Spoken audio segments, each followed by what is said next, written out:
call the meeting to order. Members of the public are advised that other individuals and the media may also be audibly, even on a hot mic, and or visually recording this meeting. And our first order of business today is to appoint a new chair and vice chairs for 2014. May I have a motion that Councillor Johnson be appointed as chair of the planning committee for 2014? That is moved by Councillor Pearson. No seconder, I'll stay that as chair.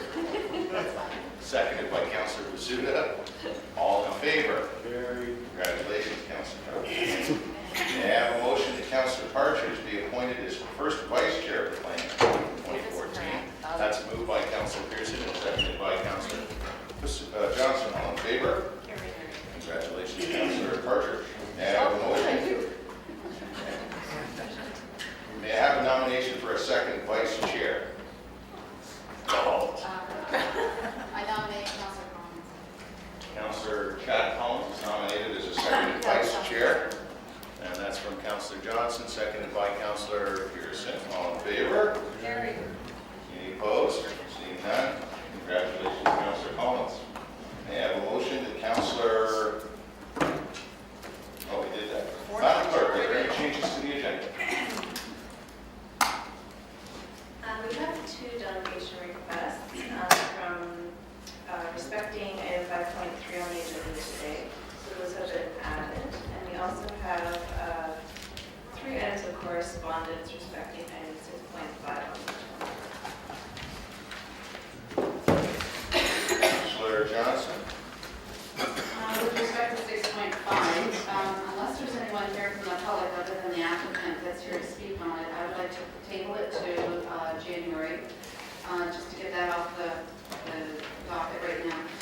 You'll see that staff has recommended denial, and we're working with the applicant right now, so in January it might be a different verdict, so we just want to make sure that all our ducks are covered in this.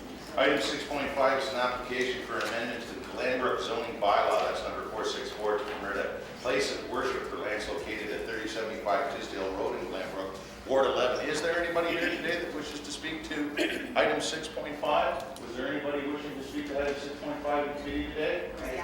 Nobody? And so that motion to table, Is the applicant here? Is the applicant here? Okay, the thank you. applicant is here. Are you fine with the tabling? Yes, Mr. Chairman. Okay, That's good. very much appreciated. In fact, thank you. For the record, Mr. Aarons, who is representing the applicant, says the tabling is very much appreciated. That is moved by Councillor Johnson and seconded by Councillor Partridge. All in favor? Any opposed? Seeing none, 6.5 now tabled. On those delegation requests that were up for approval, respecting item 5.3, we have one from Patty Bogelmo, respecting the request to designate 1099 King Street East in Hamilton to the Thompson Memorial Pool. And the same topic for item 4.2, a delegation request from Joanne Young today, respecting item 5.3, request to designate item 1099 King Street East to the Thompson Memorial Pool, both in Ward 3. With that, those delegations are for today, Madam Clerk, so we would move. We just follow the Yeah, we're in delegation, declaration of interest. I don't have that. I have next on my run sheet a motion to approve the agenda as amended, and then declarations of interest. Yeah, we have that night yet. That's what I was just going to do. Okay. So do we want to move to accept the delegation requests for items 5.3 from both Patty and Joanne? We'll get that to that when we get to the delegation. I have a motion to approve the agenda as amended. Moved by Councillor Ferguson, seconded by Councillor Pearson. All in favor? Any opposed? Any declarations of interest? Seeing none. May I have a motion to approve the minutes of the November 19th meeting as presented? Moved by Councillor Basuda, seconded by Councillor Johnson. All in favor? Any opposed? Seeing none. May I have a motion to approve the delegation requests? There they are. 4.1 and 4.2 for today's meeting as part of 5.3. Moved by Councillor Pearson and seconded by Councillor Ferguson. All in favor? Carried. Carried. Well, we moved to approve an amended agenda that we hadn't amended. That's why I thought we should. Anyway, what do I know? It's my last day. Well, we have to approve. May I have a motion to approve item 5.1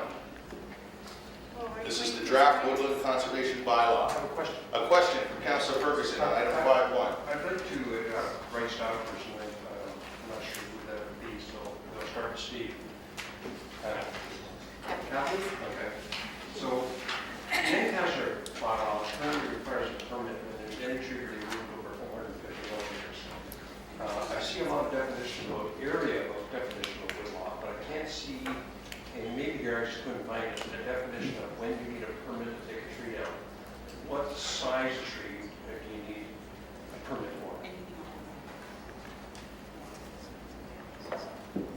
For the counselor through the chair to the counselor, what will happen is this bylaw is only regulating woodlands. So the existing bylaw for the town of Ancaster would remain in effect. So it would continue to regulate trees in Ancaster to 45 centimeters DBH, or diameter breast height. And that should answer my question. I think about a citywide issue, Kathy. If somebody owns a woodlot as part of their lot in an urban area, and they got scrub growing up in there, and they want to clear up, do they need a permit to do that, or is it a certain size tree where you now have to get a permit? Through the chair to the counselor, they would need a permit in that case, yes. Oh, okay. I'm not sure that's practical, or someone just wants to keep the property looking good, like clearing up some, wild scrub that's growing out. They need a permit. That seems a little heavy-handed to me, so quite frankly, Mr. Chairman, I'm uncomfortable with that, not understanding it better than that. I don't necessarily want to take it to the next step until we sort that part out. If somebody's got a shrub that's overgrown and they want to clear out, I'm not sure why we need to control that. Through the chair, so the woodland, you're talking about a woodland, this is only regulating woodlands. So if there were shrubs within the woodland, if they meet the definition of the tree under the bylaw, then they would be regulated. And just pointing out that even if a tree is small and immature, scrubby, it still provides value, and it's part of the count of trees within that woodland. Because your definition of lot is 0.2 hectares, which is really outside of the law. And if I got a bunch of sumacs shooting up, choking out the other trees, I can't go in and just clean that up and have another permit, which could be denied. Through the chair, if the sumacs are growing within the woodland,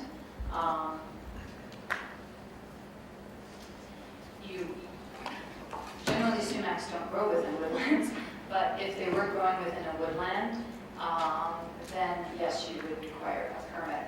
I also point out that the bylaw that we're proposing is for the town of Ancaster, actually exactly the same regulations as is currently in effect. So the town of Ancaster bylaw currently regulates exactly the same type of woodland and the same size. So it won't change anything within Ancaster. It will, except right now, the measurement in Ancaster is we need a permit when it's over 450 millimeters. And so now if I got a bunch of weeds growing up, I can't go in and clear them up. And I read in there that, we've got to figure out which one supersedes the other. This is like Ancaster and Stony Creek that have the tree bylaw. But I just have trouble when you can't take the weeds out of your property and get a permit. That seems heavy-handed, and quite frankly, at this time, I'm not prepared to support that. I can certainly understand the preservation of trees, that makes sense, but not weeds. Through the chair, can I just add something? The bylaw, this current bylaw and the town of Ancaster bylaw, the 45 centimeters only applies to individual trees outside of woodlands.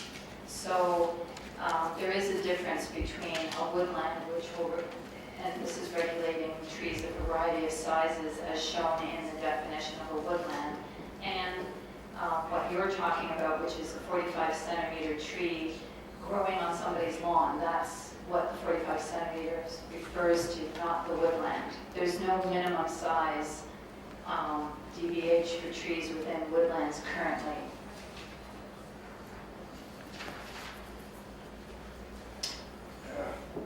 The trigger point in Ancaster, in my experience, is when it's a tree 18 inches of breast height.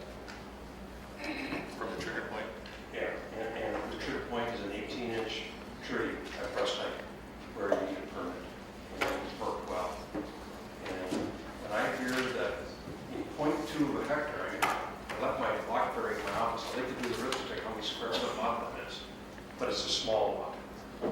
And because you got 2 trees, somebody could argue it's a wood lot, and because I want to go clean the weeds up, I need a permit, and the permit gets denied, and get property standards issued. It sounds like too much command and control. I understand the need to preserve woodlots, but not preserve the needs of your property looking proper. And most people enjoy doing that.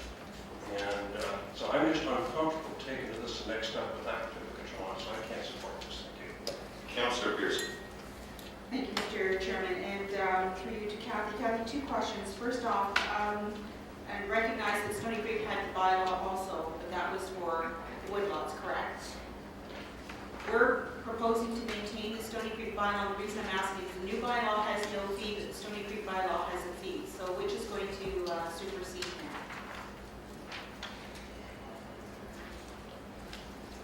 Through the chair to the councillor, the Stony Creek bylaw would remain in effect. I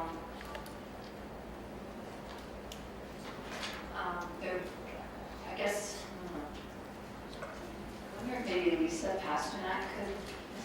And if I could just add, because I'm just reading through, so you need a permit, you're only allowed 1 tree per calendar year on this bylaw. And, 1 tree per year, that's no fee. 2 to 10 trees per year, there's a fee, and then 11 trees, and it goes up. So how are we going to factor that in? Because we're not recommending a fee in the EU bylaw at all. Through the chair, the Stony Creek bylaw would apply, sorry, Not you. would apply insofar as the fees. There's no conflict between the two in that instance. So the existing bylaws continue to apply unless there's an actual conflict, that there's an impossibility of complying with both of them. I understand we can comply, but so you're saying anyone outside of the Stony Creek area can apply, and they don't have to pay a fee. But because Stony Creek still recognizes a fee schedule, they will have to pay a fee. So you don't see that as a conflict? If it was for something that's governed by the Stony Creek bylaw, it would continue to operate as it does now, which would mean the fee would be imposed. Certainly, that's a decision to be made on a policy level of whether to continue to apply those fees. Okay, I'll speak to that after my next question. Thank you for that clarification. And my next question, and I don't know through legal or Kathy, would this apply also to, say, there's a diseased tree or a dead tree, and you know that I have a number of ash trees on my board going through many issues, public and private, with ash trees having come down, will they now have to apply for permits with regards to this situation? Through the chair to the councillor, no, there is a provision, there's an exemption within the bylaw for trees that are diseased, dying, hazardous. Okay, so That that's would not require a permit. perfect. Okay, thank you. So, Mr. Chairman, if I could just comment now. So, I was supportive of this until this clarification on the fee issue. I don't think it's fair that we're saying because Stony Creek had this bylaw, but we're looking at the whole bylaw now as a new management for trees in the urban area woodlands. I feel that I can support it if there's not the fee part to Stony Creek, because now you're saying there needs to be license, we already had the fee schedule in the past.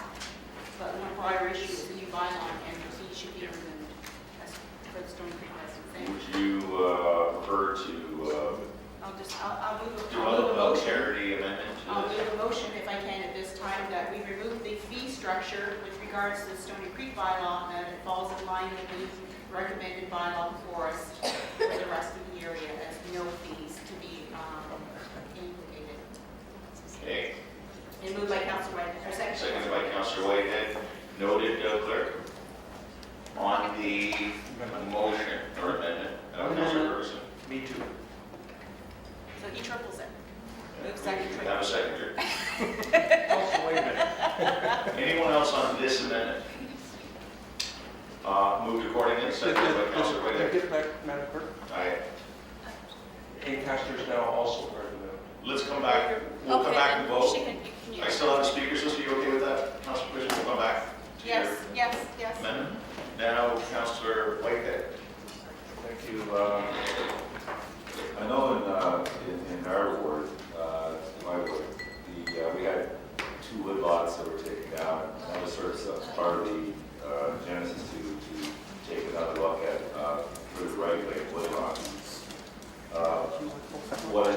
see in the report is, although we're requesting to provide request permits, we regulate from that perspective, I don't see any teeth.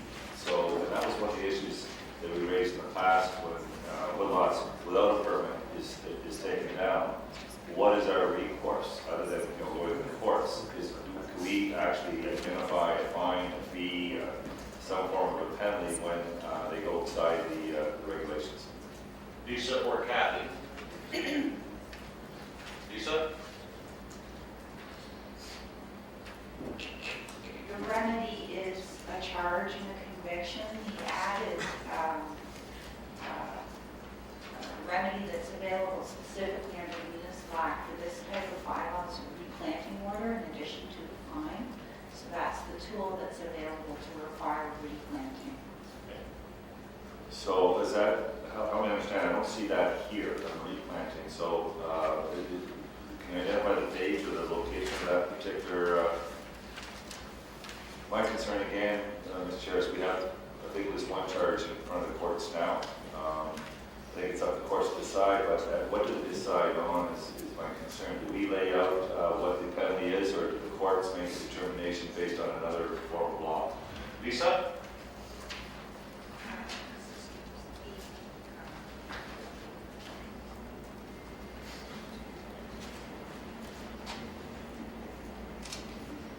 The requirement for the order is in section 47 sub B of the draft, requiring the person convicted to correct a contravention in the manner and within the period that the court considers appropriate. There's the typo in there. Thank you. Give a page reference, Lisa, That's please. on page 1717 of appendix. Thank you. Counselor? Okay. Now, that hasn't changed, is that correct? That has been consistent with our bylaw? Replanting orders have been available for some time and certainly exist under our existing bylaw. So we haven't, relative to the issues in the genesis of creating and revising our bylaw, we haven't made any changes to that section. Is that correct, through the chair? Through the chair, that's the authority as it exists in the municipal act, and it's again included in this bylaw. Okay, so can I ask, does the authority also give us an ability to not only ask for replanting, but cost recovery of the whole process that was imposed by the contravention of the individual that tripped out of the woodlot? Good question, Counselor. Lisa? There is no mechanism for cost recovery enforcement process. There's a fine, which is a penalty, and this order would certainly place all the costs of planting on the person who's been convicted. Okay, Mr. I guess the challenge I'm having, it's one thing to make a whole, but when you replant trees, you're not replanting mature trees. You're replanting small little trees or whatever size that they can practically plant you to fulfill the woodlot. You're not going to deal with the mature woodlot anymore, without any question. It's never going to be a redress or made whole. That's the problem with this penalty. I mean, it is a deterrent, but I don't think it's enough of a deterrent because it's a cost of doing business. The whole issue for me, Mr. Chair, in regards to tree management and woodlots, is that this can no longer be cost of doing business. This needs to be punitive enough that it really deters individuals from going in and clear cutting woodlots. So replanting, 1 centimeter trees when you took out, 100-year-old trees, to me, it just doesn't make sense as a very punitive measure. So from my perspective, and then we look at the cost of our court time, we look at the cost of the investigation, we look at the cost of all these cost recoveries. We need to build a part of this, and I think, and I hope that this act allows it, some reasonable punitive measure that takes it outside of the cost of doing business. Because we've heard before, I'll pay the fine. I'll plant the, if I get a ruling, then I'll plant the trees. The problem is that's not a deterrent for me. I think we need a greater deterrent, and if we didn't make any alterations to this particular provision, then I would hope that we would consider something a little more punitive on the financial side. So back to you, to legal. Yep. what's in the bylaw is fully utilizing the scope that we have in the municipal act. Making sure that ability with both the fine and the order goes to the fullest extent of being a deterrent has to be played out in court in front of the justices of the peace. And certainly that is what prosecutors will always be arguing for, that cannot simply be the cost of doing business. There's a standard in asking for sentencing. Whether it always results fully in that, it may not. I will indicate, quite some time ago, I had some experience with these orders, and they will require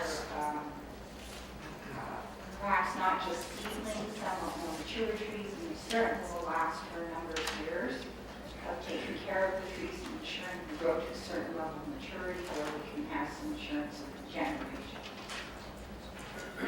Okay, so I think, Mr. Chair, if I interpret it right, I've been told by Lisa that the maximum provisions that we can exercise under the municipal act is currently in play, and we can't do any greater than that. Is that what I'm hearing? That is correct. Well, that's unfortunate. Thank you. Okay, thank you. Councilor Johnson? Thank you, and I was actually quite relieved that when this bylaw was coming forward, when Scooby was announced and the map was displayed, there were a few large lots that showed that there was significant woodlots on it, and the residents woke up one morning and the woodlot's gone. So I guess the homeowners thought that if they just wipe it out, then therefore the mapping won't coincide so that they can build on those properties. So it became a real bone of contention, and we ended up having to get the Conservation Authority involved because it was such a significant area. But I do have some questions. I'm glad to hear that the disease-damaged dying trees are not going to be affected, because oftentimes bylaw will come into a property and say this is damaged, it's going to be a hazard, you have to get rid of it. We don't want to now impose a fee on something that needs to be done. But having said that, the no fee, if we don't ask for a fee, which is fine with me, but what's to regulate the landowner for coming in and asking for a permit in the first place? What, is there no money exchanged just to say I got my permit? Do they not have to pay that piece of paper? Through the chair, to the councillor. The purpose of the permit is really to more or less notify city staff and get city staff involved so that we can either approve or deny a permit. So we would have some control or influence over different aspects, like when the trees were removed, how many were removed. So the permit fee would really just be to cover staff recovery if we were to have a permit fee. So we're just sticking with the requirement for a permit to provide some Okay, control. so through you, Chair, to Kathy, I want to remove a tree, a couple of trees on my property. I come in and I get a permit for it so that you're aware of what's going on. There's no fee. According to this motion, there'll be no fee involved. It's just a permit that I'm seeking. Correct? That's correct. Okay. So having going back to Councillor Ferguson's point, the amount of lot that we're now targeting is probably going to make up about 65% of the people that live in Hamilton. So how do we have a happy medium here? For the guy that wants to wipe out a woodlot so he can develop on it, he's just taken away a significant part of the characteristic of the neighborhood. Do I want to now take down my tree because it's getting into my septic system?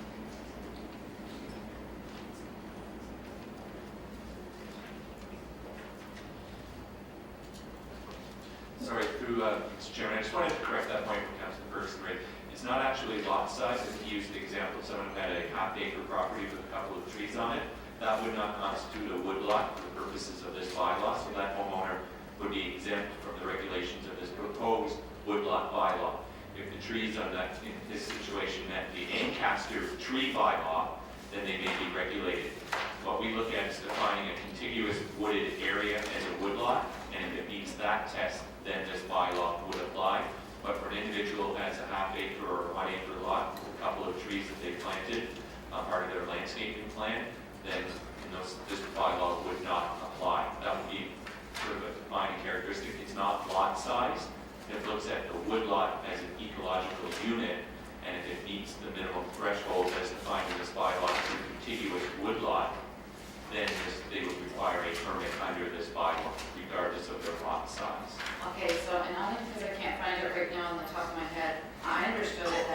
actually going under single trees, not just wood lots. This is wood lots, and the wood lot is a certain size.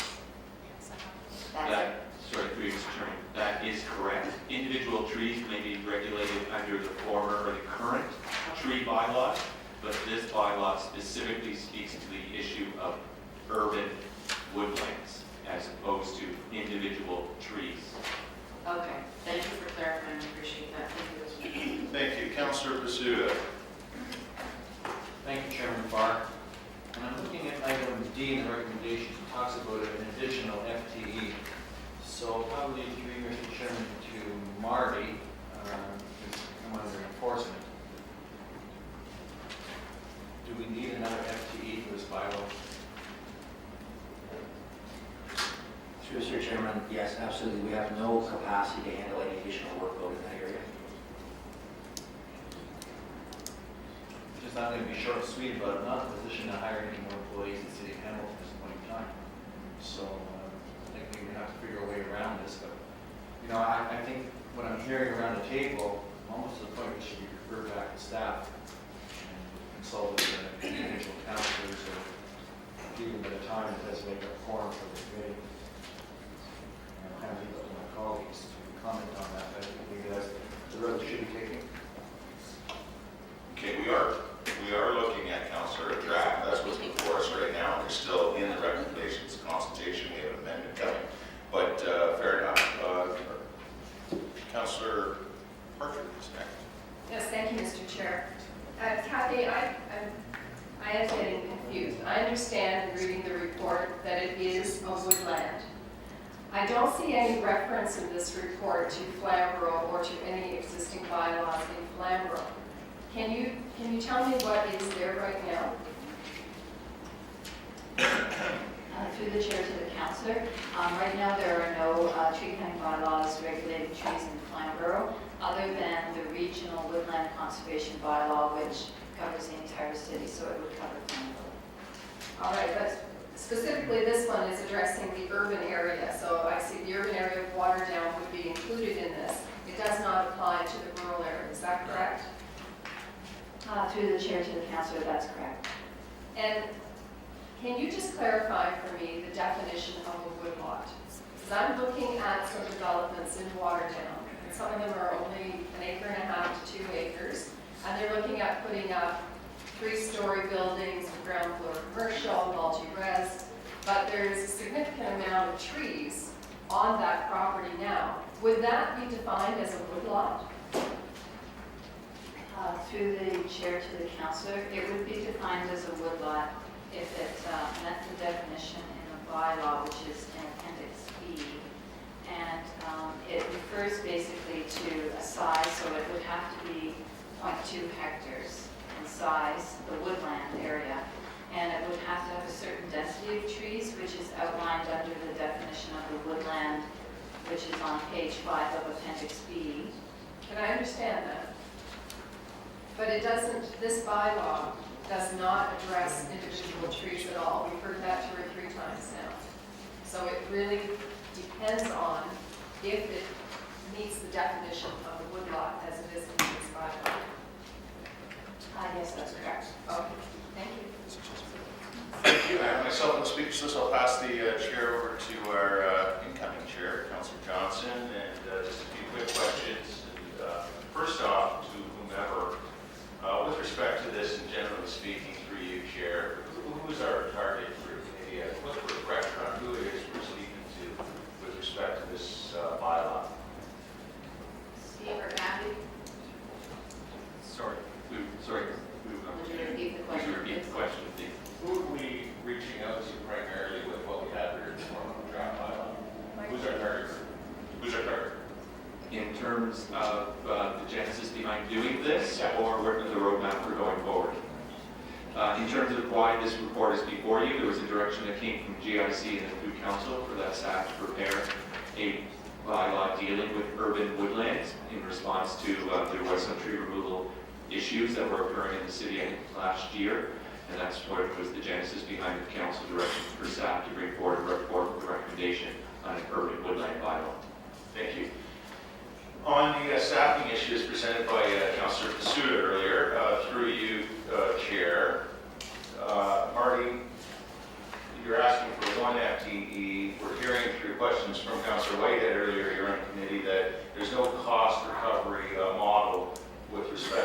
how we're spending time enforcing.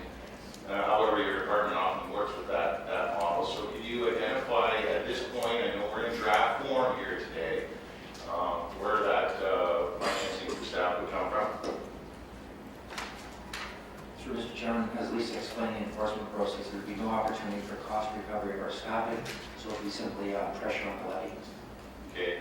And finally, I think what we're seeing here is, one of the pieces of this motion is to go forth and consult further. And I've been privy to, this committee has been privy to in the past on a few occasions that I can recollect in the last 3 years or so.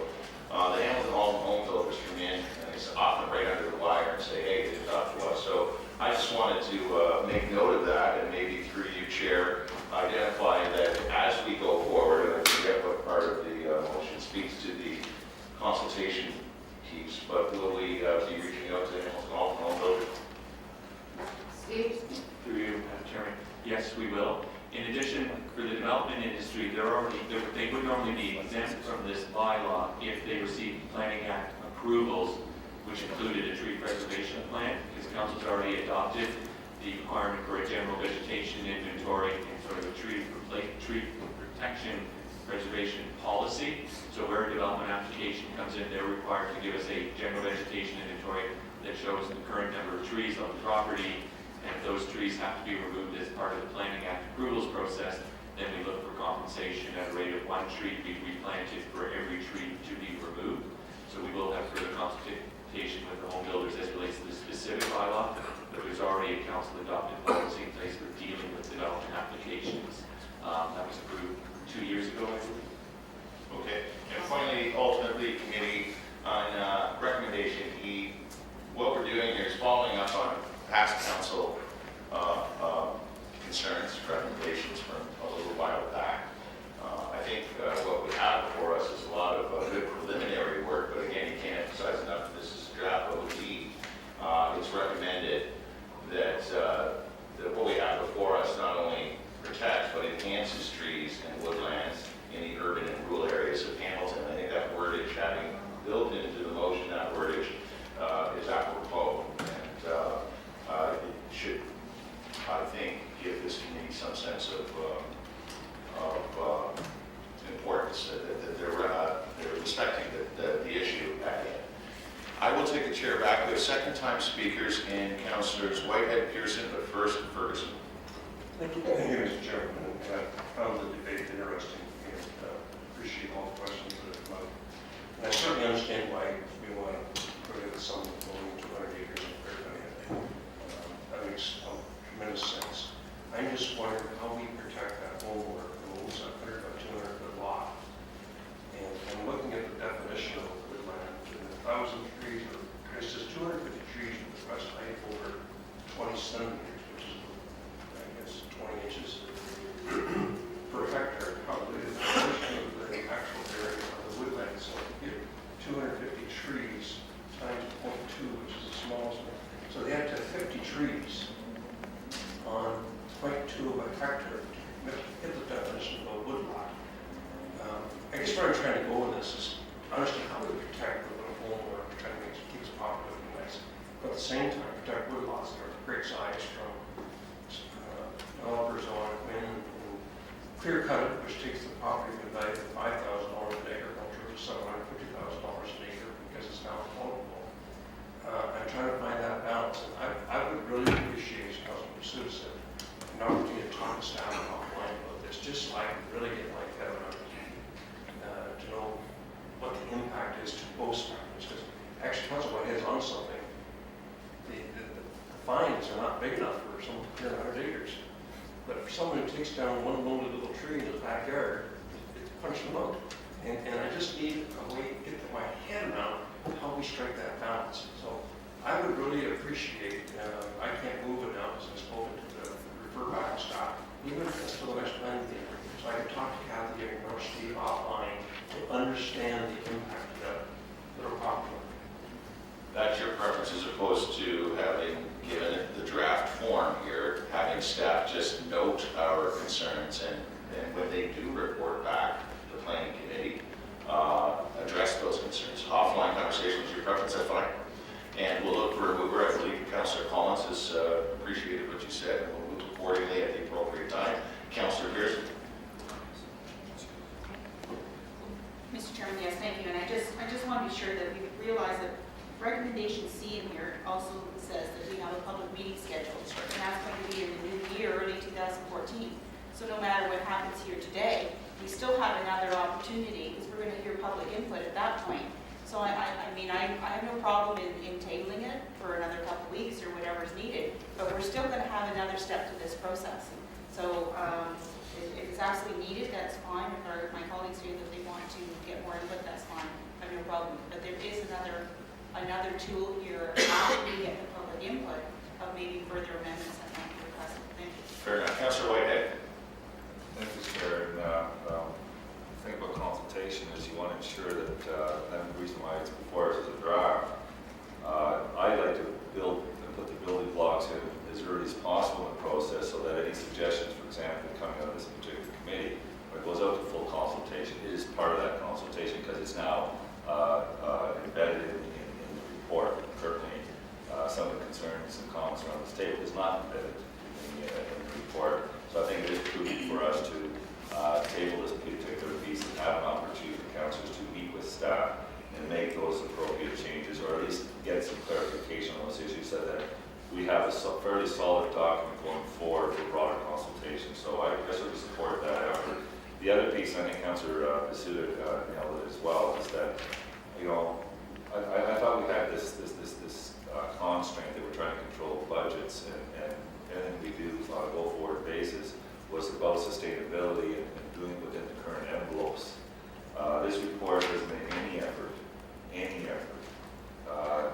to look at a sustainable financing resolution for the additional FTE, which concerns me because I thought that the mantra, the discussion on this table as a council is pretty clear. I know Councillor Ferguson's been pretty tough on it.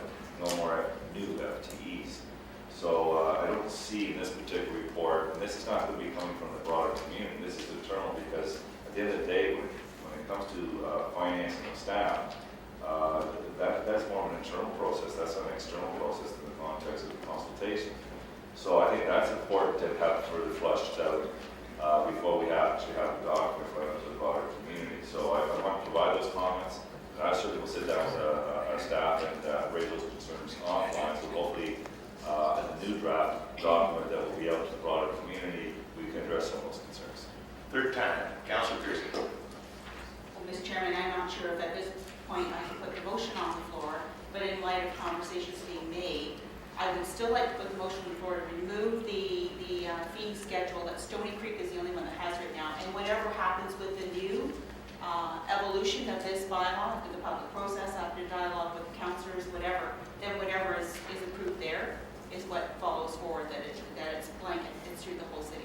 So That was seconded by Councillor Whitehead, and that's Let's ready. make a word amendment, because I think they could trip us if in fact in the report they come back and make recommendations for fees right across the board, which is not currently the recommendation. This one is basically about harmonizing these 23 with everybody else as it currently stands. I think that's better language because, you know, if we to consider fees in the future, this might get in the way. So can we just change it to harmonizing? Thank you. So it's on the floor, moved by Pearson, seconded by Councillor Whitehead. All in favor? Thank you. Any opposed? That carries. Move to table. Councillor Collins. Move it. Does our incoming second vice chair of the planning committee have a seconder? Yes. Seconded by Councillor Partridge. All in favor? Any opposed? It is tabled. On to item 5.2. This is the follow-up report on municipal services and property taxation on condominium properties. Looking for a motion to approve item 5.2. Moved by Councillor Ferguson, seconded by Councillor Collins. All in favor? Carried. Any opposed? Item 5.3. This is a request to designate 1099 King Street as Jimmy Thompson Memorial Pool. Under Part 6 of 4 of the Ontario Heritage Act, Ward 3, we do have two delegations. You're going to come forward now, delegations. Thank you for your time today. We appreciate you coming to committee. You'll have 5 minutes to speak to the committee at this time. So we'll start with Patty Bogdanol. And then Joanne Young, you'll be next. Councillor Collins, do you want to? Fine, fine.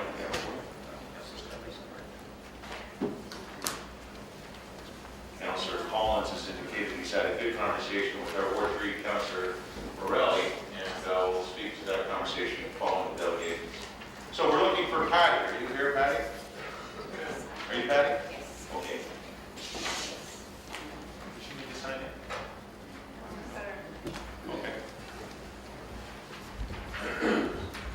Joanne, I'm speaking on behalf of Joanne also. Okay, right into the microphone. Yes, I'm speaking on behalf of Joanne Young Okay, so we also. have one delegation, and you're speaking on behalf of Joanne Young, our second delegate. Carry on. The pool was built for the first British Empire Games, held in 1930. The city has demolished all of the other structures built for the 1930 Games, so the pool is the only remaining structure. The pool has not been significantly altered over the years, in part because it was built to last. No other pool in the city of Hamilton offers better spectator viewing. Commonwealth Games Canada has stated that Canadians have always had a special relationship with the Commonwealth Games, in part because Canada was the host of the first Commonwealth Games. Some 40 years ago, the pool was named after Jimmy Thompson, who was one of the competitors in the pool representing Canada, where he and his freestyle wheeling team won gold for Canada. In 1932, the city of Hamilton hired Jimmy Thompson as its pool manager. In 1971, the pool was named after Jimmy Thompson. Numerous Hamilton swimmers, water polo players, divers, officials who have represented Canada between 1932 and 72 at the Olympics, the Commonwealth Games, the Pan American Games, have trained at the pool. George Larson, swimmer. George Park, swimmer. Ari McDonald, diver, bronze medalist. Shirley Jones, swimmer. Dan Sherry, swimmer. Patty Thompson, swimmer. Jack McCormick, official. Mike McLaughlin, water polo. Pete Saberton, water polo. Robert Thompson, water polo coach. David Hart, water polo coach. George Stedlock, water polo. Ricky Puglisi, water polo. Neil Jones, water polo. Roy Bennell, water polo official. Jack Goldie, water polo, plus many more who are not mentioned. Thank you for hearing us. Thank you very much. Does anybody have any questions for the delegate? Move to receive the presentation. Much appreciated. Councillor Pearson, seconded by Councillor Johnson. All in favor? That's carried. Councillor Collins. Thanks, Mr. Chairman, and thanks for the delegation and the comments. Councillor Morelli has, through this whole process, has emphasized the need to retain as much of the Jimmy Thompson structure as possible, and I know he's very supportive of the recommendation that's here today. And while there might be a lot of changes that occur in the stadium precinct, a lot of new structures, and a lot of new amenities for the residents, Councillor Morelli knows that Jimmy Thompson Pool, at least it's his goal and objective to keep that structure in its current form. We may need to make some minor modifications in terms of how it might be attached to other structures and how it interfaces with some of the new amenities that will be added into the stadium precinct. It's his goal and objective, knowing the significant history attached to it, as well as the Thompson family legacy in that area, to retain these Jimmy Thompson pool structures. So I just want to make those public comments on behalf of the council. Important that you did so. Thank you. Councillor White. Thank you, Chair. My daughter actually recently joined the competitive swimming program, and I've never ever been inside the Thompson Pool. So I spent 4.5, 5 hours there on Sunday at competitions, and certainly some time when I bring my daughter for practices. You walk in and it feels like you got them back in time. The history that this particular facility represents it's just absolutely incredible. And I think we heard the speaker identify some of the great swimmers that come through that pool. What concerns me, Mr. Chair, is that we had the Arrowwood Stadium demolished. We look at the Empire West Games in the early 1900s. It was the beginning of the Commonwealth Games. There's not only a local history of the city of Hamilton, but those facilities represent an international history in regards to the evolution of the Commonwealth Games. We no longer have the Arrowwood Stadium. We've got a brand new stadium being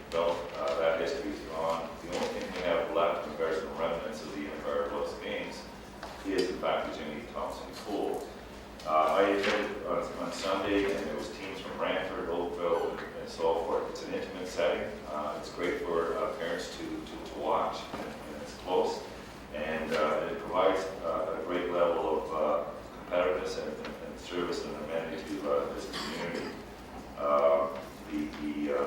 The inside structure is one that certainly will bring you back in time in regards to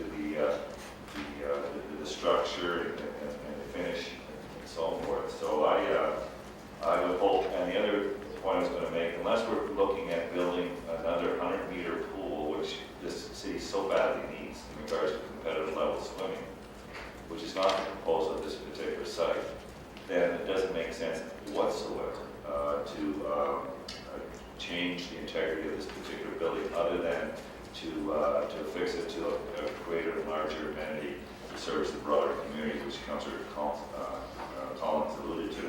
So I certainly support this report before us, Mr. Chair. I think it's a testimony to this community that we were there at the beginning and we will continue being there throughout the future. Thank you. Anyone else? Thank you, Councillor. And a motion to approve item 5.3, moved by Councillor Collins and seconded by Councillor White. All in favor? Any opposed? Item 5.4, may I have a motion to approve item 5.4, the Hamilton Historical Board 2014 Voluntary Committee Budget. That's moved by Councillor Johnson, seconded by Councillor Parker. All in favor? That's carried. 5.5, the AEGDONB item. Councillor Johnson to speak to. Yes, please. And I just wanted to ask a few questions, if I will, if I can. Yes. We all understand the OMB ruled in favor of the city of Hamilton to expand the airport lands, but we also understand that this is the only airport in Canada that's surrounded by residents. So are you, what I'm asking for the record is that we will put together a community meeting to let people know in that area just how that will affect them, if it does affect them.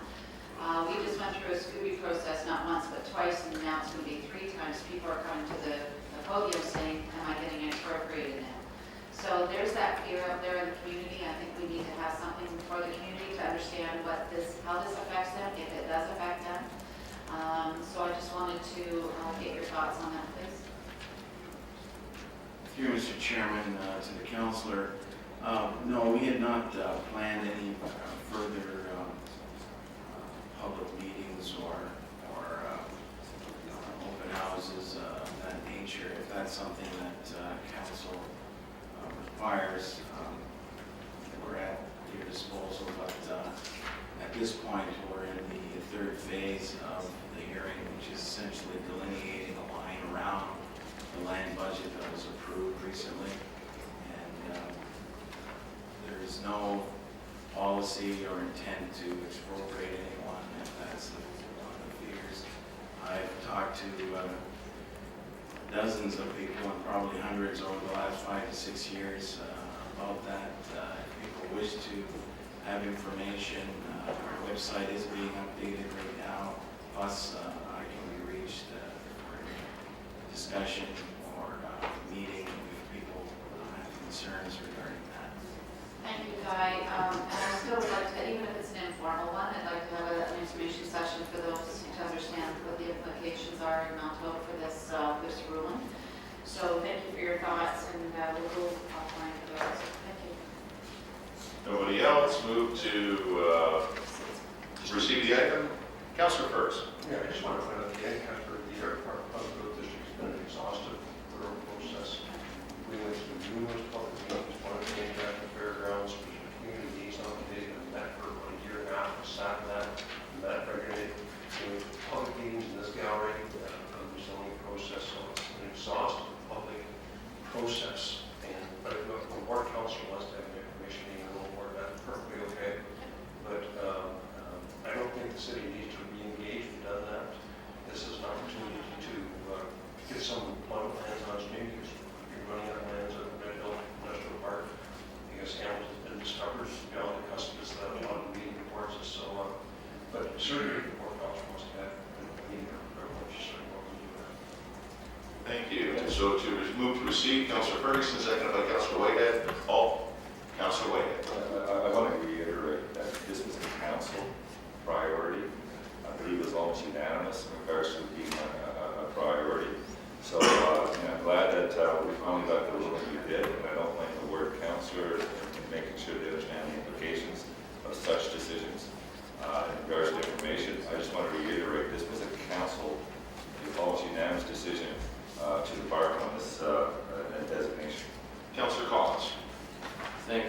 Chairman, through you to Guy. Guy, there's a brief summary in the report that speaks of next steps. And I think there are a number of people who are anxious to see us reach the implementation stage, as was mentioned by previous speakers. Can you detail for us what's proposed in early 2014 in terms of sorting out the land issues as it relates to now the OMB's decision and the implications it will have, sort of creating a domino effect in terms of where that expansion will occur, what lands are in, what lands are out? Yes, through you, Mr. Chairman, to the councillor. The report briefly outlines on the second page a process that we are recommending going forward. As you're aware, the council position originally was for a land budget of 662 net hectares. The board approved 555 net hectares of employment land. That means that the original delineation of the area will have to change. We have engaged our consultants to look at the most reasonable areas to retain and which areas need to be removed. That report is currently being put together, and we will be reporting back to council on February 18th, to the planning committee, this committee.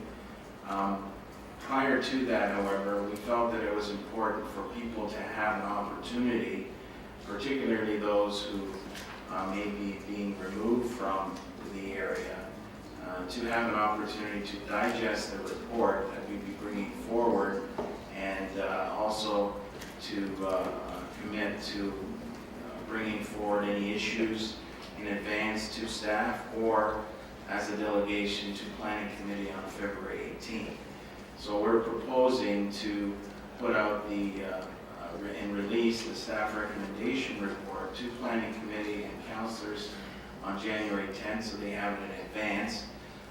The following week, January 15th, is our proposed timeline to make the report public so that we can engage and consider any requests or concerns and delegations that might come forward in preparation for the February 18th Planning Committee report, wherein committee will receive legal advice and instruct our legal counsel in closed session if necessary on the city's position for phase 3, and that obviously includes the delineation of the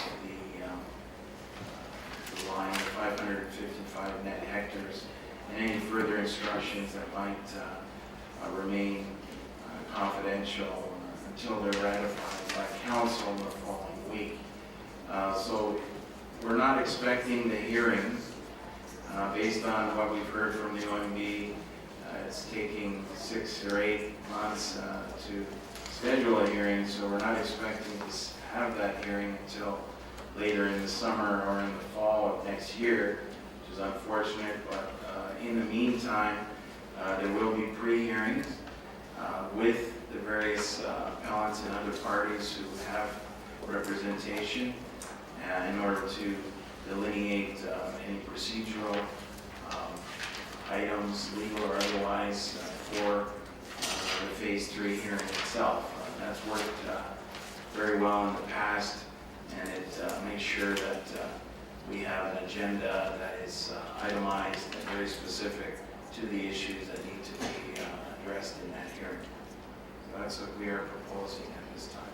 So to be clear, Guy, I just want to be clear, the meetings that will take place in the new year, are there statutory requirements to hold planning meetings as part of the revision of the new lines that will be drawn to delineate the 555 acres?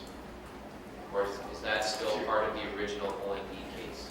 Through you, Mr. Chairman, that's correct. It's part of the original OMB appeals. The statutory meetings that we were supposed to hold for these amendments have been held, and this is primarily for public information, natural justice, if you will, to make sure sure that public becomes aware and is able to bring their input to planning committee before they redelineate the line from the 555 net hectares. And is someone, through you, Mr. Chairman, is someone permitted to add themselves as a new appellant to the proceedings? Or are we past that point where if someone isn't satisfied with where the new lines are drawn, understanding it's in compliance with the acreage that was set out by the OMB, but they're not satisfied with whether they're in or out, are they allowed then to join in the OMB proceedings now as a new appellant if they weren't formally one as part of the prior proceedings? Through you, Mr. Chairman, in fact, they can add themselves as a party. Obviously, that's at the behest of the OMB chair. But in the past, anyone who wished to be added as a party, not as an appellant, but as a party to the proceeding for Phase 3, has been granted that by the OMB in the past, and we don't foresee that being an issue going forward for anyone who wishes to do so. Okay, those are the questions I have. It sounds like from Guy's answer that we have plenty of opportunity still for public consultation and input, so I appreciate the information. Thank you, and that's now moved to receive. Councilor Burns, and seconded by Councilor Pearson. All in favor? Carried. Any opposed? It carries. 5.6, may I have a motion to approve item 5.6. This is the heritage permit application of Part 5 of the Ontario Heritage Act. This is for the erection of a new garage at 43 Mill Street in Waterdown. Councilor Partridge. Yes, thank you, Mr. Chair, and I'm very, very pleased to move this, and if I can get a seconder, Councilor Pasuda.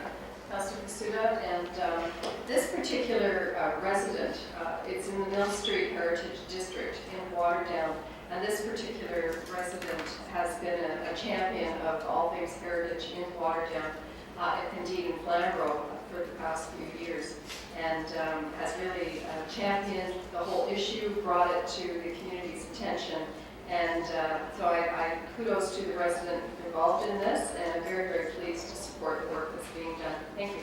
So moved to approve, moved by Partridge, seconded by Pasudo. All in favor? Any opposed? Seeing none, it carries. On public hearings and delegations, we have a delegation request from Jonathan Dalton respecting city licensing and bylaw enforcement, and I do not see Jonathan present in the gallery. Is John here? Anybody? No. Move on. 6.2, user fees under the building bylaw. Any members of the public wishing to address the committee on 6.2 today? Any members of the public wishing to address the committee on item 6.2 today? Any members of the public wishing to address the committee? Okay, seeing as no one has come forward to speak, may I have a motion to close the public meeting? It's going to be moved by Councilor Pearson and seconded by Councilor Pasudo. All in favor? Any opposed? Seeing none, may I have a motion to waive the staff presentation? That's moved by Councilor Johnson, seconded by Councilor Pearson. All in favor?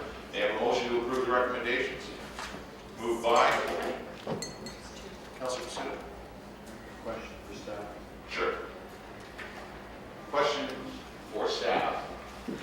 Councilor Pasudo. Okay. Thank you, Chairman Farman. I think George is going to take a question. I'm on page 5 of 7, Appendix B, and I'm on to other classifications, farm buildings, greenhouses. And I know staff have had conversations with them as far as charges for greenhouse in particular. Mr. Chairman, I was talking with Ed over a period of time and comparing other areas of Ontario what they charge per square meter for greenhouses. And I see we're going up again, and I've had a lot of greenhouses in my ward, and the Congress greenhouses, the farmers come in and get a permit, and it's like, wow, and they come back at me, and they compare to other areas of Ontario.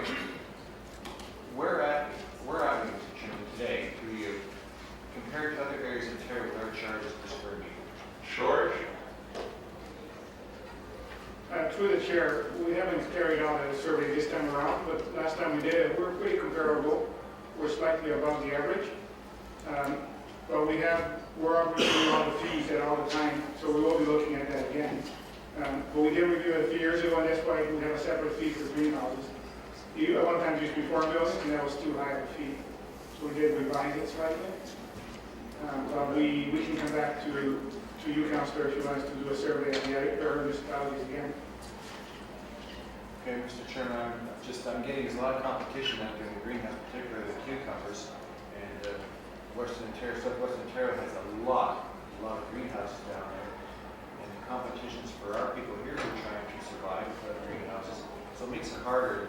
And I do think we need to review the fees, and maybe, I think Ed's right at the mic down there, kind of chomping, he may have something to say. So through you, Mr. Chairman. Mr. Vanderwent? Through the chair, the councillor is correct that we have reviewed the fees for greenhouses in the area.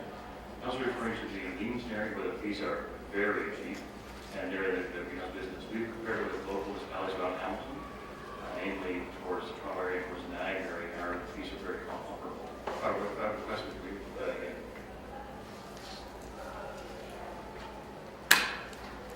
Okay, and also then, through you, Mr. Chairman, as far as farm buildings too, where are we at on the farm buildings? As far as fees, do we know on that, or do we compare? Mr. Chairman? George? Yeah, I think that, through the chair, as Ed stated, we compared them to other areas in similar size as Hamilton. We're comparable. If you compare it to smaller municipalities were higher than them. But it's kind of hard to compare some of the other areas because we're a larger municipality than some of these ones, some of the smaller hamlets, let's say. They do have a lot lower fees. But again, it's something we could review. But we have to compare to the amount of work involved in these also. So, Mr. Chairman, once we go through this and approve this today, makes council, what opportunity is there to come back and review these? Through the chair, this bylaw, basically we review the fees on a yearly basis. So it's reviewed every year as per council direction back in 2010. We are also looking at reviewing the whole bylaw in terms of some of the wording we added in the beginning of the year of 2014. So we can probably come back to committee or probably next year. For sure, at the end of the year, we'll come back to you with the fees. We could review them again, but we'll be coming up with some revisions to the bylaw probably middle of next year.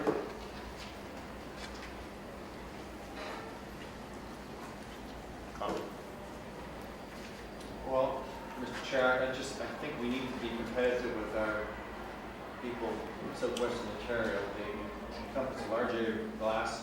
They do get cheaper fees. They're close to their markets, and I know that some of our guys are struggling competing with them down there. Every little bit helps. I know they're large operations, millions of dollars, tens of millions of dollars, but it's efficiency they're trying to work on, permits. And I know my guys out there, the farmers that are trying to expand, and they go through a lot of permitting and issues, and source water, and you name it, and then fees on top of that. So I mean, we're providing food for our people, and we need to find a way to help them get through all this. Mr. Vanderwent would like to add to this comments earlier. Would you mind? Ed? Through the chair, this committee's pleasure, we can come back and report next number once reviewing agricultural buildings and fees related to such. How's that sound, Councillor? Perfect. Wow, a successful deal. Anybody else? So would we then exclude then that portion of what's before us? Ed, through just add some clarity. As you suggested, the chair, we add even as it is, we'll come back next month once it's something different. Very good. You satisfied with that, Councilman Suda? Satisfied, Mr. Chairman? Thank you, Ed. Councillor Whitehead. Yeah, I just want to highlight that on page 101 of the next C, that in terms of fee comparison, when I'm looking at it, we are very competitive.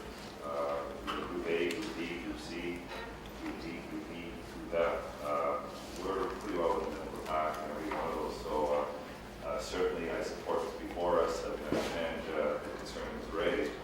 But I heard that say competitive. What I'm looking at is fees that are very competitive with Cambridge, Kitchener, Mississauga, Oakville, and Toronto. So I thank the staff for it. I've always wanted to look at the comparatives, but I think it is important for us to maintain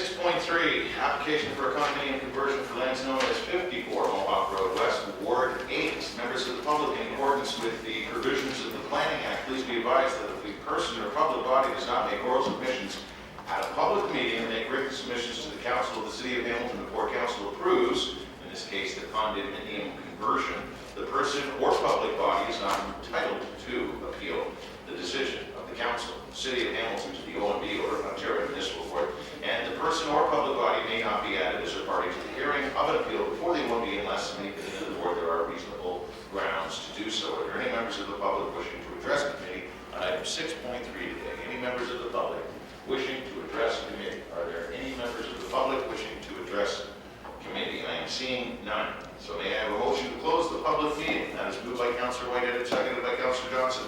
All in favor? Any opposed? Seeing none. A motion to waive the staff presentation. Moved by Councillor Whitehead and seconded by Councillor Pearson. All in favor? Carried. Councillor Whitehead? Yeah, I have questions for staff. We've had a number of reports that talk about not only vacancy, but talk about rental fees rising to the point where it's becoming unaffordable for our low-income people in our community. I guess my concern is, I don't know if we've done a market study, but as we continue taking rental units and converting them to condos, and there's no wonder, Mr. Chair, in this process, why you wouldn't, I know it's a public meeting, that you wouldn't have a lot of people here because it's really isolated to the particular building. And again, my concern is more macro. When we start taking rental units out of the marketplace, that is part of the driving feature in regards to increasing rents. Have we done that assessment, Mr. Chair? Do we understand, and I know there's a 2 to 3% vacancy rate criteria, but again, have we looked at whether or not the amount of conversions that take place in the city of Hamilton have had an impact on increasing rental rates? Good question, Councillor Delia or Steve? Delia, do you want to answer that? Through the chairman to councillor, the Urban Hamilton official plan allows for conversion of rental housing to condominium tenure. There is one of the policies in that document. It says that the existing market rent levels have not been significantly below the average market rent for the city and the local housing market zone. So there is a qualifier in place to confirm that the units that are being converted are not significantly less than that. In terms of a broader strategy from the housing, I'm not aware of any myself. Well, Mr. Chair, as the chair of the Emergency Community Services, I think we've had reports that rental rates are rising fairly significantly for those that can't afford rental in our community. We have affordable housing shortfalls in this community.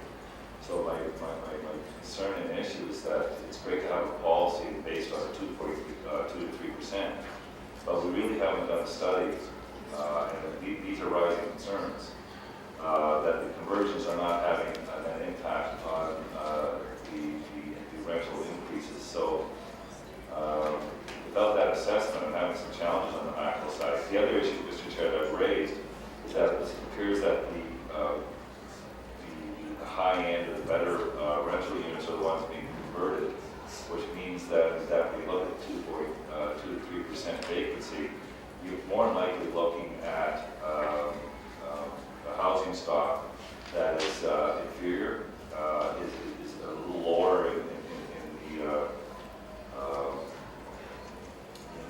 the space that is being rented. So basically, we're taking the high quality rental units out of circuit and only leaving the low. I'm not talking low in cost. I'm talking low in regards to actual status. So we're leaving the bad rental units more available, and we're taking all the high-end rental units, the ones that people would love to live in, out of commission, and that concerns me on a go-forward basis. Have we done that assessment at all, and whether or not that thesis is correct? Yeah.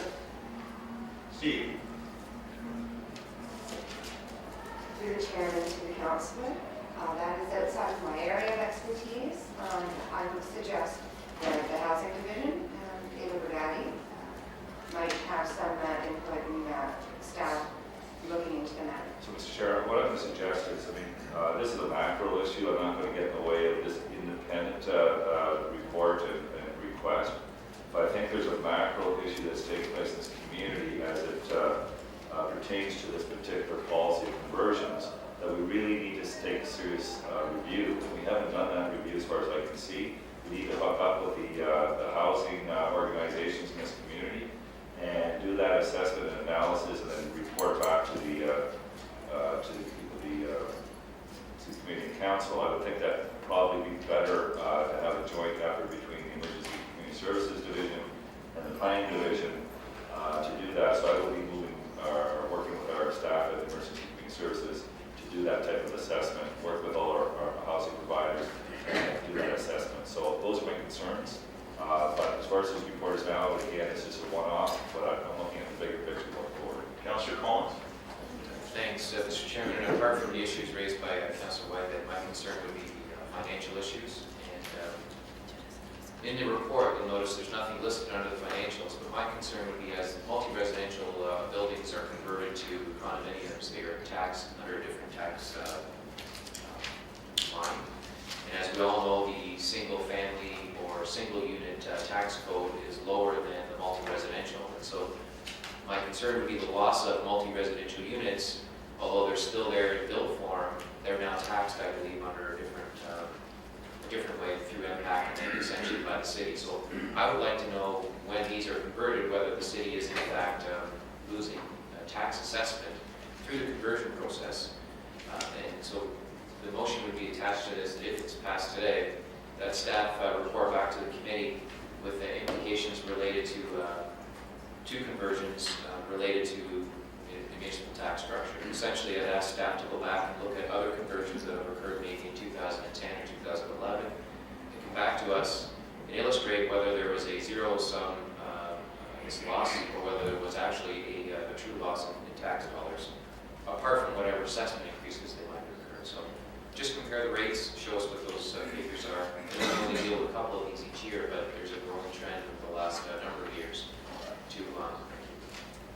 to convert some of these buildings, and some of them, after they're condominiumized or converted, they remain as rentals. So I question why they're being converted, and the tax issue for me is of some concern.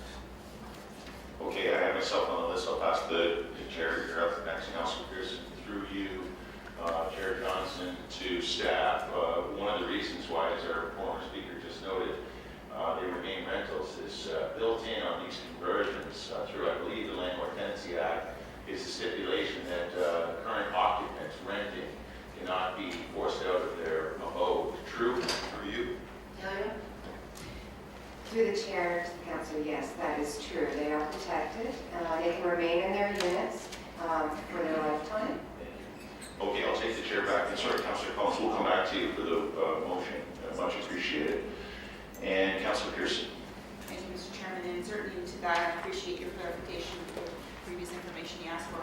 But there's also, there's a policy, and I remember, we have to have at least 2.5% of 2 or 3% of units in Hamilton have to be available for the rental market, and we're not at that threshold yet, so that's why these conversions can continue. Correct, Mr. Chairman?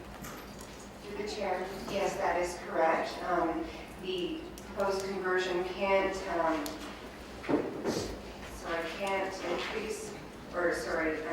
decrease below 2% for the city in the rental area, and that is correct. The conversion of these units won't reduce the citywide and the rental housing zone below that.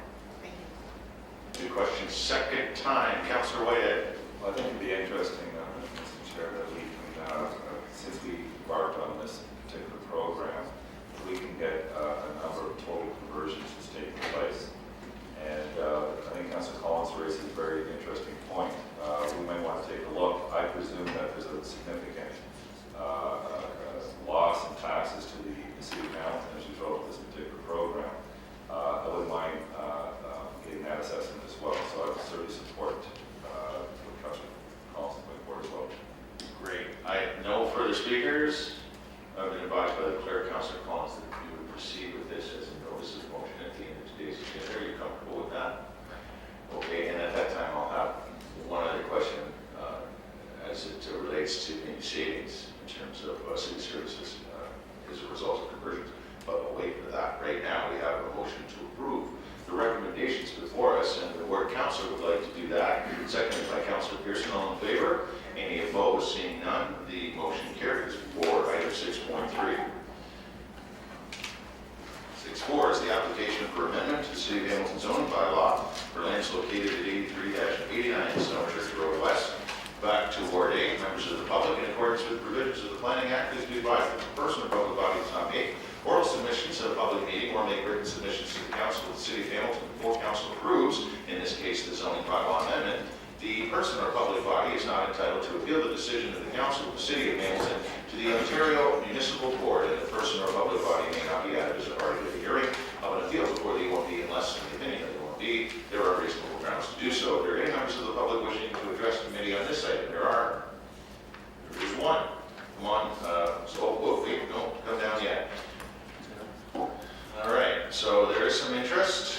We're going to start with the staff presentation and invite down a member of the public. And with the staff presentation, Tim Lee. Welcome back to committee. It's been a while.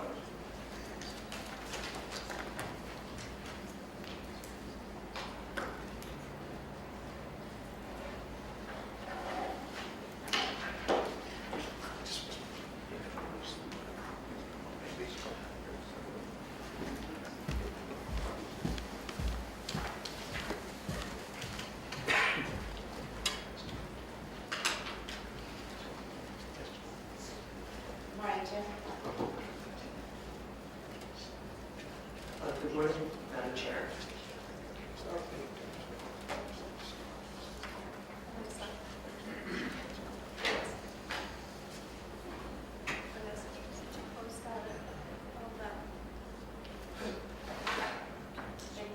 Tim, I think just to go ahead and move the microphone so we can hear you nice and clear. Thank you. Good morning, Madam Chair, members of the Planning Committee, and members of the public. Zoning amendment ZAR 13018 is to change the zoning within the Hamilton zoning bylaw to permit an 18-unit multiple dwelling unit located in 2 buildings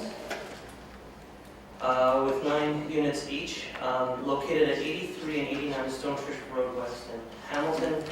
Property is located at the southeast corner of West 5th and Stone Church Road, which is shown in the on this location map. So, as mentioned, the application is for 18-unit multiple dwelling within 2 buildings, Building A and Building B. This slide shows the original site plan submitted at the time of submission of the application, where it shows, again, 18 dwelling units and associated parking with the access driveway on Stone Church, which is over here. Staff had concerns with respect to the location of this driveway, as it was too close to the intersection and that the current and anticipated traffic along Stone Church Road would result in queuing of traffic along the street. And this slide shows the original elevations. So as a result of discussions with staff, the applicant and the agent, the site plan has been revised to show, again, with 18 units in 2 buildings. And however, the changes is that the access driveway is now at West 5th as opposed to Stone Church Road West. This addresses traffic issues as there'll be fewer traffic along West 5th Street as opposed to Stone Church Road. And in addition, the buildings are located closer to the street, which gives kind of the eyes on the street and have better kind of pedestrian-oriented environment. And this shows the revised elevations, and you can see that These elevations here show greater number of windows and also porches as well. So the lands surrounding the proposed subject lands include a variety of block and townhouse developments located on the north and to the west. You also have single detached dwellings surrounding it, and you also have single detached dwellings to the east, and there's also an existing place of worship. So these are just some of the slides, photos that show the surrounding area and also the subject lands. And this is along the intersection of West 5th and Stone Church. And this photo shows the existing block townhouse development to the subject property which is located here. So in accordance with public participation policy, 172 property owners were circulated for public meeting notices present application, and there was one letter of opposition that was received by staff with respect to the application. However, after discussions, no further objections were raised as the application would not affect the proposed development located further south of the subject land. So in conclusion, staff recommends the zoning development be approved. And that concludes my presentation. Thank you. Are there any questions for staff? Councillor Whitehead. Thank you, Madam Chair. As you can see, we have townhouses across the street from this particular development. This is a Stone Church, I want to be clear, this is a Stone Church address that's being developed. Staff in their wisdom believed that it was better to reconfigure the laneway from Stone Church to West 5th. Now, as you can see, with that picture right there you just had, the aerial picture. Now, if you take a look at the townhouse complex on the West 5th side, you can see where the driveway exits onto West 5th. I can tell you, and I'm sure we may hear from our presentation, that at peak hours, West 5th is probably the next busiest street after Upper James because the load it's taking as a result of Upper James. And the challenge is that many of these individuals, especially at peak hours, have trouble just getting on the driveway. Now, to further complicate matters, the reconfiguration is putting the driveway from these units onto West 5th, which means now you've got a competing interest, and again, there's a point of conflict. So can I ask, through the chair, I mean, I guess it's lesser of two evils, but I mean, have we really assessed the conflict and looked at the traffic loads and the challenges that the townhouse across the street have on accessing West 5th at peak hours? Mr. Lee? Through you to the chair, that has not been discussed or analyzed by staff. However, through our corridor management section, staff has suggested that, as you had said correctly, that the option to have the access driveway on West 5th is the more preferable option as opposed to Stone Church Road. Council? Okay, understanding the issues, it sounds to me we haven't done that assessment, but understanding the issues I just identified, what plans, I don't see them in the report, are going to mitigate the impacts that currently exist on that conflict between the townhouses and the driveway across the street? Mr. Lee? Through you to the chair, one of the options is certainly that there are bus routes on Stone Church Road so that residents can actually use alternate forms of transportation, and that is one of the options that residents also have as well, in addition to the use of the private motor vehicle. Council? Madam Chair, the development itself of the most part I support. I do have some concerns and issues in regards to the driveway allocation. I'm going to listen to the constituents who are here to speak to this issue, and then I'll add further comments then. Okay, thank you. Any other questions for Mr. Lee? Seeing none, can I have a motion to accept his presentation, please? Councillor Pearson, Councillor Whitehead, Members of the public, in accordance with the provisions of the Planning Act, please be advised that if a person or public body does not make oral submissions at a public meeting or make written submissions to the council of the city of Hamilton before council approves the zoning bylaw amendment, the person or public body may not be entitled to appeal the decision of the council of the city of Hamilton to the Ontario Municipal Board, and the person or public body may not be added as a party to the hearing of an appeal for the Ontario Municipal Board unless, in the opinion of the board, there is reasonable grounds to do so. So I see we have one person that's here to speak on this. Is there anyone else in the audience here to speak on this issue? You're the applicant? Can we just wait and then we'll call you down? You don't mind? Thank you very much. I know that's usually protocol, you come down first, but.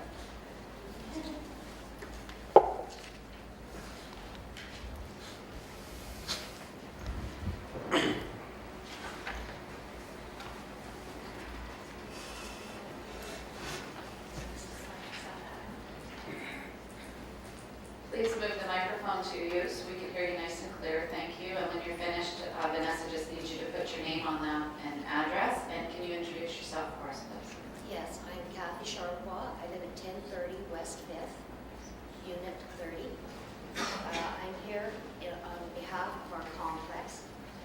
First of all, I'd like to say I'm a little concerned. I'm sorry, we can't hear you, hon. You're going to have to go right over to First of the all, I'm a microphone. little concerned. It's turned on.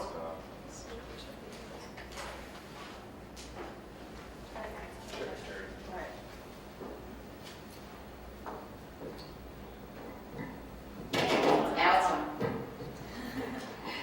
Are we on? Can you start again and introduce yourself? Thank you. My name is Kathy Charlevoix, and I'm a resident of 1030 West 5th. It's a townhouse complex on the southwest side of West 5th and Stone Church intersection, opposite to the new Valerie construction site. First of all, I'm a little bit concerned that Mr. Lee did not do a traffic study or in conjunction on his own or with the city.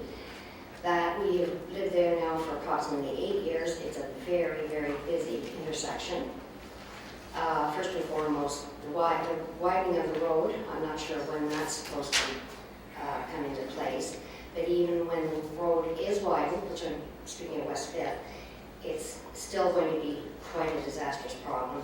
Right at this point, our exit is very close to the lights as it is. Valerie's will be that much closer to the light. The comings and goings, and going into our complex now is a very short turning lane. It's not a proper turning lane. It starts very small, and then of course it's going from up to Stone Church to turn left. But for us to pull into our intersection now, it's almost impossible. We have people flying up behind us because they think visually we're turning at Stone Church to go left, where in fact we're going into our complex. Down the road is proposed also on the other side of this Valerie complex, which they are located supposedly 83 to 89 Stone Church, which technically their entrance should be onto Stone Church. Adjacent to them on their side, property unit 1029, their driveway also comes out to there. Now, next to them is proposed for a senior citizens residence, also a church and a drugstore. So that is in a very close proximity to also these driveways. Beside our complex also is 2 to 3 homes that have driveways. We're all very close together. It really is impossible for more congestion in that area until and after West 5th is expanded. Also, we have buses that pull up close to our entrance to let off students morning and afternoon from school, which is dangerous as it is. And quite often what happens now is we're getting problems with people that are coming to pick up their children, coming into our complex, sitting idling, because they can't, park out on West 5th, being a very busy street.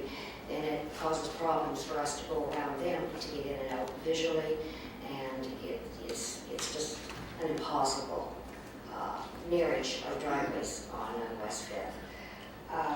Am I allowed to refer to some complaints as well. I also have a list of residents' signatures. If you can leave that for Vanessa after you're I will finished, do that would so. be great, I will do so. for the public record. Yeah. I'm just going to refer to my questions to make sure I haven't left anything out.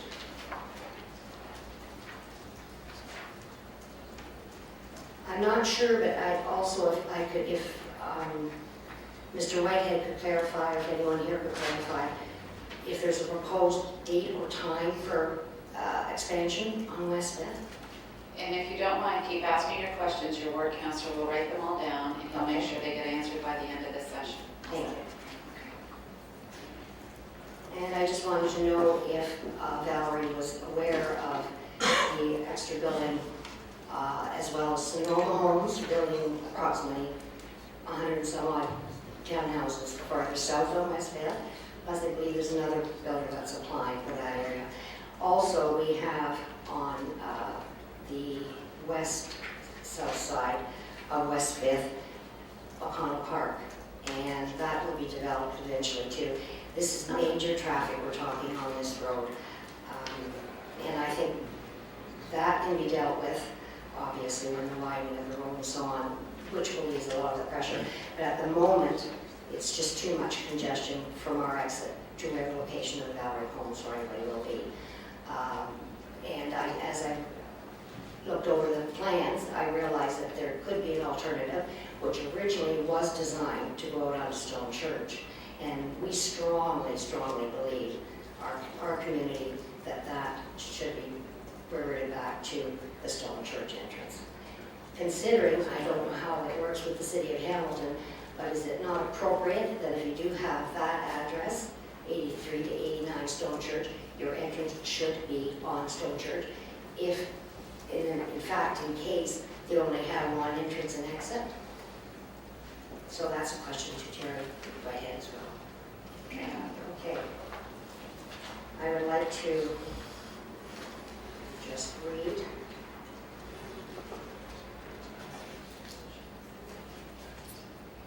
Reasons why we, the residents of 1030 West 5th Street, disapprove of Valerie's proposed to their site plans for and part of the rezoning as follows. Only one entrance into their complex that exits onto West 5th, when in fact their address is 83 to 89 Stone Church, not West 5th. Too close to our entrance and exit, which has a proper address location. Bus stops morning and afternoon to allow school children, making it more dangerous than it already is with the huge traffic flow. Their exit will be too close to the intersection, as 1030 is already having difficulty with that situation.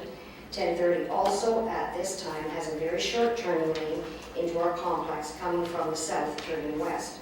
On the south side of 1029 West 5th, there is another proposed exit for future seniors residence, church, and drugstore, leaving us with another close proximity exit entrance.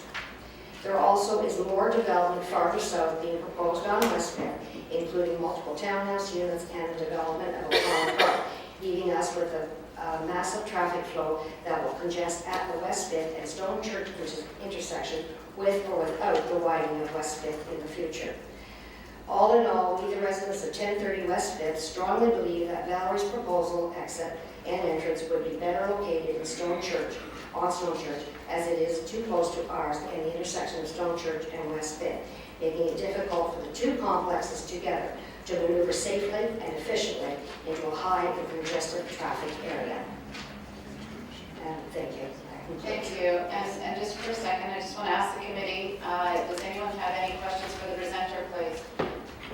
Any questions? Councilor Whitehead? Well, I actually want to, Kathy did indicate she was here representing many condo owners in the condo across the street from this particular development.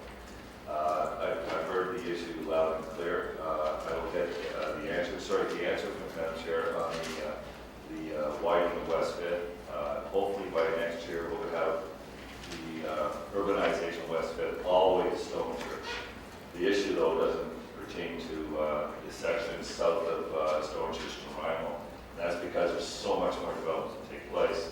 So it isn't in the program, even in the 10-year horizon, as a now. So the reality is your issues and concerns are valid, especially with the timing of the urbanization of West End between Stone Church and Ryan. And I'm sure the other question, she got an answer for if you don't mind, but what I was added to was if the address is 80, or whatever the address is on Stone Church, 8389. how is it that they can change the reconfiguration of the driveway to the Stone Church address onto West End? So at the appropriate time, I will ask staff that question. Could I add another question? If this ends up, I don't know if this is uncommon for the city of Hamilton to have your entrance other than on the street. They would have to go to city and have an address change, obviously, right? To change it to a Stone Church, or West End address, sorry. I'm not 100% sure of the process, but I understand that that's exactly what happens.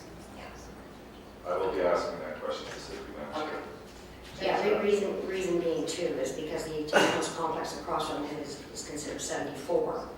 But they do have an entrance going off of Stone Church. So, you know, it's just a matter of figuring that out. It's confusing. Yes. Thank you. And any other questions from Ms. Sherross, please? Seeing none, thank you very much. And if you don't mind signing in, that would be wonderful. Thank you. Anyone else here from the public? I understand the applicant would like to come in.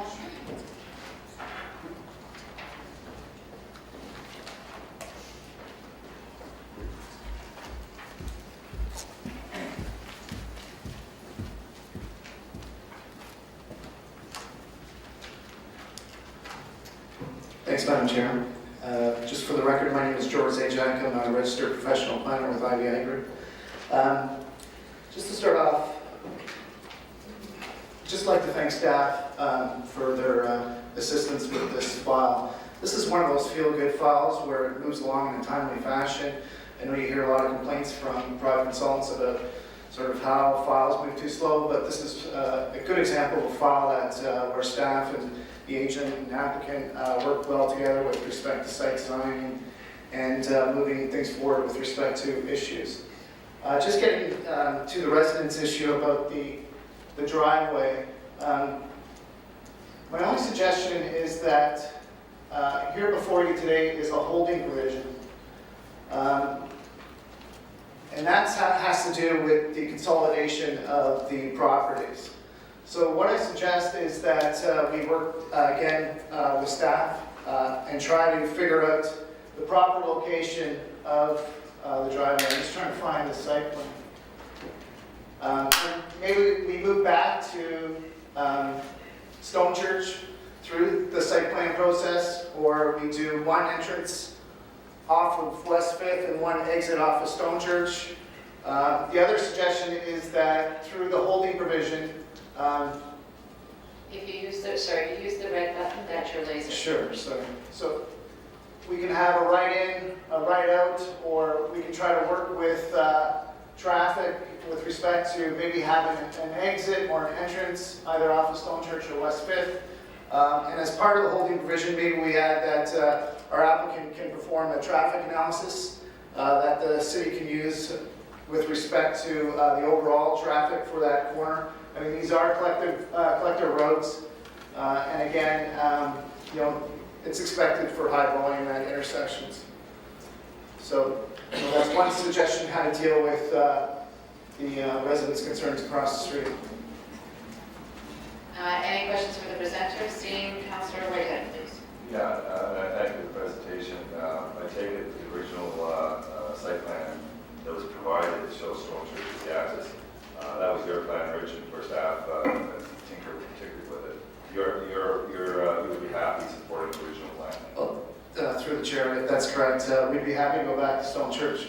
It worked a lot better. We can leave the buildings where they're at to still provide that street presence, but we'd be happy through site plan to go back to that design. Thank you. And Stone Church is currently an urbanized street with widened road compared to West End? That's correct, yeah. Okay, thank you. Any other questions? Seeing none, can I have a motion please to accept the presentation from our presenter, Councillor Whitehead, Councillor Pearson, all those in favor? Carried. Thank you very much, George. Thank you, Madam Chair.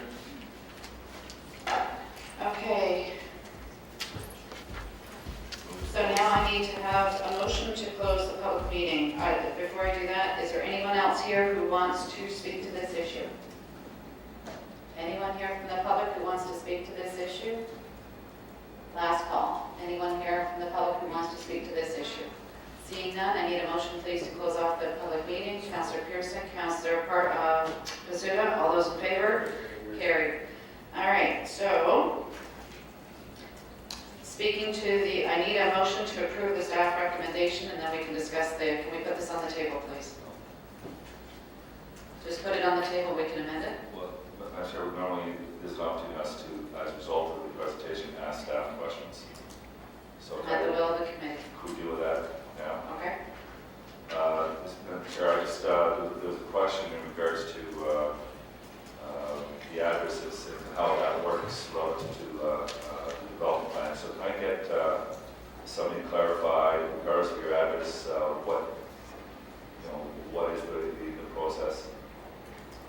Steve, would you like to answer that? Through you, Madam Chairman, for Councillor, the current addresses on Stone Church reflect the current fact that there was 2 single-family dwellings that were developed with frontage onto Stone Church. Through the development review site planning process, if the final ultimate access was to be on West 5th, then as a condition of that site plan, they would go through a municipal address change to change their address to West 5th. Being a corner lot, they do have that flexibility of changing their municipal address if it meets the city's policies and requirements, whether it be on West 5th or Stone Church. I appreciate that. The West 5th is between Stone Church and Rimo. Is it urban cross section or rural cross section? Through you, Madam Chairman, it's presently a rural cross-section, and it's my understanding that the plans are, as development proceeds in coordination with the city for the park across the street, that it will ultimately be upgraded to a 3-lane cross-section, urban cross-section. Currently, can you confirm whether it's in the program at all? Mr. Sergi, good morning. Good morning, Chair. Through the chair to the councillor, as you previously indicated, it's not shown within the 10-year horizon.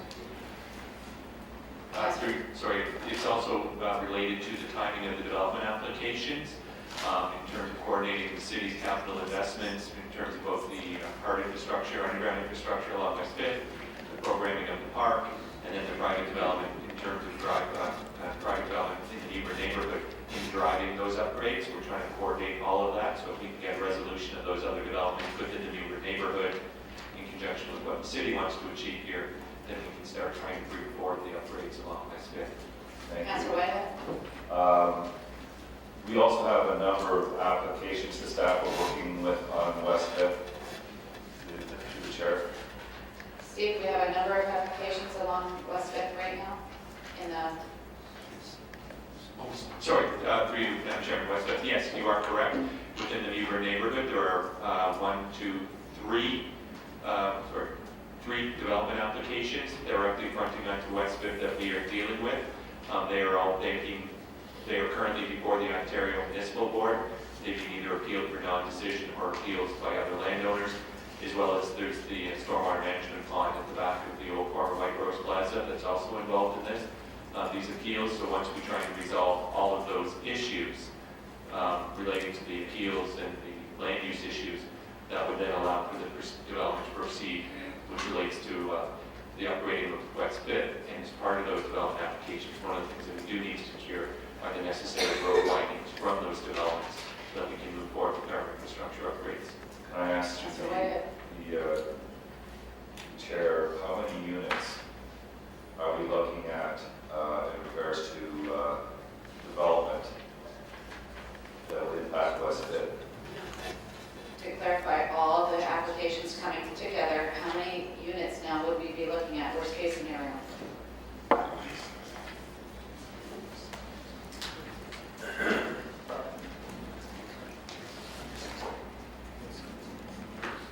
Through you, Madam Chairman, on both sides of West 5th, with the ultimate development, we're probably looking at something in the order of about 500 to 600 units, depending on the final configuration and approvals for those lands.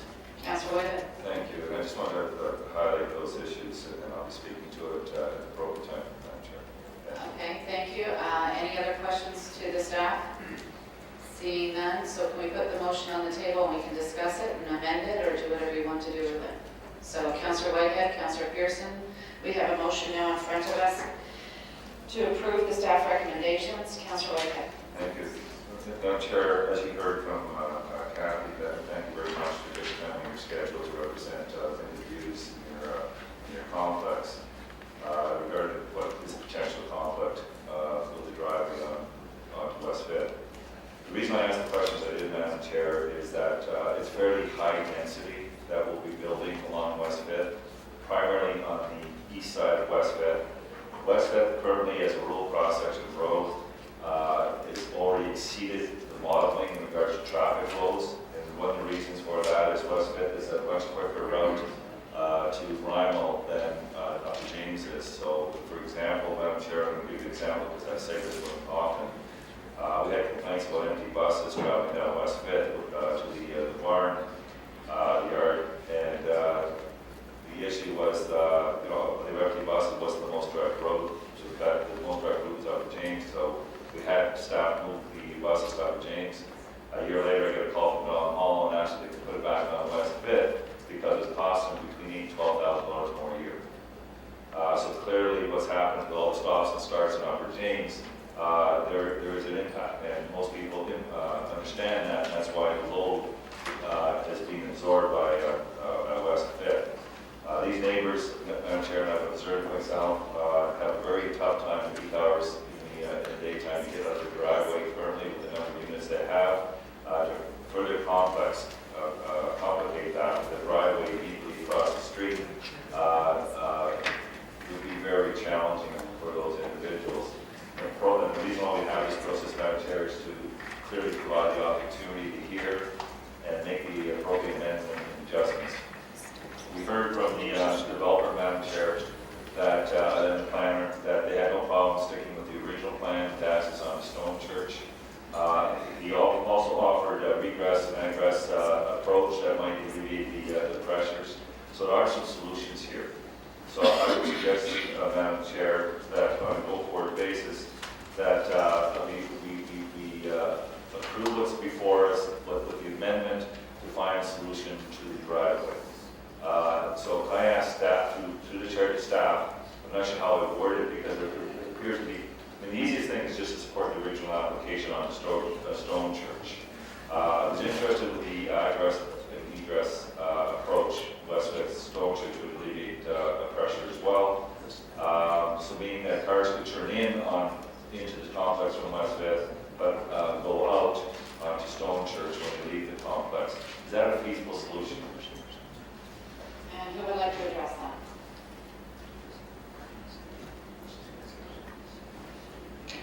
Through you, Madam Chairman, yes, that can be a direction as part of the site planning process, that the access, there's nothing in the current zoning bylaw that's before committee that would prohibit access onto Stone Church. So if there be a direction to staff to explore or implement those recommendations at the site planning stage, we can work with the applicant to make the necessary revisions to the proposal to provide for either the multiple access points or the reconfiguration of the access only to Stone Church, if that is ultimately what is the best thing to do in this situation. So the good news, Madam Chair, is that what you heard is support. You didn't hear anyone not supporting the actual development and the good work the staff did with the developer. And actually, I need to mention to the developer, we had a real issue with the house that was there, the boarded house, that a lot of vandalism and so forth. They acted very swiftly to demolish that to make sure that there wasn't ongoing safety issues in that location. So I want to publicly thank you for doing that. And I certainly support working with staff on the site plan to address the driveway issue specifically. We can make that as a condition of approval. I'm fully supportive of moving forward. Okay, so just to be clear and understanding the process properly, did you want to ask for a holding provision on this until the traffic, the egress was sorted out, or how do you want to do this going forward? I look for staff's suggestion on approaches. Through you, Madam Chairman, we are currently recommending that these lands be placed in a holding zone anyway, so we can revise that holding zone to add this as an additional condition as it relates to the points of egress to the site. So for procedure, you're going to ask this to be approved, but adding to the holding provision, the egress situation. Correct. And sorry? Okay, so that would be seconded by Councillor Pearson. And is the committee all right? As amended, I move the. Yeah, so we're asking for an approval with the provision being added for the two egress, possible two egress. Okay. So all those in favor? Carried. Carried. And I'm going to welcome our chair back. You will. Thank you.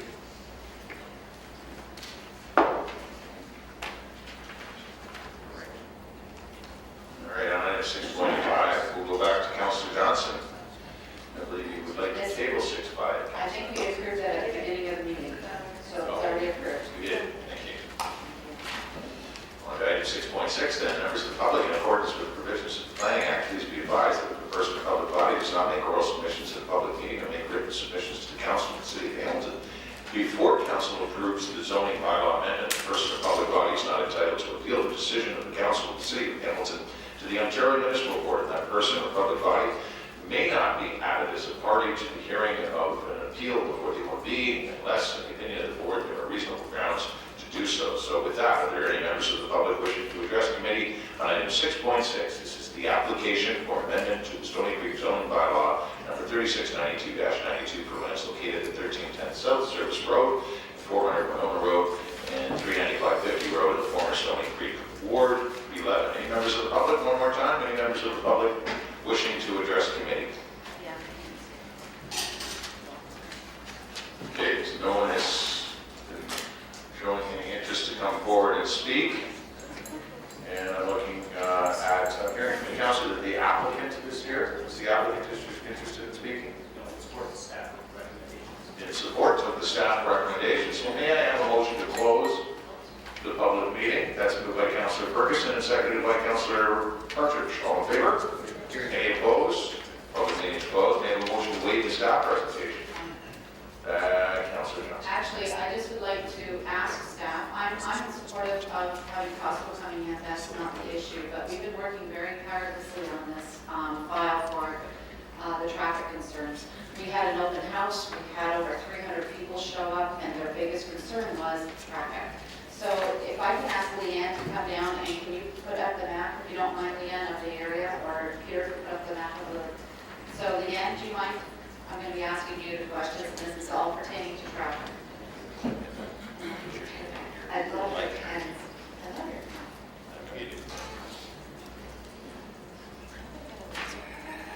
Anybody have the laser light? Councillor Johnson. Planners up there have a laser light for Councillor Johnson? Oh, we have one, okay, I'll take that. There, that's more than fine. Thank you very much, and thanks to staff. We had a big open house, the applicant was there, he did all the presentations. And just for everybody to understand this, this was all approved in 2010 by the former council, and I want to put this on the table right now as one of the parties that appealed this decision. It was approved at the OMB, and my attitude ever since then was, let's make this the best one ever. So I'm not in any shape or form. Sorry? That's impossible. It isn't. So anyways, here's where Walmart is to go. Here's where Costco. Now this is the new addition to this zoning application, is the Costco. And with Costco comes 16 gas bags. So just to give everyone some more idea, we were just talking about rural, this is a rural road right here. This is 50 Road. And it's right at the corner of number 8 and 50. It is a very hairpin turn for any transport trucks to come through. Right here is where we just approved the new school, and here is where the new development's coming in.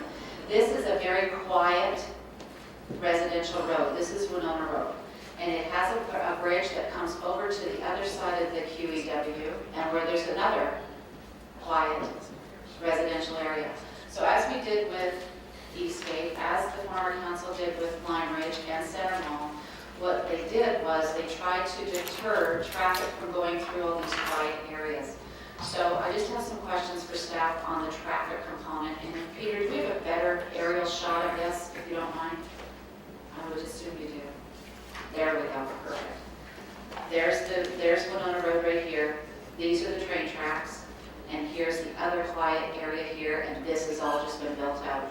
This piece of land right here is owned by the ORC, and there was on the dockets a long time ago, this being the North Service Road.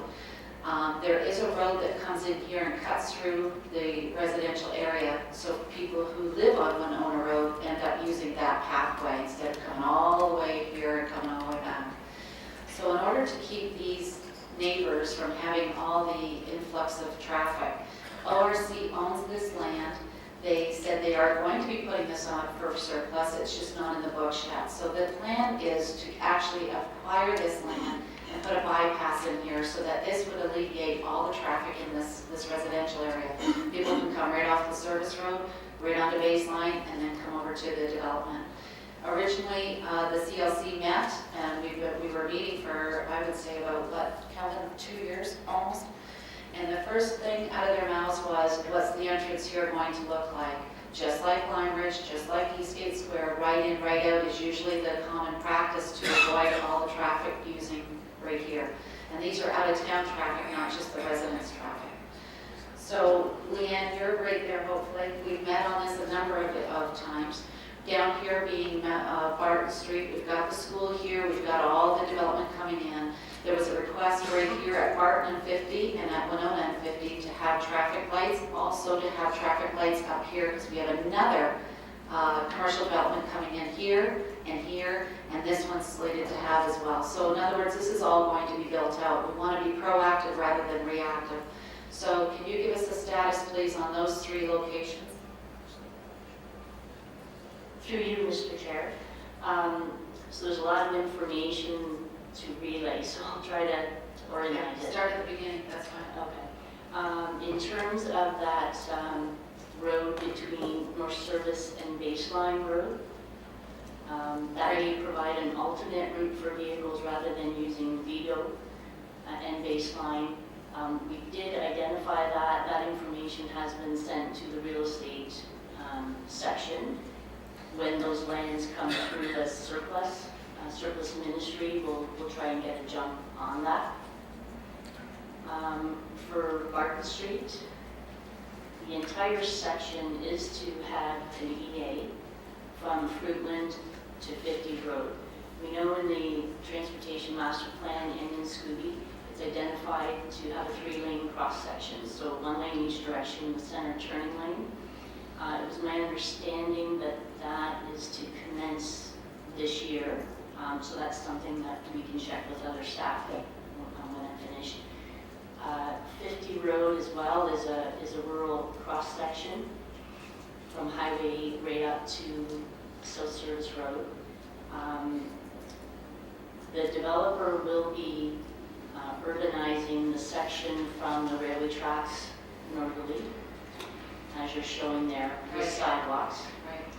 There will be sidewalks constructed on a portion of 50 from the railway tracks southerly, and that's through as part of the residential development that's going in the foothills of Winona Phase 2. Right. There are still sections of 50 remaining that won't have sidewalks, and that's something that the Public Works Department is looking at in terms of how are we going to get the sidewalk connection in down to Highway 8. Sorry, Leanne, just to clarify, sidewalks will be coming here, and I forgot to mention, this piece right here is still in the green belt. So that's where the challenge is. So I believe there's going to be a walkway to cut through from 50 Road into the new foothills of Winona 2. Correct? Yeah. Okay, so that's where the link will be for the sidewalks. Yeah, and so there's still ongoing discussions in Public Works for the remainder of 50 Road. Barton at 50, Barton at Winona, they are shown as acceptable levels of service through the traffic study that was done by the developer.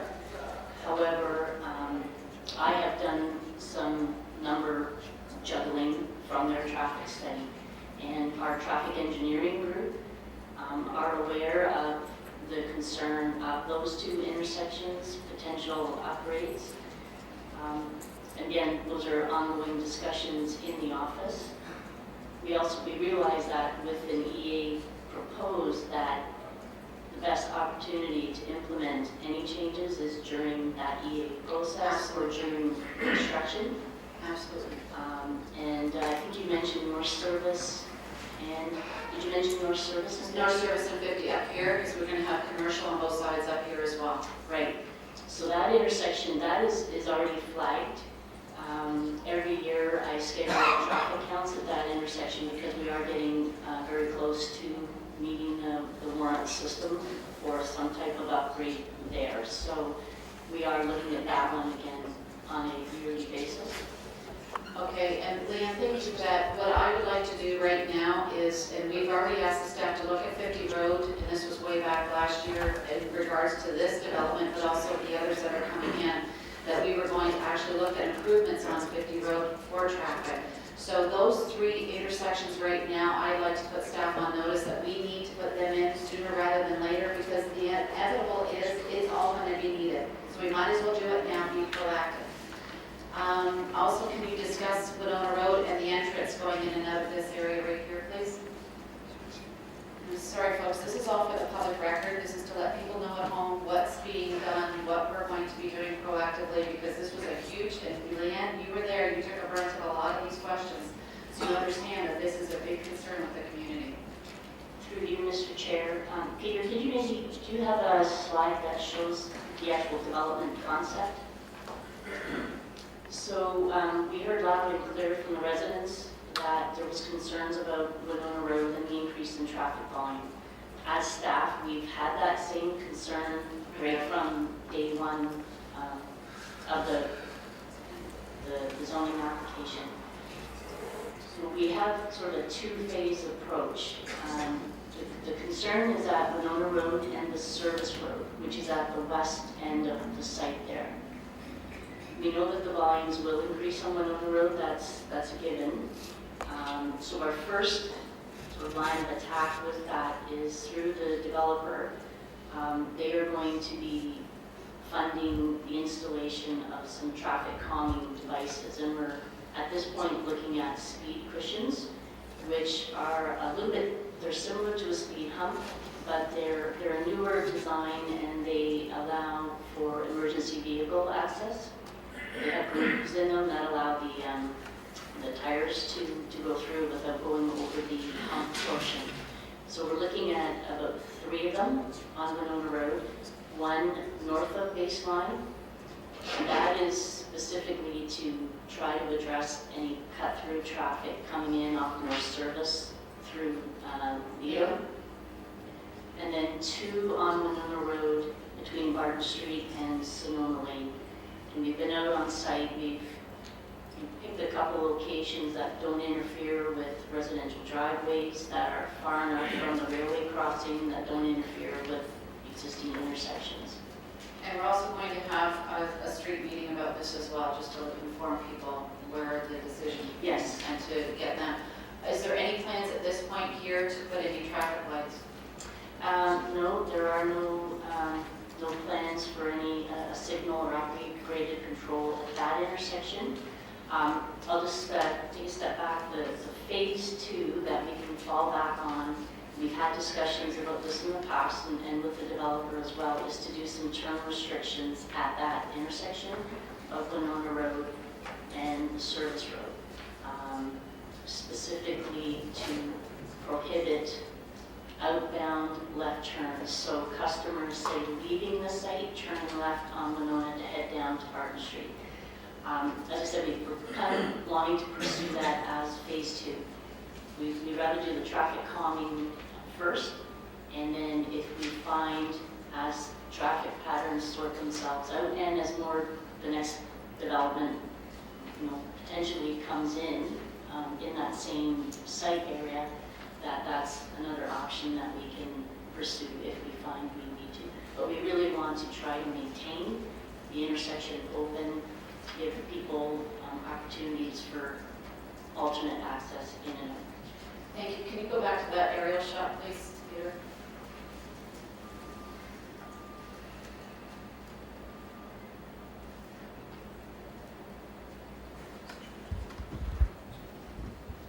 Thank you. The biggest concern right now is that if speed humps go along here, we've got escarpment drive to head it here. You have Benzinger, you have Sonoma, and Napa. So if we deter people from going down the main road here, then we'll encourage them now to go into the residential areas. So we're really going to have to be open and minded about how this goes going forward, especially this intersection. As I said, the CLC, this is the council they brought together as part of the OMB settlement, was the first concern was this should be right in, right out. That was absolutely the concern. When I met with the applicant, they talked about putting a pork chop here where it would allow people to turn right in here, but it would still not allow people to turn left coming back out. So I really want to encourage staff to take a look at that as well, because we really need to get this. Here's where all your main roads are. This is where they can come out on the service road, they can come on 50, they can go over to the QEW. To me, that makes more sense than to go up and down this road here.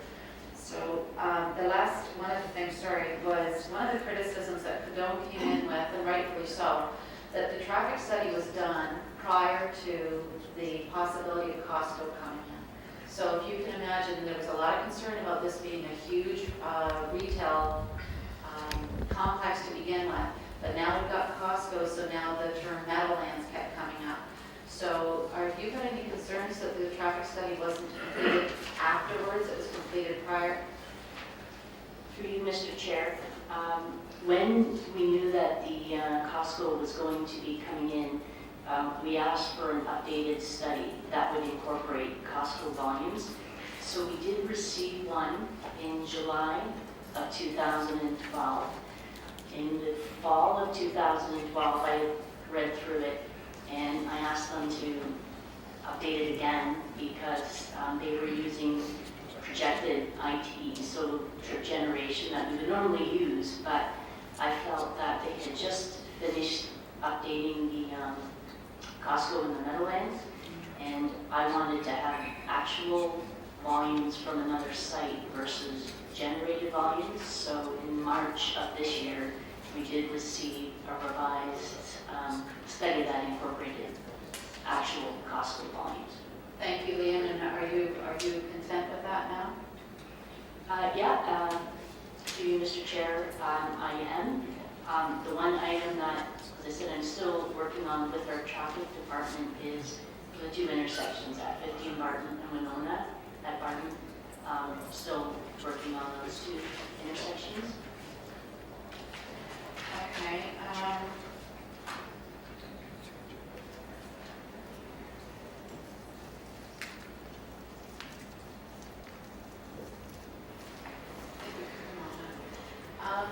And to our general managers on here, this was one of those situations, again, we keep raising this.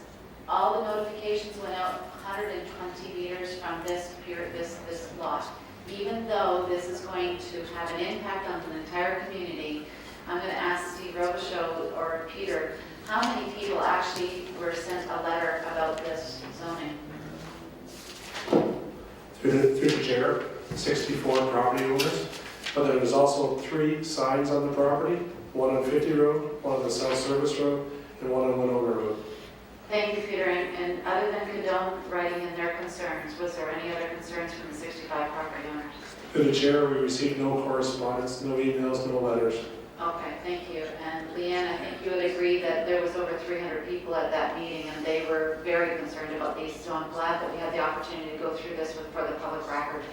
So just to be clear, we're looking at traffic calming on Winona Road. We're also looking at phase 2, putting in the restricted turning into this entrance right here. Traffic lights at 50 and North Service Road, traffic lights at Barton and Winona, or Barton and 50, and traffic lights at Winona and Barton. Those are all on the docket, they're in the hopper, and it's just a matter of timing when they go in. I wouldn't say the signals are a guarantee to go in, but we're in the review process to analyze the need for them. Okay, well, I can tell you we didn't need them. And also, the last thing I was going to ask, sorry, I had it in my head.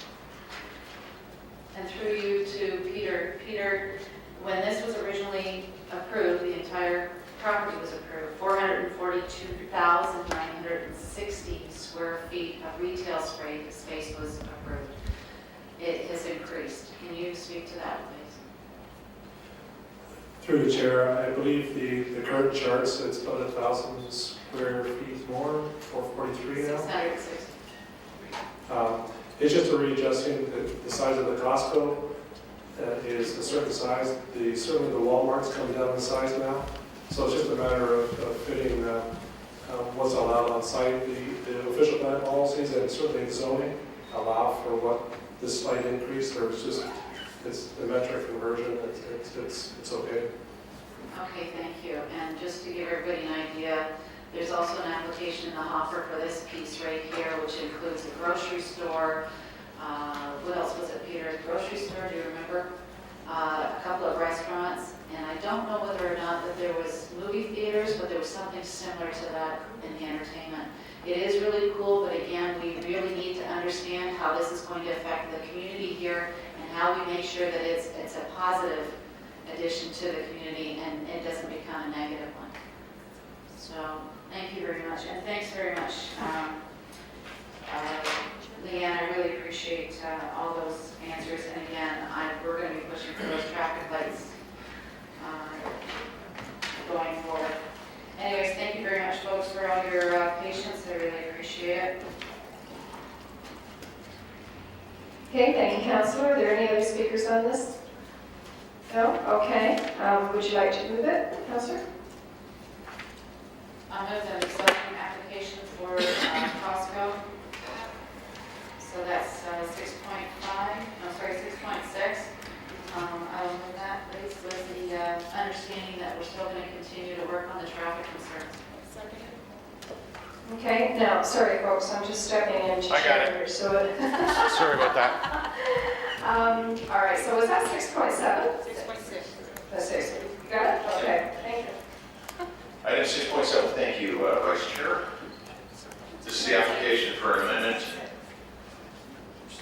Or do we, I just heard us move. Right, so we're on 6.7. Application for amendment to the City of Hamilton zoning bylaw. Number 6593 for lands located at 1500-1502 Main Street East, Ward 4. To be clear, We have a second and vote on 6. we didn't vote on it? No. Okay, so, all in favor? Any opposed? All in favor? Carried. Thank you. For the record, we need it for the record. Members of the public, in accordance with the provisions of the Planning Act, please be advised that if a person or public body does not make oral submissions at a public meeting or make written submissions to the council of the City of Hamilton before council approves, in this case the zoning bylaw amendment, the person or public body is not entitled to appeal the decision of the council of the City of Hamilton to the OMB, and the person or public body may not be added as a party to the hearing of an appeal before the OMB unless, in the opinion of the board, there are reasonable grounds to do so. Are there any members of the public wishing to address committee on this item? Any members of the public wishing to address committee on this item? Are there any members of the public wishing to address committee on this item? I don't see any. So we'll look for a motion then to, is the applicant interested in speaking? Is the applicant here? John? Aaron? We're in support of the staff, and unless the committee has questions. For the record, the applicant's representative says they are in support of the staff recommendation. So we'll move to close the public meeting. Moved by Councillor Ferguson and seconded by Councillor Johnson. All in favor? Any opposed? It carries. May I have a motion to waive the staff presentation? That's moved by Councillor Basuda, seconded by Councillor Pearson. All in favor?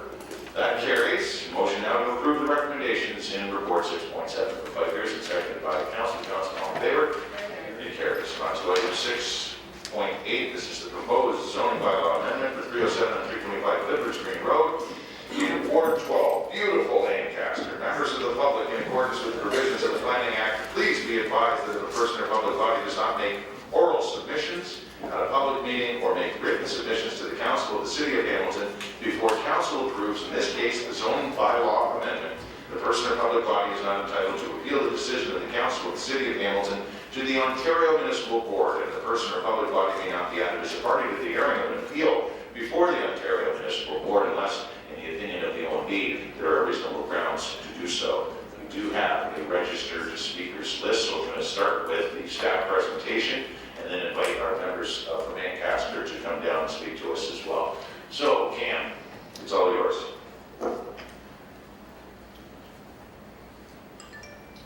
Thank you, and good morning, Mr. Chair. members of the committee, and ladies and gentlemen. The application before you is for a zoning bylaw amendment for property located at 307 and 325 Fiddler's Green Road, Ancaster, which is located approximately 0.5 kilometers north of Highway 403 on the easterly side of the road. The property known as 325 Fiddler's Green Road is an L-shaped property. It has 59 meters of frontage and has been occupied by the Highgate Retirement Home since approximately 1989. It consists of 1 and 2 story sections, which currently house up to 50 residents. The abutting property to the north, which is 307 Fiddler's Green Road, contains a vacant 1-story dwelling, and it has 49 meters of frontage. The two properties have now merged under common title, and the owner is seeking to expand the retirement home to include both properties. The property is located within an area comprised of single detached dwellings on varying sized lots, and the property itself is bounded by single detached dwellings to the north and south, and also to the east. Further to the north, there are some pockets of low-rise multiple dwellings, such as townhouses and an existing church. The proposed expansion would involve the retention of the easterly wing and the development of new central and westerly additions to replace the central wing.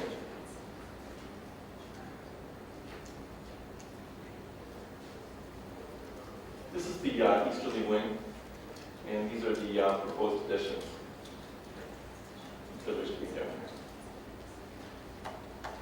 The proposed additions would be 3 stories in height, and they would be developed mostly on the current site.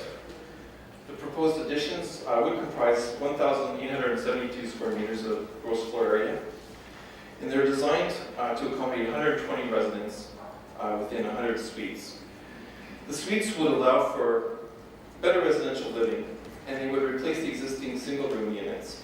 They would allow for the accommodation of single persons in 80 suites, and married couples in 20 of the suites.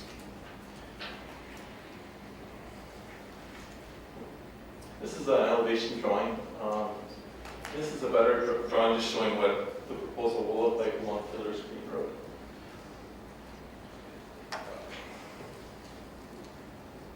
And a portion of the westerly wing and the parking lot will be located on 325 Fiddler's Green Road. And that's this area here.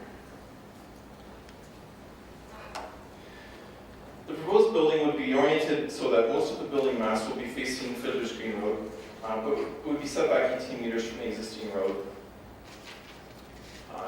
allowance, and 12 meters from the future road widening, or the future widening limit. The proposal has been revised to address concerns with respect to access, loading, garbage, storage and the retention of trees, and buffering for the neighbors to the north. The proposed expanded retirement home would be served by a single driveway located on the northerly part of the property. A new parking area would be located also in the north part and would consist of 55 spaces. The loading area would be located behind the main portion of the building and would not be visible from the street. Loading area is right in here. This is the proposed driveway from Fiddler's, and this is the parking area for 55 parking spaces. So northerly edge of the parking area would provide a buffer approximately 6.5 meters in width to allow for the retention of most of the existing trees. Garbage storage is being proposed for the use of a mullet system, which is to be located in the parking area. And this would allow waste to be stored underground so that the containers would not be visible from the street. And that would occur in this area here. And this is the expanded buffer, 6.5 meters in width.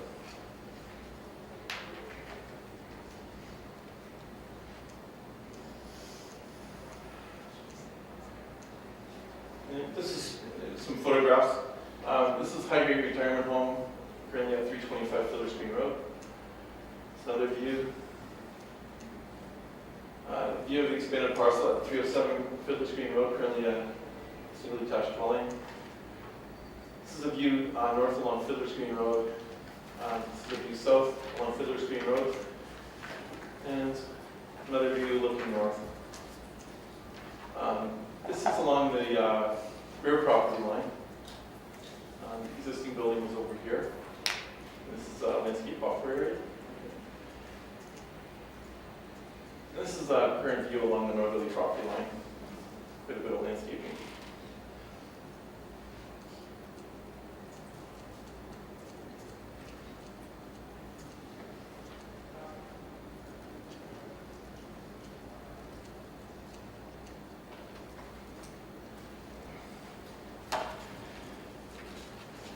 In terms of the zoning, the proposal would exceed the IT zone requirements for setbacks, landscaped area, and parking, and I will be discussing this a little bit further in the presentation.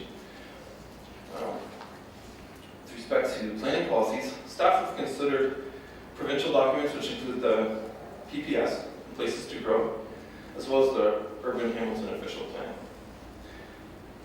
The proposal is consistent with the PPS because it would allow for efficient development and will contribute to an expanded range of residential uses, which includes housing for the elderly and those with special needs. Similarly, the proposal conforms to Places to Grow, which encourages intensification, as well as housing that serves specific components of the population, such as staff or seniors. The Urban Hamilton Official Plan is now in effect, with certain exceptions, and these are noted in the report, which some of these are under appeal. About were discussed. In the official plan, the property is designated under neighborhoods, and the proposed retirement home expansion would be recognized as a form of housing termed housing with supports. This is intended for persons who require some sort of support component to live independently. The neighborhoods designation permits this type of use. The policies for medium density development were examined given the existing form of development on the site, which is a type of multiple dwelling, the location along a minor arterial road, which is Fiddler's Green Road, and the provisions for adequate parking, buffering, landscaping, and amenities. The proposal was also examined in more detail with respect to residential intensification policies. These are noted in the report on pages 11 and 14. In particular, the proposed expanded retirement home is considered to be compatible with its surrounding developments. It would not contribute to overlook or overshadow because the site is of sufficient size with relatively low lot coverage and has generous setbacks. The site would also be well landscaped and would allow for a substantial buffer along the northerly property line. Parking would be provided above the requirement for retirement homes, and it's unlikely that there would be any noise issues with the expanded use. In terms of the proposal's contribution to a range of housing, it's noted in the report that it would provide expanded housing opportunities for a growing segment of the older population, as there are only 3 retirement homes within Lancaster. The over 85-year age cohort in particular is growing very rapidly, and the proposal would provide housing for this age group. The residential intensification policies require an evaluation of height transitions, existing lot patterns, amenity spaces, neighborhood functions, and streetscape. These are covered in the staff report, and staff are satisfied that the proposal addresses these policies. The proposal was also examined with respect to urban design, and these are discussed on pages 15 to 18 of the report. Overall, staff are satisfied that the proposal would provide a high-quality design that will complement the character of the neighborhood and enhance the streetscape. The proposed building would also have a good fit on the property, occupying less than 30% of the expanded property. The design provides for on-site amenities, such as pedestrian circulation in the form of walkways which would go around the buildings, adequate parking, landscaped areas, and it would maintain the perimeter areas of the site in a manner similar to existing conditions to allow for integration and compatibility. In particular, this is the revised tree preservation plan. You can see that purple colors refer to the landscaping that would be retained on the site and the setbacks that would apply. So this would preserve basically the perimeter of the site in the current condition. The application was circulated to residents. There were 90 98 residents that are circulated within 120 meters of the subject property.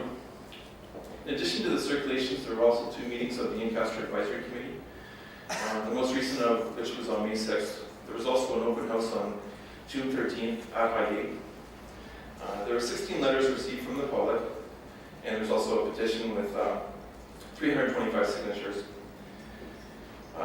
The issues that were identified in the letters with respect to neighborhood concerns, traffic and parking, nuisance issues, and infrastructure concerns. They're discussed in the report on pages 22 to 26. I'll try to touch on the most important of these issues. One of the concerns was with respect to neighborhood character being affected by the proposal.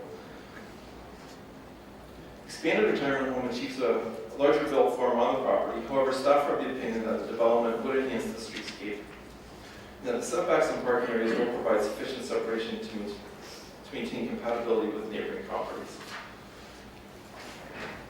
Concerns with respect to the loss of vegetation were noted with the revised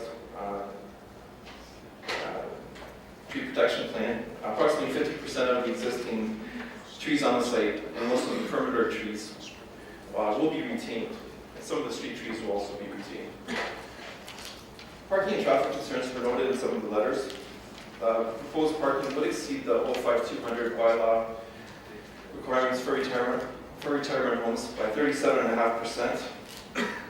Typically, traffic would be low during the week and higher during weekend afternoon periods. Staffing is arranged in 3 rotating shifts, which would not likely exceed 20 persons per shift with the proposed expansion. Some spillover traffic has occurred on 1 or more occasions with Highgate. This is documented in some of the photos that are included in the report. The owner is aware of this concern and is pursuing arrangements with the existing church located to the north of Fiddler's Green to allow for off-site parking and shuttle service for certain periods when there may be a lot of visitors, such as Mother's Day and Easter, or if there's other functions that would require families. Nuisances such as lighting, waste management, and noise from mechanical equipment will be generally addressed at the site plan stage. It's unlikely that these or any of the other nuisances, such as snow removal and emergency vehicles, should pose a problem with the expansion.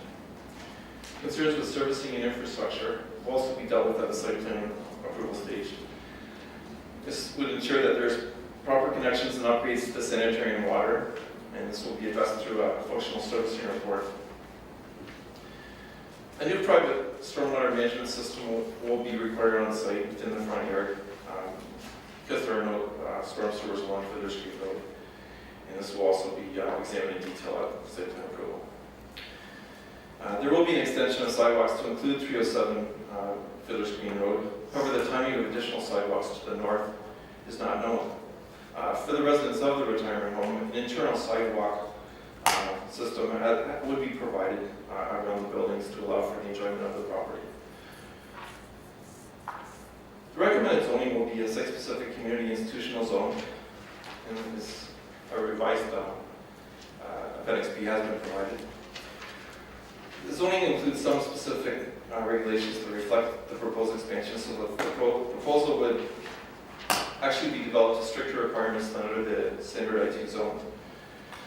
So there are no variances in terms of reduced requirements. I would like to note there is a widening requirement for Fiddler's Green Road, and this has resulted in the revised Appendix B. The zoning provisions that have been revised are because of the requirement for the dedication of 6 meters structural frontage for future widening. From the front setback, therefore, will be 12 meters instead of 18 meters. The landscaped area would be 47.9% instead of 51%. Building coverage would be 29.7% instead of 27.7%. In addition, there was a typographical error, and the northerly side yard should read 23.8 meters instead of 23.9. So all of these changes are considered to be minor, and the provisions would still exceed the I2 zone requirements.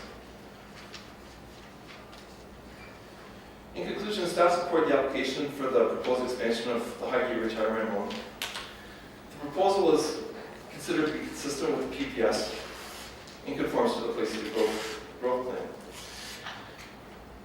The proposal would satisfy the residential intensification policies, including the provision of housing options for seniors, and employs good urban design by creating an attractive streetscape, which are requirements of the Urban Hamilton official plan. It also helps to promote a more integrated and inclusive community. As noted, this housing is important because it will serve a growing segment of the population. Therefore, staff are recommending that the application be supported, and I'd be pleased to answer any questions. Thank you, Cam. Councillor Ferguson.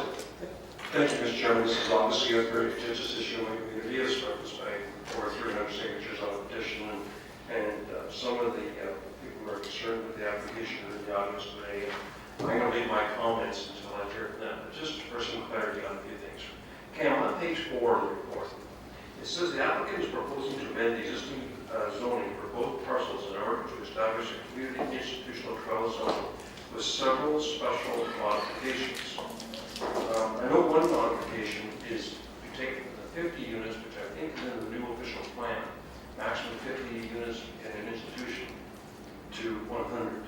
I'm aware of that one, and that's an all-encompassing thing. I believe the official plan to cover everything from halfway houses, which is very controversial downtown, to something like this, a seniors residence. My question to you is, what are all the other several special modifications? Because I can't find them in the report. Through you, Mr. Chair. The modifications are out of an abundance of caution to ensure that the proposal, or the zoning reflects the proposal. And as I've noted, all of the, there are no variances per se. Everything exceeds the I2 zone requirement. Remember 121 Federal Green Road, which was an issue there where yes, it was very clear in the report that there was, you're looking for 14 variances from the zoning bylaw. But here you just say several, so there isn't several, there's just one then? That's correct. There are special zoning provisions which have been included, but they're not reducing the standards at all. Okay, because the setbacks seem quite excessive there, they're significantly more than other zoning bylaws require. Side yard, front yard, to rear yard, and certainly the height is within the 3-4 restriction that's set in town and Lancaster. So just so unclear, so that the audience is clear, and so the community is clear, there's only one thing that they're asking for a variance on, and that's to go from 50 to 100 units. That would be correct. Okay.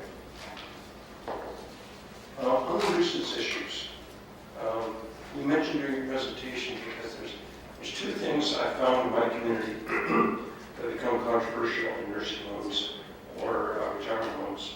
And one is the air conditioners for the neighbors backing into a residential area. And in my experience, most air conditioner technology is a heat exchanger, which requires airflow, excuse me, which is done by a fan, which makes all the noise. You're saying here the owner advised that it will be using a noiseless system. I've never heard of one. What is this thing? Through you, Mr. Chair, I think the applicant might be better to speak to that, but it's something that we would have to look at in more detail at site plan approval, but that was the information that was provided. Okay, I'll take that out with the applicant then when they come down and do their presentation, because if that technology exists, I'd like to know about it and for future applications. And they wouldn't, also, through you, Mr. Chair, they would be suites, but it would be a retirement home, so they're not actually apartment units. There wouldn't be any individual air conditioning systems. It would be a central air conditioning system, would it not? Well, I'll take that ownership to that. You talk about garbage, where you store the garbage is always controversial for neighbors because flies and odors and so on. During your presentation, you said the garbage storage will be underground. Can you just show me again where that is and then try to explain to me how that works? Does somebody have to hand bomb it all out every day when the garbage comes, or how does it work? The technology that is being, I guess, mentioned here is called a mullet system. We have them in certain areas of the city. I believe, I can't recall one right now. I thought the Shoppers oak in off of Main Street near the university have one, but could be incorrect. But it is a European type of technology, and it allows for the waste to be stored underground. Does it have a hydraulic lift that lifts it out when the truck arrives to pick it up? Well, it would require a special pickup by the city system would not be able to accommodate it. Through you, Mr. Chairman, if I can assist. Please. The Moloch units, they sort of look like an igloo above ground, and then the actual, and it goes below ground, it's 1 or 2 stories into the ground. And it's essentially, it's got a liner in it that they come and they pick up with sort of like a boom truck. So it'll actually pick up the bag and empty it out into the garbage, and then they put a new bag back into the system. So it's not like the traditional system where you see like the large bins that are stored above ground. This is actually, the unit is stored below ground. And like I said, all that you see when you're walking by essentially just looks sort of like an igloo. Is the portion that sticks above grade, and that's what they just have to remove, so that they take the cap off, remove the garbage bag, and then empty it, and then put a new liner back into the system. So generally, it's more nuisance. You don't get the usual nuisance effects like odor, other problems that have been associated traditionally with the bins that you see in the back of restaurants or other commercial type plazas. It's interesting, I've come across those either, I must be sheltered up there. These igloos, how far above the ground do they sit? Depending on the size and the type of the unit, they're 3 to 5 feet in height above ground. Some municipalities, you see them in other commercial plazas. Some of the restaurant industry, depending on the Care Foods, uses a lot with their sort of franchisees. We've seen other municipalities, City of Burlington uses these in all of their municipal parks. And you're seeing them a lot with some of the other institutional type uses simply because of you don't have the nuisance effects associated with traditional waste management.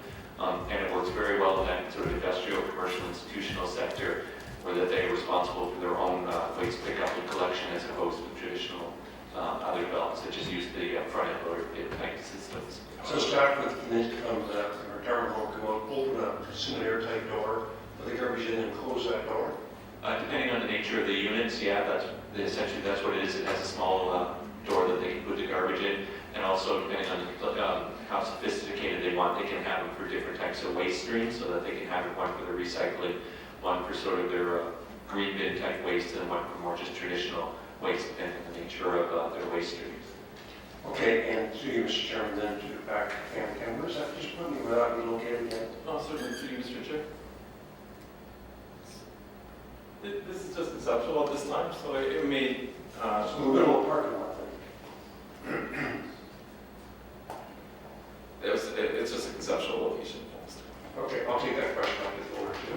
And on the north side, Mr. Smith's residence, he's probably the most affected by this development. Have they gone, he was looking for something a little more slightly pleasing than that less vacant, which is planting rather than a fence. Have you concluded what you'll put was on the very north side? Back at the community council meeting. Through you, Mr. Chair, this would be over 22 feet in terms of its width. It would retain all of the existing landscaping.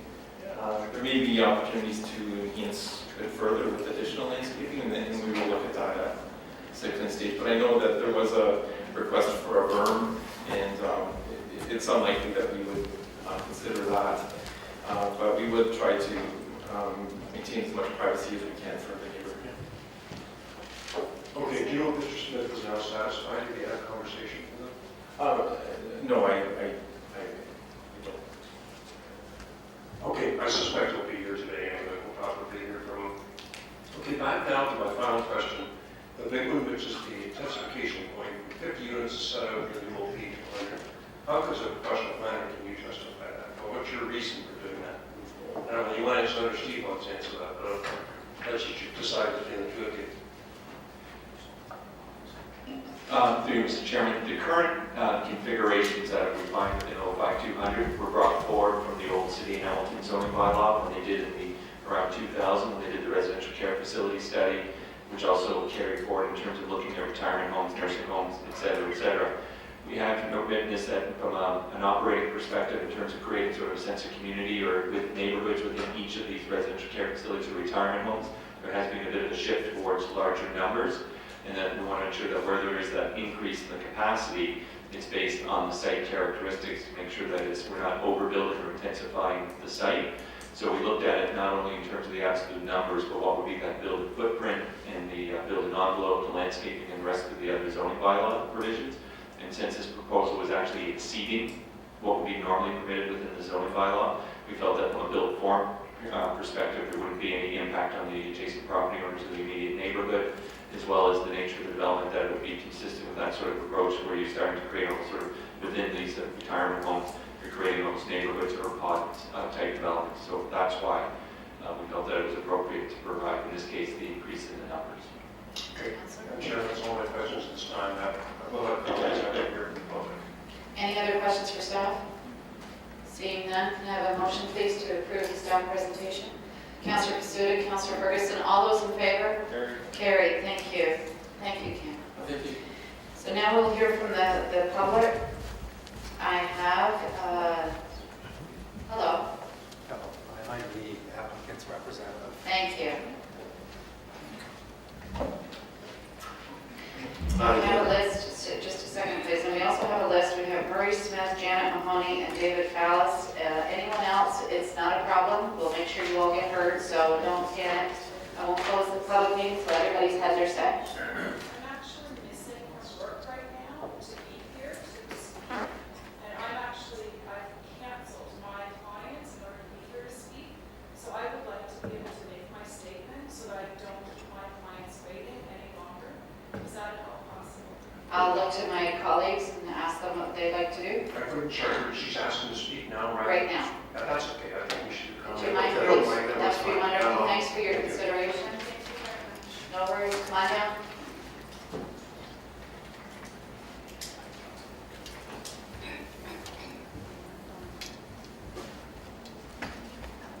And I don't know if you've been here all morning. You probably have been.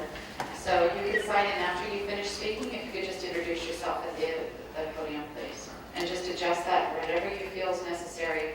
I have a statement to read. Is that satisfactory? It's fine. And first your name? My name is Janet Mahoney. Okay, thank you, Janet. Go ahead. Good morning, Planning Committee, Chair, members. Hello, Councillor Ferguson. Thank you for this opportunity to speak. Please forgive me if I unintentionally disrespect process or protocols. I have no experience at meetings of this kind. I'm going to submit a copy of my package to public record. Take your time, Jen. My package contains my statement of opposition, my supporting documents, and documents I have also located myself through internet searches and photographs. As I said also earlier, my name is Janet Mahoney. I'm a longtime resident of Ancaster. My family and I have lived at 259 Fiddler Spring Road since 1992, and we intend to stay. We're to the north and 6 homes from Highgate, and I've included a copy of the forms from the report that show my house is highlighted. As newlyweds, my husband and I chose this house, this neighborhood, this community as our lifetime home because of many factors, including the unique character of Ancaster. I'd like to show you a photograph now of our small home on our large tree lot, surrounded by these beautiful mature trees on our private property. I'm also a registered social worker, but I need to say professionally that here today I in no way represent my job as an EAP counselor or my employer Chappelle FGI, the Employment Assistance Program of Morneau Chappelle, or my social work business in Ancaster, or my past employer or any of my future employers. However, I found questionable facts, missing facts, and incorrect assumptions in report PED 13183 prepared by Mr. Thomas. And I found these based on my 25 years practicing social work in the seat of Hamilton, including 12 years completing assessment application forms, including CCAC forms, for adults discharged from a Hamilton hospital to assisted living centers such as retirement homes, including Highgate, long-term care centers, chronic care centers, and palliative care centers all over Ontario. It's with a really heavy heart that I say this next statement, and my final statement that I'll say today. My husband told me that it's important for me to tell you today that on Friday, November the 29th, 2013, Mr. Thomas of the City of Hamilton Planning and Economic Development Department had our meeting planned for 10 a.m. And Mr. Summer, who is present here today, the president and co-owner of Highgate, uninvited and unwelcome at my house at about 4:15, they told me, curiously, on the exact same day, using the exact same words that, quote, development is inevitable. It is this statement and these bully-like tactics that compelled me to be here today. I've included a letter I wrote to Mr. Thomas about the way he treated me. I left the meeting with him in tears. Yes, I know development is inevitable. Plus, I also know that approval of the zoning bylaw amendment for over-intensification of Fiddler's Green Road, my home, is not inevitable. It is a choice. The choice of this planning committee. Over-intensification of Fiddler's Green Road may be inevitable in the view of this planner, Mr. Thomas, and these owner-developers, Highgate Holdings Incorporated, but to fight it is the right of us residents of this unique neighborhood. That is my agenda for being here today. I'm here to fight the over-intensification of Fiddler's Green Road. I'm here to fight against the threat to destroy the character of my town. I'm not asking the planning committee to halt development. I'm asking you to deny this zoning bylaw amendment and reject report PED 13183. I'm asking you to listen to me, my husband, and 323 other petitioners and 15 other letter writers and oppose over-intensification on Fiddler's Green Road. Please agree with the OMB. I quote Councillor Ferguson. The OMB adjudicator agreed that intensification doesn't trump everything else, and the character of our community means something. Please do not set a precedent that will open the door to similar plans, whether they be this institution or developments like at 121 Fiddler's Green Road for the over-intensification of Fiddler's Green Road. I appeal to you, please do not put the unique character of my home, my community, my town, my minor arterial road neighborhood into the grasp of any others who are waiting in the wings to over-intensify. Please vote to preserve this unique community for now and for future generations. I believe Ancaster should be a legacy for future generations. If you cannot deny based on over-intensification of Fiddler's Green Road, then I'm here to ask you to deny this questionable report PED 13183, prepared by Mr. Thomas. He told me himself at our meeting on Friday, November the 29th, 2013, that the questionable facts in his report were obtained from the owner-developer, a vested party, instead of from study or research, and are based on gentlemen's agreements with the owner-developer. Please question why his report is skewed in favor of the owner-developer's agenda, contains erroneous facts and questionable conclusions about the Highgate in our neighborhood and town, and ask why he did not consider residents or the OMB's opposition to over-intensification on Fiddler's Green Road relevant, or as he said, part of due diligence in preparing his report. Question missing facts if you don't want to question that.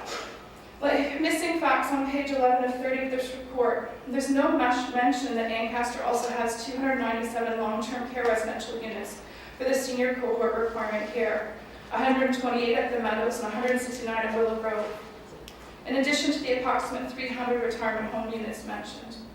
Also missing from this page is the fact that on just 2 kilometers of Fiddler's Green Road, estimated length of Fiddler's Green Road, between Wilson and Amberley, for the senior cohort, in addition to Highgate, there are 3 private senior communities, the Gables, Major Ralph Wilcox Apartments, and the Fiddler's Green Village.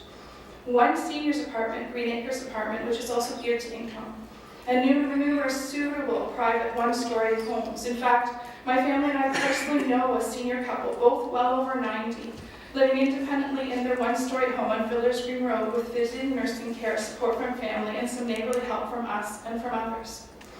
Also question unchecked facts, like on page 8 of 30. Can persons on fixed incomes afford Highgate where it costs $2,500 a month?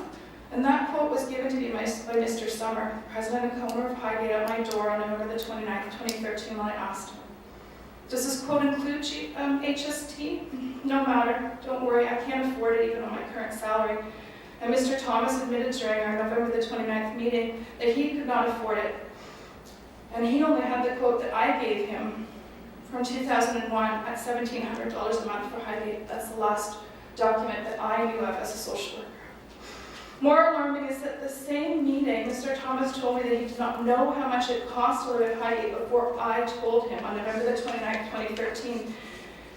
And yet he said, and he also said that this information was not part of his due diligence for preparing his report.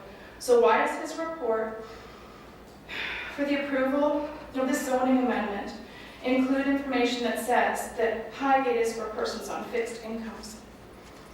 Is it because he wrote an unchecked fact in the official report? So how many other errors, inaccuracies, and unchecked or missing facts does this report contain? Well, I found many, too many to go into right now, so please read all the copies of my emails and see the charts and supporting documents. There's 7 of them in the package I've given. I assume Mr. Thomas' job is to be unbiased, to report facts based on research, to uphold the existing bylaws and the urban Hamilton official plan and past OMB outcomes, not to be supportive or in gentlemanly agreements with owners, developers, or builders, or push their or his own agenda for the over-intensification of Fiddler's Green Road, or perhaps I'm mistaken about his job. At this point, I would like to publicly and formally ask Mr. Summer, I see him in the audience, president and co-owner of Highgate, and all other representatives, owners, developers, residents, or supporters of Highgate, please do not come again to my private residence. You're not welcome on my private property to push your agenda. Please do not approach me or my family anywhere in public either to enforce your business agenda. I did not appreciate your disregard for my privacy, Mr. Summer. It was unpleasant to hear your unfortunate tales, but I do not care that you and your son purchased a business that's not viable beyond 10 years. Bad business foresight on your part. I don't mean to interrupt, but you need to direct all your comments to me. I know that this is a very passionate part for you. Through you, Madam But Chair. just, you said earlier you need some guidance on this, I'm giving you guidance. Please direct them to me. Through you, Madam Chair. I will continue. I apologize for No worries. protocols. No worries. I'll just find where I was. Pardon me. I'm just going to repeat myself a little bit.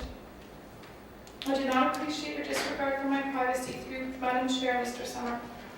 It was unpleasant through Madam Chair to hear your unfortunate tales. Please hear through Madam Chair that I don't care that you and your son purchased a business that's not viable beyond 10 years. Bad business foresight, Madam Chair, on the part of Mr. Summer is truly unfortunate for him and very, very unfortunate for all of the vulnerable persons he represents. But it was his choice. Madam Chair, I myself would have considered long-term viability before purchasing any business, especially a business for the care of vulnerable persons. But that's my ethical basis. That's ethical me.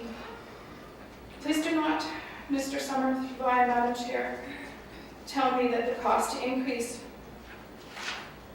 to 50 units or to increase the size of your residence home is not in your business plan.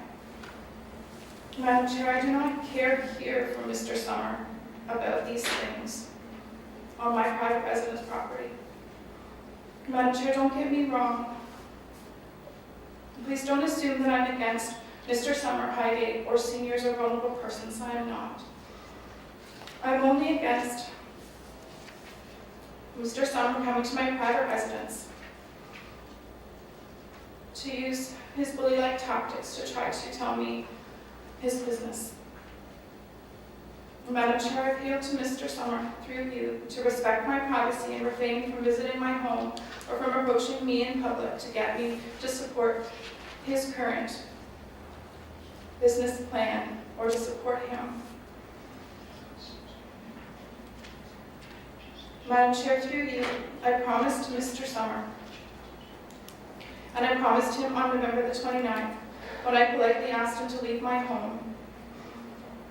And I promise publicly here, through you, Madam Chair, to Mr. Summer, that I have never, and I will never approach Mr. Summer in his private home or approach him or any of the lovely residents at Ancaster Highgate Holdings Incorporated to say my views or how I love my home and neighborhood and how I want to keep it like it is by fighting over intensification of Fiddler's Green Road. Perhaps I may have said this at the discussion meeting that was held at Highgate. However, I didn't know it took place. I was not notified. I don't know how I was not notified.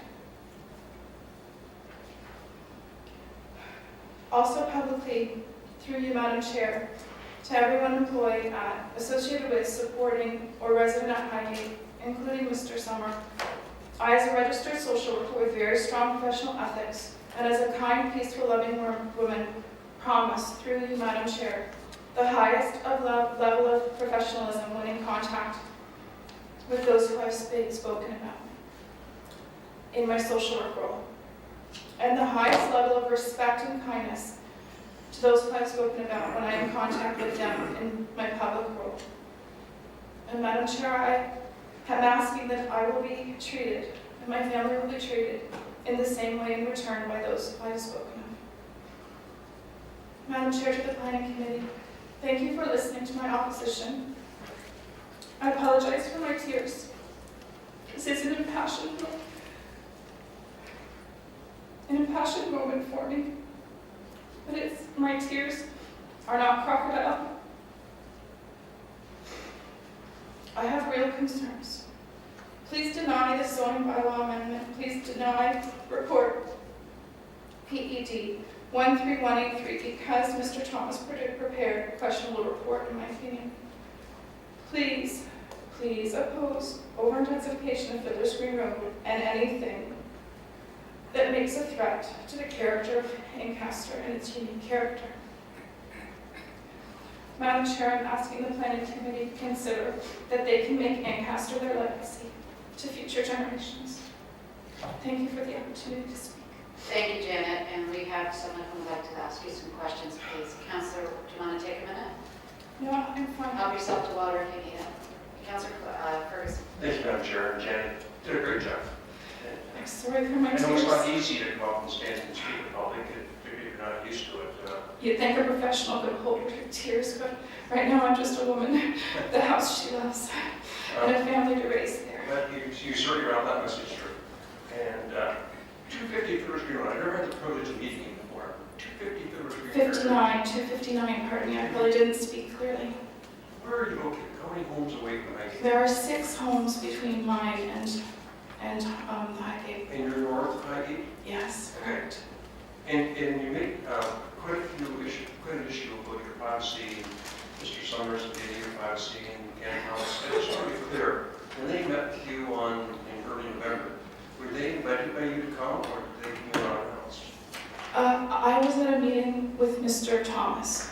Where? At your home? No, that was here in Hamilton at the city on the 5th floor. Okay. And at 4:15 p.m., unannounced, Mr. Summer came to my home. Okay. And I asked him why he was at my home, and he told me it was because he heard by public record that I was upset. And I thought, how on earth did he hear less than... I didn't get home from my meeting with Mr. Thomas until 12 p.m. How did he hear between 12 p.m. and 4:15 p.m. on the exact same day that I was upset? I questioned him about that, and he just told me it was part of public record. But I don't know how that could be part of public record. It was a private meeting between me and Mr. Thomas, sir. Okay, I think that's pretty clear. Thanks very much. Thank you. Thank you, Janet. And can I have a motion, please, to accept Janet's presentation? Councillor Pearson, Councillor Whitehead, all those in favor? Thank you. Thank you, Janet. Thank you. I want to leave if it's okay. I need to go to work. You do what you need to do. I'm sure your councillor will keep you informed what happens. I would appreciate that. Okay, the applicant needs to come forward now.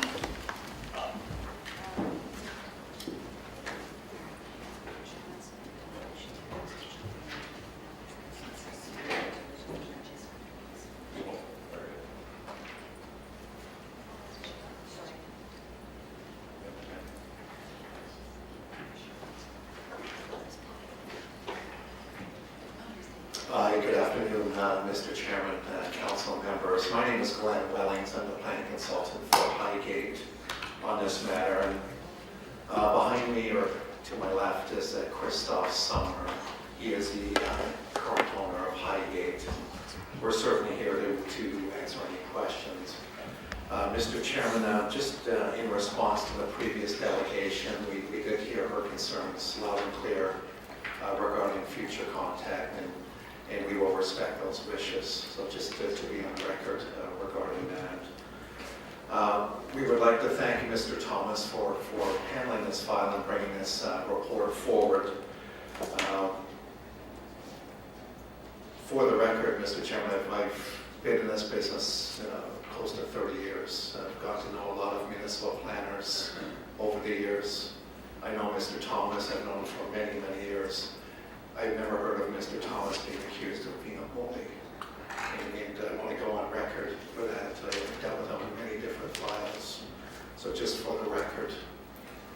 I would also like to thank Councillor Ferguson. We've had some fairly significant public consultation, and also Ms. Bishop as well from the Councillor's office. We have, as Mr. Thomas had mentioned, we have had 2 meetings before the Ancaster Advisory Committee, and we have had a public open house that was held back in June of this year.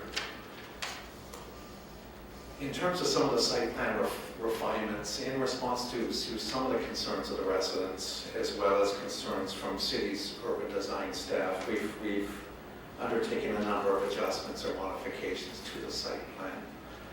First of all, we've been able to significantly enhance the tree preservation, which has always been important to my client.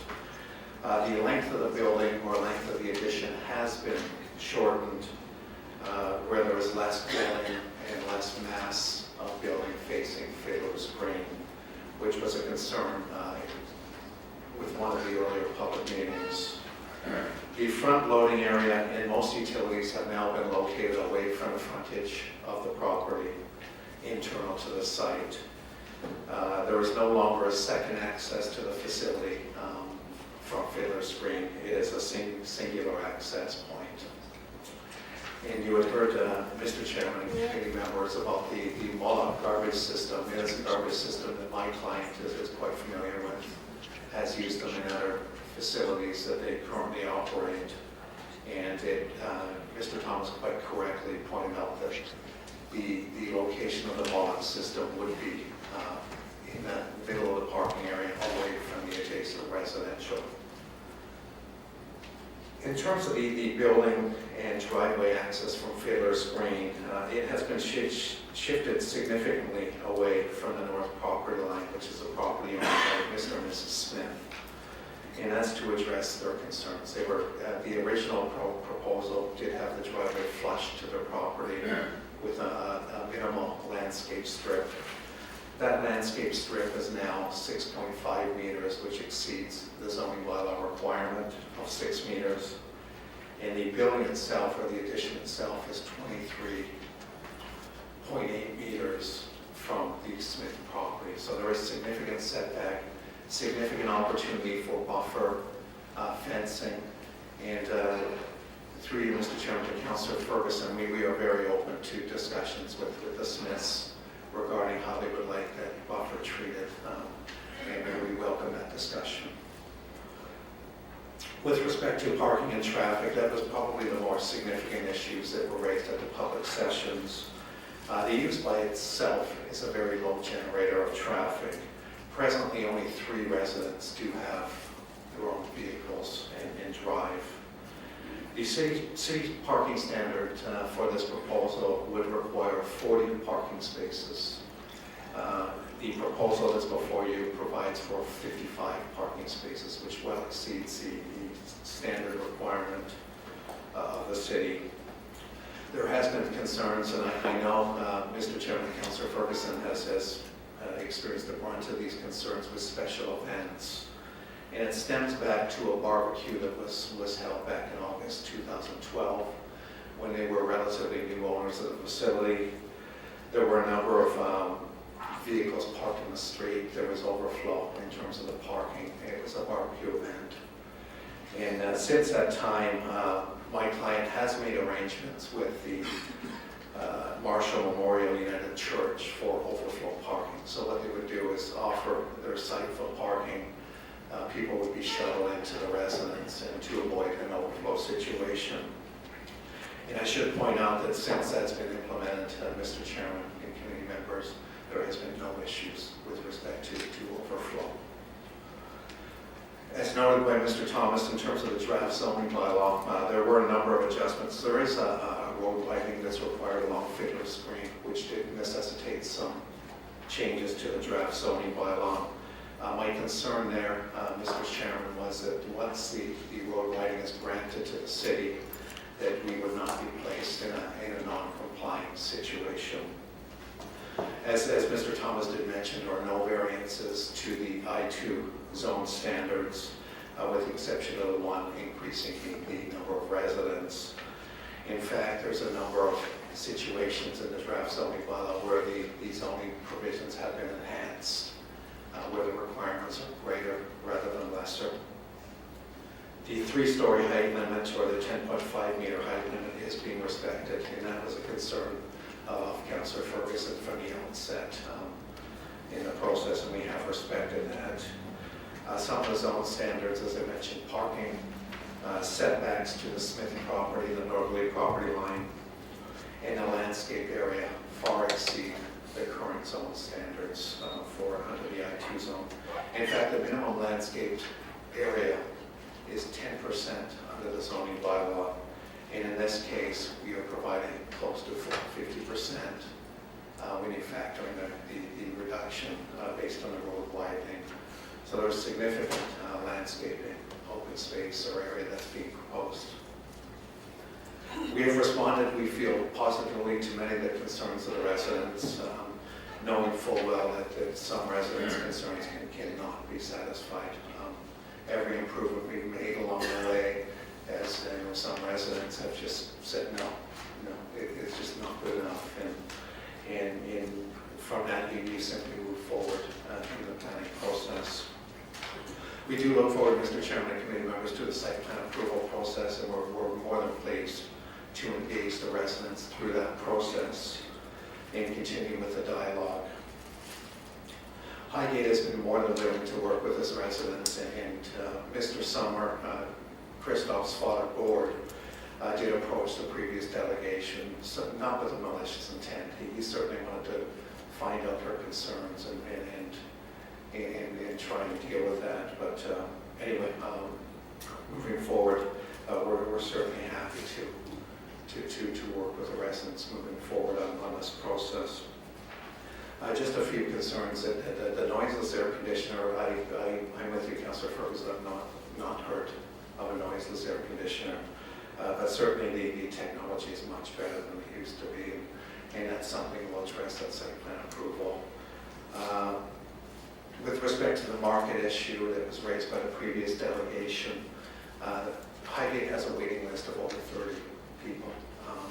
There is certainly a market, certainly people that want to locate in this facility, located in Ancaster. So there is a demand. And just one last point, Mr. Chairman, just to wrap it up, overdevelopment of the site. You hear it all the time. And the perception of overdevelopment, you need to take it to the next step and analyze, are you meeting the parking needs?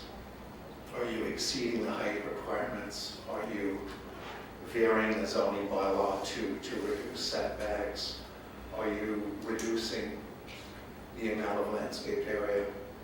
And there's not one area where we're seeking a reduction. And we do meet or exceed the city standards in that regard. So I'm happy to answer any questions. Christoph as well. Thank you. Councillor Ferguson.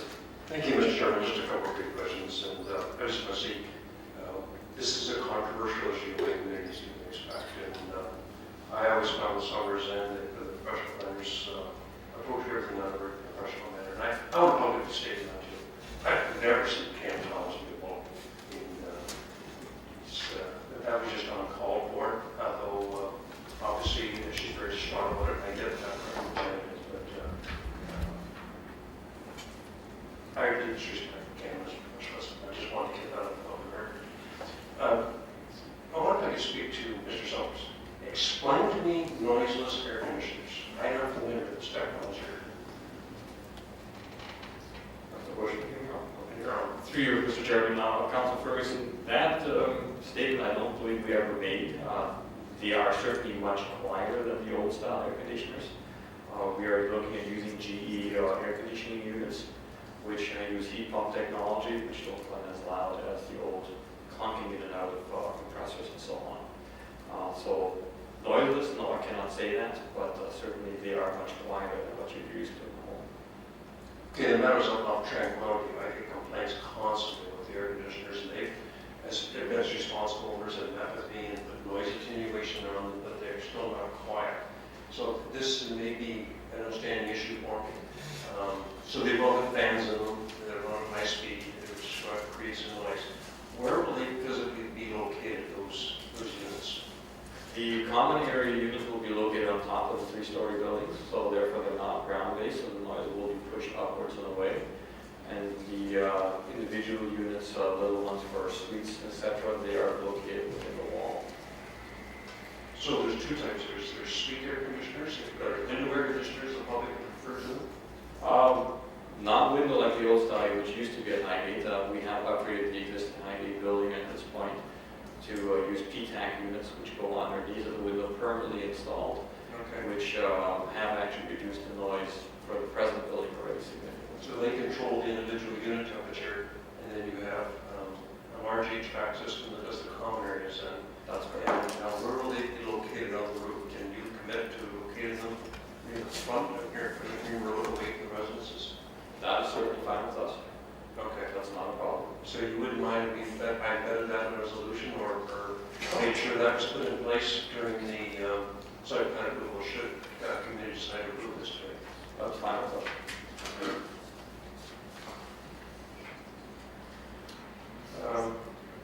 You're also committed to this underground garbage container to be in the middle of the parking lot.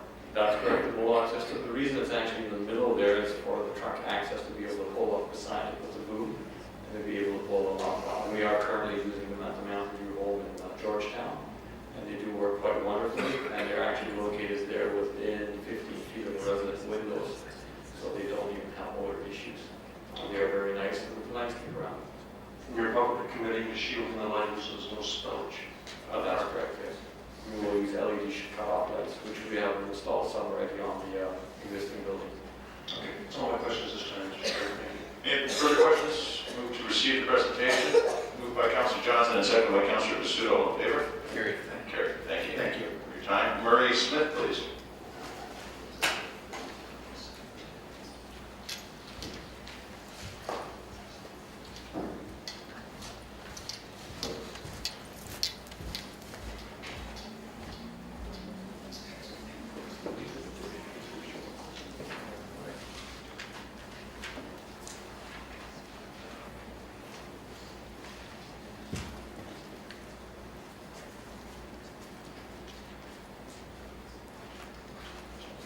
Good afternoon. Excuse me.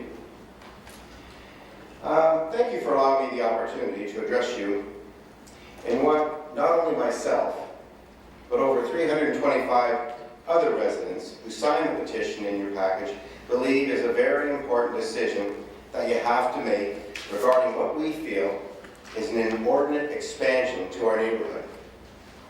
It is important to note that there are no submissions in your package that are in favor of this huge package, this huge expansion, 33 years ago, Sheila and I purchased the home in which we currently live at 299 Fiddler's Green Road. Our property abuts to the north of this development. At that time, we had residential neighbors surrounding us in all directions. It was, and until recently, has been a very comfortable place in which to live.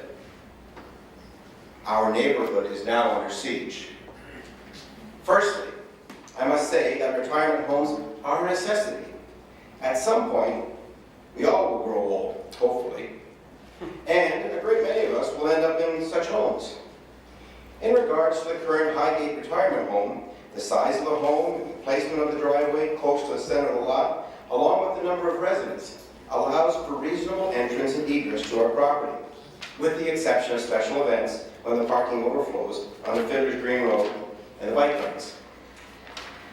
Sheila and I feel that the proposed development from 50 residents up to 122 residents, a 140% increase, 2.5 times what they're allocated in 05-200, and increasing the size of the building from its existing 797 square meters by the addition of another 1,872 square meters, a 235% increase, along with this fact that this proposed building would be the only one on Fiddler's Green that is 3 stories high. This represents unreasonable intensification to the neighborhood. We feel that this expansive type of development is out of character with the neighborhood. My understanding is that this bylaw, a new bylaw, is not something that's been in place for 50 years or more and required updating. It's new. Please refer to Mr. Brian Burton's letter to the Planning Department on page 5 of Appendix 1, as I believe he sums it up nicely under the intent of the law. This bylaw set the limit of 50 residents for reasons. This type of increase will minimize our privacy and will reduce the enjoyment of our property and the property of our neighbors. We feel that the provincial policy towards intensification is in fact a general policy and was not meant to slavishly imply intensification, nor was it meant to disrupt stable neighborhoods. This type of increase will minimize our privacy and will reduce the enjoyment. Sorry, I missed a spot there. The Committee of Adjustment over the last few years has denied application where intensification was involved in Ancaster. 30 Ravina, 81 Brooks, 293 Fiddler's Green Road. 293 actually was pushed out to the OMB by the developer, where the OMB, after an on-site visit, also agreed that the development was not in the character of the neighborhood. At 121 Fiddler's Green Road, just in the past year, this went to the OMB, where a number of townhouses were proposed for a single lot. The OMB ruled in favor of the neighborhood, as among other items, it was not in the character of the neighborhood. None of these applications represent as big of a change to the neighborhood as does the one before you today. If I may, I would like to address some of Sheila and my direct objections to this development. I was asked by the planner a few months ago as to what it would take for me to agree to this development. I was concerned at first, thinking that he had already made up his mind, but Sheila and I sat down and looked at the plan and identified 4 areas of concern, which we forwarded to Lloyd Ferguson. Lloyd then emailed them to Cam Thomas and Edward John, stating that he agreed with our 4 points. These points have not been addressed in this plan. When I look at the plan, well, I've heard different things today. We'll talk about that. Number 1 point on the list is the placement of the garbage bin on the northeast corner of the property, right adjacent to 3 neighboring residents. It's not what you just heard, people in the middle of the parking lot. Not according to the plan. The plan shows it being stuck out right at the very corner of the lot. I would urge you to take a look at the plan. I know a common phrase is NIMBY, not in my backyard. This seems to have been the same philosophy used by these developers, as they did not place it adjacent to their side of the property where the current owner or father lives and where a large amount of the computerized monitoring takes place, as well as a large storage garage. If they're proposing an underground tank, a Moloch system, that is supposed to be odorless and uses cold temperatures, then why not place it on their side, behind the garage, or even next to the retirement building in the parking area, so that they would not have to transport garbage as far and would have vehicle pickup access. I'm hearing some of that today, but it doesn't show on the plan, and it doesn't read that way in the plans. These 2 alternatives would contain the garbage within their property and better isolate the garbage container and would be less obtrusive to the neighbors. In regards to the garbage pickup on page 19, the city does not have the equipment or service to service this type of system. There are no details in this document concerning arrangements for waste removal of the same. And how long is the garbage going to sit there? Another thing I heard alluded to today, it's not in my notes here, but was the green bins and the blue bins. How are they going to dispose of theirs? What is their method of diversion? Nothing's in the plan about that. If the developers are so sure that this is not a concern, then we would ask them to move it adjacent to their building. We had asked that the existing driveway be utilized and curved around the building to the parking site. This has not been done. If you have a letter for you in the package, and it's from a previous corridor management officer from MTO, a fellow by the name of Peter Crunches. It's on page 15, appended 1. He was in the business for over 30 years. And that was his job. He issued entrance permits for the province of Ontario. And he writes, clearly, the residents immediately to the north of this site will now have a busy driveway immediately adjacent to their property line. And Peter lives in Ancaster, just off of Fiddler's Green, by the way. With regards to lighting, the lighting poles have in fact been moved under this plan, closer to the property line, right adjacent to our property line if you look at the plan. Unless the plan's been changed since November 25th, because that's the last one that we had. But it shows that the lights are right adjacent to the property line, if you want to take a look. With regards to the buffer area along our property, this is also unclear. On page 5, it states that the minimum northerly side yard will be 23.9 meters. We heard 23.8, I think it was today. On page 13, under transition, the end portion of the proposed building expansion would also be located approximately 18 meters from the neighboring property to the north. This is conflicting information. What is it, 23.9 or 18? Talk about conflicting information. When the notice of complete application and preliminary circulation for a zoning bylaw amendment by Highgate Holdings, file ZAC 1221, was sent out on August the 3rd, 2012, the cover sheet spoke of 100 units, while the attached plan under the zoning bylaw indicated permitted 50 persons and proposed 64 persons. This information was circulated to the neighborhood. So, at first glance, one might think a 30% increase, well, that may be reasonable. When we attended a future meeting, they stated that, well, that was a mistake. At one of the meetings, the water retention pond was discussed, and the discussion went to an underground tank able to feed off water. The concern we have is with the amount of sheet flow as a result of increased ground coverage. I find it difficult. If you look at the plan, look at the existing building, look at the proposed addition, look at the parking lot, and then when they say it's got 50% of landscape lands, take a look at the plan. It doesn't jive, people. Anyway, water could accumulate there, and it's always a concern over the West Nile virus for standing water, possibly a safety concern in early spring for young children. We don't want anybody drowning.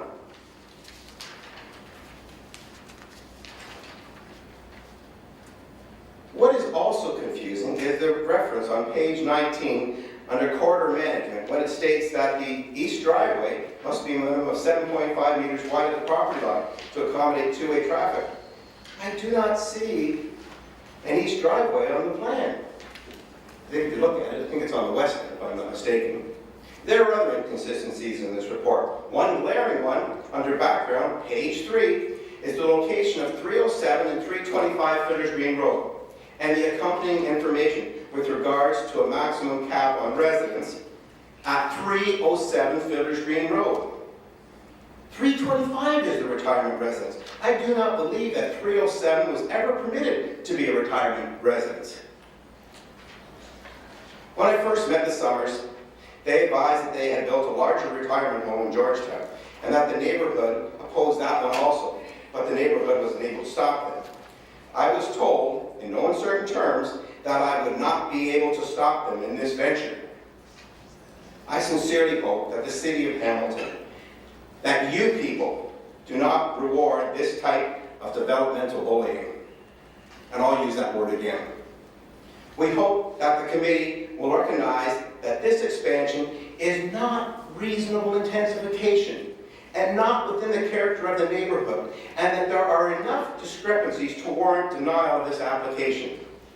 In the event that the committee is in favor of this type of application, we would ask that the application go back to the city planners to address all the discrepancies and the concerns as they're emailed to Lloyd Ferguson on page 31 of Appendix 1, in which Mr. Ferguson agrees. Thank you very much. Morgan Shield. One other item I noticed here was the other lady, Janet, when she was talking to me, she did indicate, and I guess possibly it's in her plan, she had called a number of residents, and there are a number of vacancies, in a number of senior citizens' homes. It may be in her plan. I urge you to have a look at it, because that was part of her inconsistencies with this information. Okay, thank you, Mr. Thank you. Smith. Thank you. Councilor Ferguson? Yeah, I don't think you introduced yourself. This is Roy Smith. Sorry? He's a doctor immediately to the north. I spoke about it at the start. And so he's probably the most effective person in this development. And Roy's been great to work with. Always tried to be reasonable. And, Yes. And I thank you for that. Yeah, also. And it just on the garbage stand, you heard today that that was a big issue right over in the Yes. corner. I Yes. get that, and it looks like they've addressed that by going to this new technology that sits below ground, is what I heard today.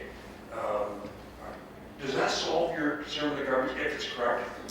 No. What we'd like to see, and I guess on the plans, if you look at the plans, there's 3 little dots, and it's in the very bottom, on the left-hand corner of your plans, if you look in the northeast corner. That's where my understanding was that where it was going. I just heard today that they're talking about putting it in the middle. Can you use the pointer that's on the stand there, puts the red button? Oh boy, there you go. Technology's not my forte. Or if you that. There you go, right there. Yeah, Those that 3 dots. was the original location of the garbage container. And now you've heard them say today, moving it up.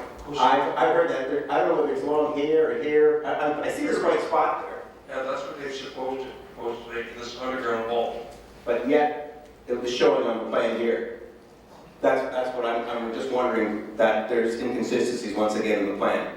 Okay, so maybe we need to defer this just to get a revised plan that you can have in your hand and get very comfortable with it. Yeah, there's a lot of inconsistencies in here. Also, I was wondering about the green bin and stuff, and I don't see any plans for diversion. I know in the city of Hamilton, that's a big thing right now, diversion of waste. We got green bins, we got blue bins, we want to differentiate. There's nothing in this plan at all regarding diversion. Does it all go into the Moloch system?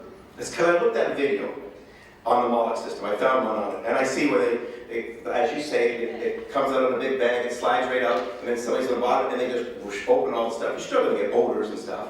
I guess what I'm saying is, if it's that clean, that good, and maybe maybe the intent was to move it over into the corner someplace else, and that would help. But where it is right now, no. I think you need a big truck access to get there. And, I understand. And you get that. Or you could, I was wondering in there, because you've got good driveway going right along in here. Put it right back in this area. I'm just coming up with suggestions. Okay. In my experience on the green bin and the blue bin, typically with institutions, we force them to private companies pick that up. And so it's stored inside the building, and the private contractor will come and pick that up. Now services that provides the street or institutions. Is that correct on this application? Somebody, I'm pretty sure it is correct. You don't see actually trucks picking up in institutions. Well, I guess they put on a lot of bins, the green bins and their blue bins. I've seen that up there in front of Highgate now. And will that continue? What's their plan? I don't see nothing in this plan regarding that. Okay. Okay, so I think that's all the questions I have for you right now, Greg. And that's all the questions I have for you now. Thanks for your presentation. Great, thank you very much. Did you want to copy this?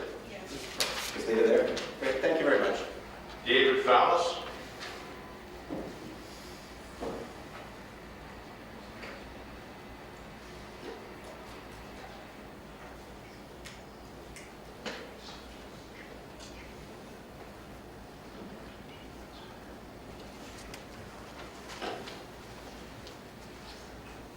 Thank you, Mr. Smith. Carry on, Mr. Fallis. Mr. Chairman, a correction, I'm not Dave Fallis, I'm Ian Cooper. Mrs. Fallis had to leave earlier, but she left a statement and asked me to read it to you. That's okay, Ian. Carry on. My name is Wendy Fallis and I live on Maple Bean Drive, which is directly behind Highgate. My concerns have been laid out in the letter sent to Mr. Ferguson's office. Today, after looking at the plans, I also have concerns, as other neighbors do, about the location of the garbage containers. It butts directly onto our property, and I believe, as neighbors do, that it should be relocated closer to the residents' or owners' buildings. If we are to believe the system being implemented is the most updated and sanitary, then why is it planned to have it in the furthest back corner? Secondly, I counted 14 letters regarding concerns about this proposed increase in size of Highgate. I was also part of a group of people collecting over 300 signatures of neighbors in the direct vicinity of Highgate that were opposed to this proposed increase in size. What I don't see are any letters or signatures from the surrounding community in favor of this proposition. And that was from Mrs. Fallis. Am I permitted to say anything on my... At the will of the committee. Absolutely. Sure, we want to vote on it. Carry on. Thank you. Mapledene Drive is a favorite walking road, and it goes directly through into Ravina from Calvin. And Calvin also is a street where people from Highgate and elsewhere and children walk along that street. My concerns are that if there's any overflow of traffic, if it's just one car parked on Calvin, this puts people at risk. And there is a lot of people walking dogs and just walking around, and kids walking to school, etc. So that's a concern that I have, and thank you for listening. Thank you. Thank you. Any questions? Seeing none, move to receive. Moved by Councilor Ferguson, seconded by Councilor Pearson. All in favor? Carried. Move to receive the previous speaker. I don't think I did that. Moved by Councilor Pearson, seconded by Councilor Whitehead. All in favor? And that is carried. Okay. Anybody else wish to address committee on this item? Anybody else? We have one and two. Mr. Chairman, here, I submitted my name to the lady on... Okay, no problem. So we have three, it appears. Four. Okay, so come on down. Looks like we have somebody, I'll call you guys next, okay? Then you can be third, sir, in the red, and then you'll be fourth. So please introduce yourself, say what you'd like to say, and when you're through, like Mr. Cooper's doing now, fill in the book, okay? But you can get started right now. Please introduce yourself. Hi, my name is Teresa St. Michael. I live at 25 Douglas Road in Lancaster. I'm here. I was born and raised in Lancaster. I'm here to show my support for Mr. and Mrs. Smith, who are opposed to this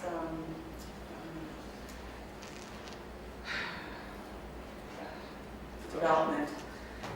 I just have a few things I want to comment. I think Mr. and Mrs. Smith did a great job in preparing for this day. Okay, can I ask that you speak directly into the microphone as you proceed? You can move the mic if you like. Okay. My one issue with this building here is the fact that it is not compatible with the surrounding neighborhood. This is the only proposed three-story building on Fiddler's Green Road. It doesn't even compare to the bungalow that the owners built next door. My other issue is actually, the other lady spoke about it, was the affordability of this retirement home. I know that, the seniors level, if they have their CPP and an old age, it comes out to approximately $1,800 a month. Now, my parents are in that sort of position where they are looking for a retirement home setting. I'm not sure if this is an affordable issue for them. The other thing I wanted to sort of ask about was on page 12, they talk about the storm water management, and they describe it as a dry pond.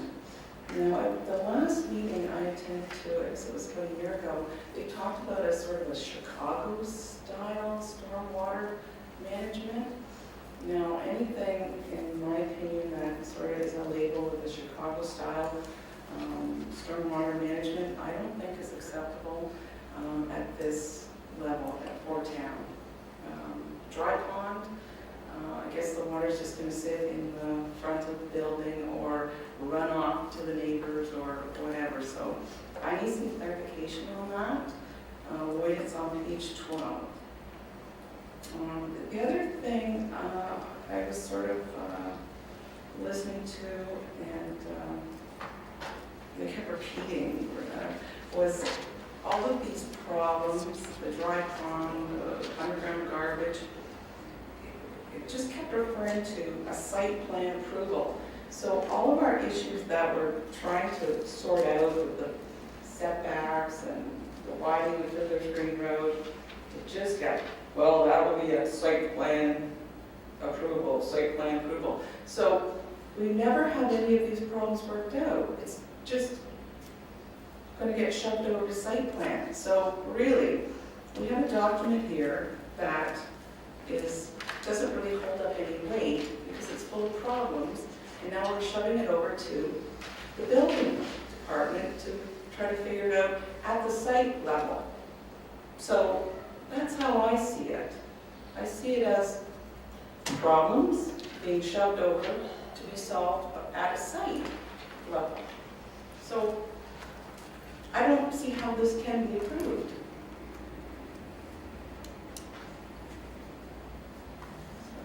Anyway, the other comment I wanted to make was about the air conditioners. And I'm going to smile about this because my family is presently, probably ongoing, in the air conditioning business. And I have to smile because the issue with the noisy air conditioners happened on Balleridge.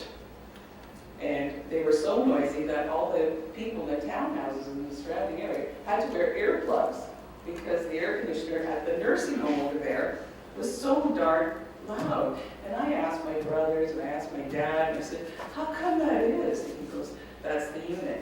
He says, that's the size of the unit, and it's the proximity of the townhouses to the nursing home. And that's how he explained it. So we're building too close to these places. So you can't do anything about the noise. But I might look into that again for you, but just give you a little history on the noise in the air conditioners. But anyway, thanks again for listening. And I truly hope that you look at this again and turn down this zoning application. Thank you. We have a question from Committee Member Councilor Johnson and then Councilor Ferguson, the Board Council. First of all, thank you for coming in, and thank you for everybody else for coming in. I know what a hardship that is to leave your work or your home and come all the way down here to speak. I was going through the petition, and I was trying to figure out where everybody lives in conjunction to this site. And you mentioned Douglas Street, so on page 101, Appendix A, I'm trying to find Douglas Street. Douglas Road? Douglas Road? Douglas Road. Where are we? I'm about between Highgate and Wilson, about halfway up. I am sort of, I was very involved with the 121 Fiddler's Green townhouse issue. Okay, so would you consider it a half a kilometer, whereabouts are you? Where's Douglas Road from this? Douglas Road, maybe 20 houses up. 20 houses, 20 thank you. houses, I'm guessing. Thank you. The map doesn't expand that far, so it's hard to, thank you. Councilor Ferguson? Just a little clarity on what a dry pond is. I don't know. Well, I'll quickly explain it. I think that the rest of the public should know too. The perfect example, you have wet ponds or dry ponds. Those are the two options you have. And the perfect example of both is supposed to be is over on Gulf Road, where the soccer field is by Tim Hortons. That's a dry pond. It also doubles as a soccer field. But when you get a big storm, that soccer field will flood. Yes. And then it goes up slowly over 4 or 5 hours, depending on the storm, and then it's back to be a soccer field. And that's what we're proposing here. On the south side of Gulf Road is a wet pond. If you ever want to drive by and take a look at it, you'll see it. The background, so there'll be no standing water, except immediately after a storm before we drink it. Okay, so I make sure that was set clear on that. Thank you. Thank you. Move to receive the presentation. Moved by Councillor Pearson and seconded by Councillor Whitehead. All in favor? Any opposed? Thank you for your time. I'll ask that this group now come on down, or a representative thereof, I guess. This gentleman wants to speak too. Did you? Did you want to speak? I think there's one more resident who wants to speak. Yep. There's two more residents. Okay, we're gonna let the lady speak first. I can wait patiently. Okay, maybe we can find out. Watch that last step. It's a doozy. Please watch the last step before you come onto the main floor. It's a doozy.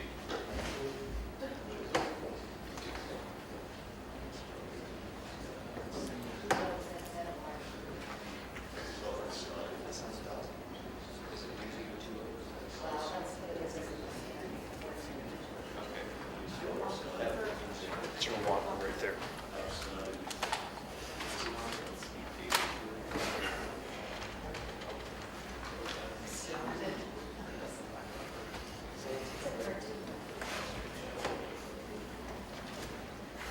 Oh, that thing must be four-wheel drive.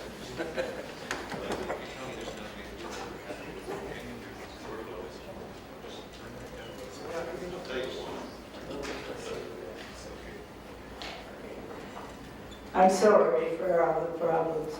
Not at all. This What's your name? Lillian Beatty. And who are you representing here, Lillian? Who's with you? I'm representing myself. Okay. I'm a resident of Highgate. Good. I've been for the last almost 11 months. One thing I've noticed, people say Highgate is so expensive. I've been in 3 retirement residences, one in Ancaster, one in Burlington, and now here. And this is the one that has the lowest rate. Now, my room is smaller, that's for sure, but it's adequate, and I'm finding it quite cozy.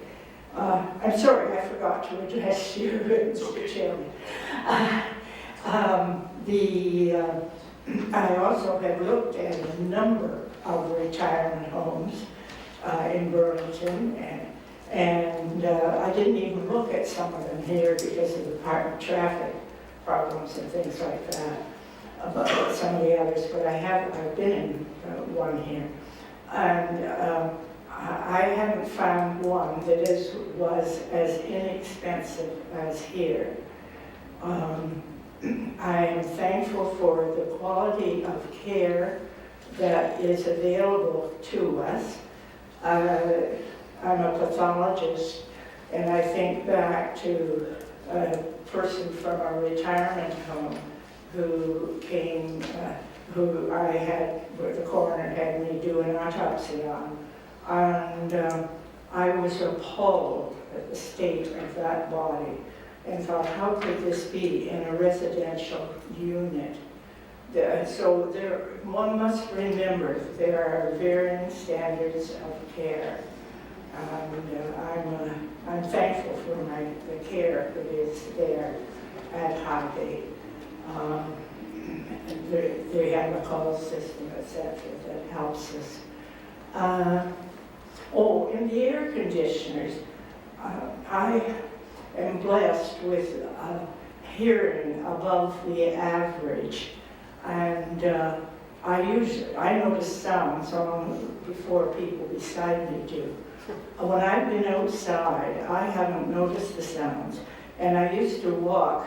I quit driving, but when I was driving, I used to walk from the parking lot along the sidewalk to the main door, and I didn't notice any sounds from the air conditioners there, and certainly they must have been on. It was summer, so I'm not too concerned about the noise of the air conditioners.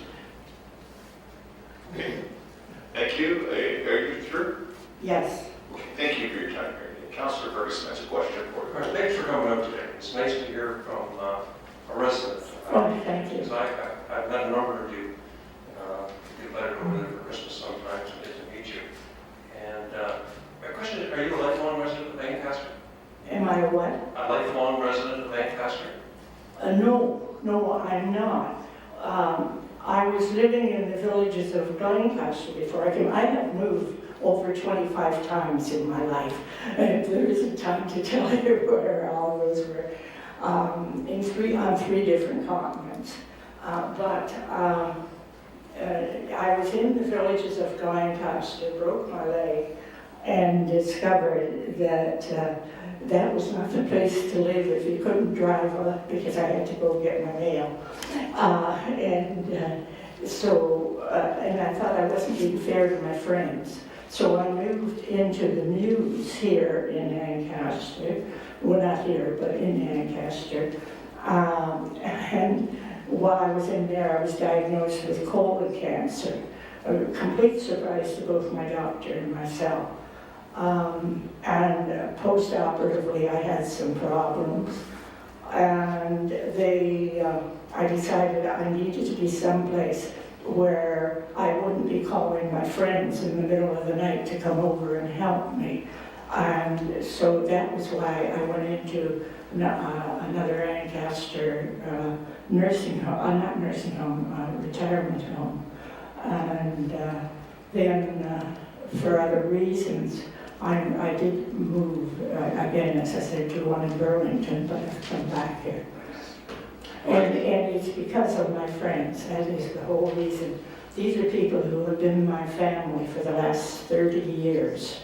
And I've really appreciated these people. And they're a big support to me. Okay, well, once again, thank you for coming out. You may have given up driving. You drive that walker pretty good. I saw you can find down there. Yeah. Well, I'm okay with the walker. But I have been told, confirmed just within the last week, that I have a chronic problem, which is going to just get worse and worse. And I'm thankful to be someplace where I can get my meals and I can get around with my walker. So I'm enjoying it. We say though, we need a parking lot for our walkers. Well, I wish you well. Thank you. I remind you to sign the book and invited to sign our next delegate, which is you, sir, I believe. Unless there's others here that are interested in speaking? You are, okay. I'm only going to say a few words. I'm a resident of Highgate, and I've lived in Ancaster a long time. Lived in Hamilton most of my life. And there isn't a better place. They have nurses on call all the time. And I have felt more at home in Highgate, because it is my home now, than I felt anywhere else since I've had to be on my own. So, and as far as expenses, no, you won't find, if they want cheap, they better just stay in their own home, but even that isn't cheap anymore.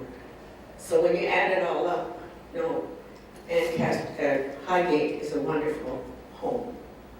Thank you.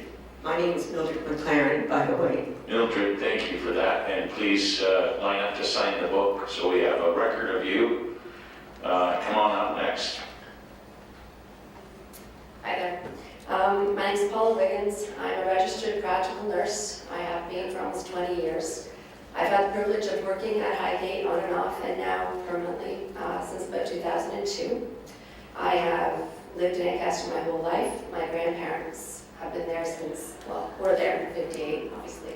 They're not there now. So I have known Ancaster for many, many years, since the days of the bowling alley, before the Mews was built. There's been lots of changes, and I think this is just one more step to accommodate the growing needs and change of our community. It is, you see the houses in behind Highgate that are going from the bungalows to the larger ones as newer families come into. There's just so much dynamic change, and I think increasing the number of rooms to the seniors that, to which I have a waiting list. There are, as Mr. Summers said, there's 30 residents right now, or 30 people many from Ancaster who come to Highgate, and they would prefer to stay in their community rather than going out to Stony Creek or even to West Mountain. Highgate is their home. When they come to us, they're from Ancaster. They want to stay in their community. Thank you. And I move to receive all three of the delegates that we just heard, Councillor Pearson, seconded by Councillor Johnson. All in favor, carried. Come on up, sir.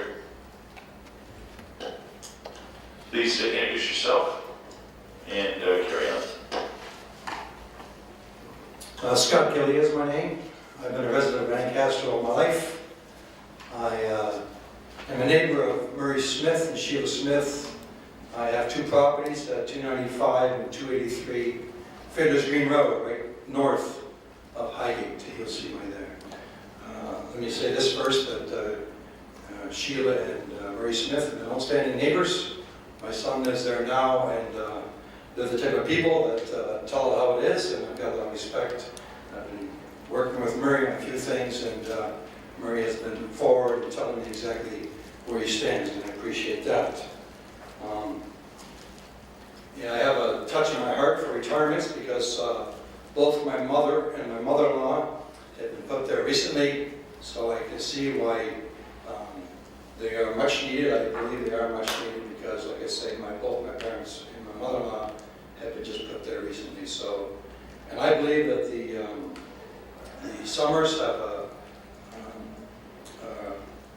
a great project on the go. I know there's a lot of issues and a lot of concerns, but I've only met with them 2 or 3 times, and I believe that they are willing to work with what you want to work with. I see the city, they've got some complaints and some issues. Other people have some complaints and some issues, but I believe that the Summers are willing to work in whatever capacity they can to make sure that this development proceeds. So I do favor the development in connection with that, and once again, I have the 2 properties north of on Fiddler's Green Road. Great, thank you. I think we're good with questions. Move to receive the delegate. Moved by Councillor Ferguson and seconded by Councillor Basuto. All in favor? That carries. Thank you. One final delegate. Anybody else? Actually, I should ask one more time. Anybody else? Okay.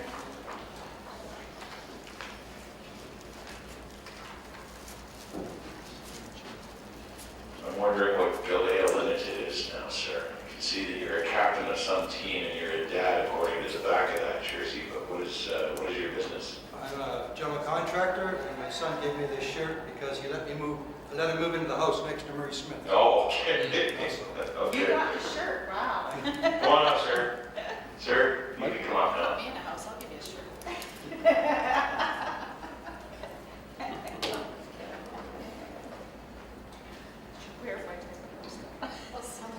So you'll just state your name and address us. Thank you. My name is Mike Street. I'm, as of yesterday, 35 years living in Lancaster. I live between here and the Sheraton. That's how close I am to Highgate, although I'm not on Fiddlers. But I'm very concerned about this whole project. My first concern, I would first of all like to, for the councillors who don't live in Ancaster, I'm sure that Lloyd has spoken to you different times about this thing and about our neighborhood, but just want to refresh for you.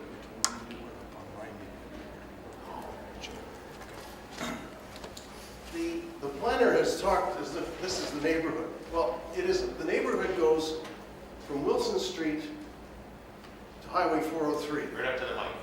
Sorry? No problem. The neighborhood goes from Wilson Street to Highway 403. And just to clarify, the previous lady said it's 2 kilometers. It's not. It's 1.2 kilometers from 403 to Wilson Street. And the planner said that Highgate is a half a kilometer. It's not. It's 0.25. And this is one of the things I wanted to speak about. This is a small area. On the west, we have the 2 sides of Fiddler's Green. On the east, there's the golf course. That's the neighborhood. It's been there for a long time. I was amazed to find that this recommendation has come from the planners given what happened with 121 Fiddler's Green. I don't know how much money the city had to spend at the OMB and lose. And I believe it was the same planner who's put it forward this plan. What do we have to do? The OMB said very clearly, this is not within the character of the neighborhood, and it isn't. One of the previous speakers has mentioned the 3 stories building along Fiddler's Green and said there isn't one. I don't think there's a 3-story in Ancaster, but there definitely isn't along Fiddler's Green, and it would not be within the character of the street. I'd like to also speak about Fiddler's Green. The planner this morning referred to it as a minor arterial road, and that's what it says in the report. Fiddler's Green is one of only 4 streets in all of Ancaster that crosses the 403. Hamilton Drive, Fiddler's Green, Southcote, and Mohawk. It's one of only 2 streets in Ancaster that offers access to the 403. The other is Mohawk. That's not a minor arterial road. I hear this morning for the first time there's a plan to widen Fiddler's Green. That's probably necessary, but it wouldn't be if it was a minor arterial road.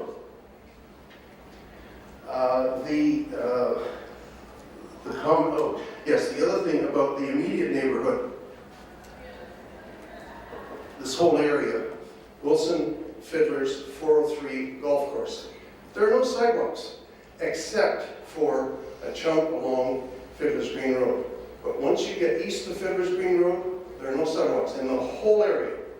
This is not a high-intensity neighborhood. It never has been, it was never intended to be, and it shouldn't be.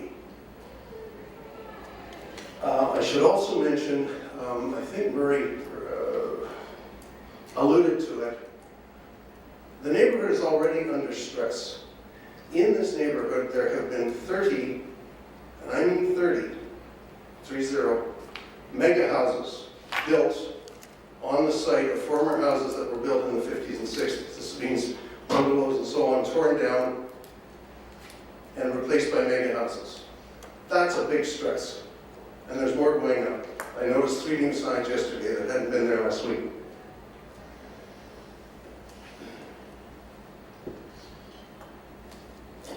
I'm sure that there's a good reason why the province has proposed intensification. I'm sure there's value to it. But on this little map here, which with your permission I will send to this lady by email because I accidentally put it on the back of something I need, there are already 6 high-intensity places on the 1.1 kilometers between Wilson Street and Calvin. 6. 5 of them are for seniors. And those are all on Fiddler's Green. There's Green Acres at 109. There's 175 Fiddler's Green. There's Highgate itself. There's the Ralph Wilcock home. And then there's the Gables. I think this neighborhood has already contributed more than a neighborhood should have to intensification.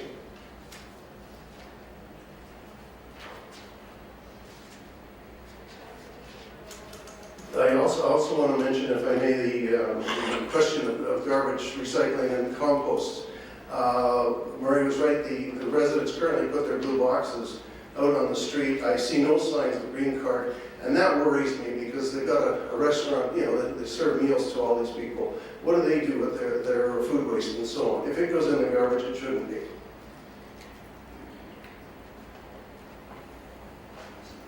I urge you to, my personal opinion is that this proposal should be denied, period. The developers should be told to go somewhere else. I understand that they want to enlarge the property so that they can make it a viable business. That's fine. There are other properties in Ancaster that they could probably buy and do this. But Fiddler's Green is not the place. If, in your wisdom, you feel that denying the application outright is not what should be, what you should do, then maybe an additional 20 units, 20 people might be acceptable to the neighborhood. I'm speaking only for myself, I can't speak for anybody else. But this proposal is just not right for this neighborhood. Thank you. Thank you. Any questions? Move to receive the delegation. Moved by Councillor Pearson, seconded by Councillor Ferguson. All in favor? Opposed? Thank you for your time, sir. And finally, no one else? Anybody else wishing to speak to committee here today? Anybody else wishing to speak to committee? Seeing that there's no one else wishing to speak to committee, may I have a motion to receive the public presentations altogether? We move them as we went, just for posterity. Moved by Ferguson, seconded by Councillor Pearson. All in favor? That's carried. Motion now to close the public meeting, moved by Councillor Ferguson and seconded by Councillor Johnson. All in favor? That's carried. Any opposed? Seeing none. May I have a motion to amend the recommendations by adding the word revised to recommendation A before the words draft bylaw? Moved by Councillor Ferguson. On that, Councillor Ferguson. Yeah, just for the benefit of the public, this is where they missed the future road widening should have happened if there was green roads and setbacks required for that. And so if you're wondering what this amendment is, that's what it is, adjusting for the owners got to dedicate a piece of property for future widening subdivision. Moved by yourself, seconded by Councillor Pearson. All in favor? Any opposed? Now we're looking for a motion to approve the staff recommendations. You may comment first, Councillor Ferguson. Thank you, Mr. Chairman, and I left my comments to the end because I wanted to hear from the public, and we've heard from both sides, and that's clearly the issue of this application. First of all, let me just start off with 121 Village Green Road. Committee very nicely supported me, so you council, to oppose the staff recommendation on that one.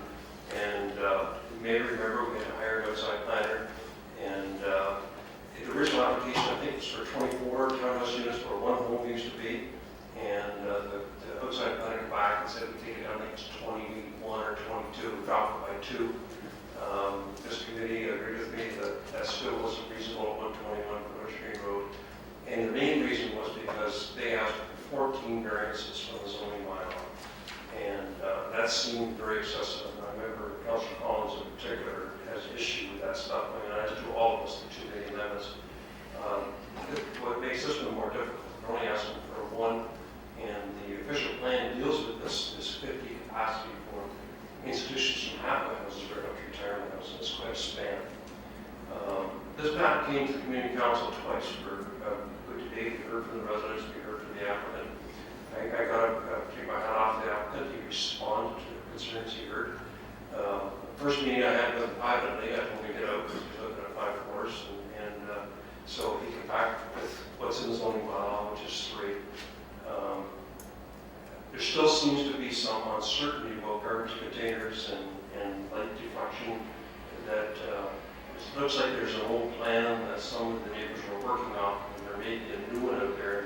I think we owe it to those neighbors to get clear, crisp confirmation in a document as to what they're going to do, particularly around air conditioning units, about shields for lighting, and about garbage, because those are the big issues.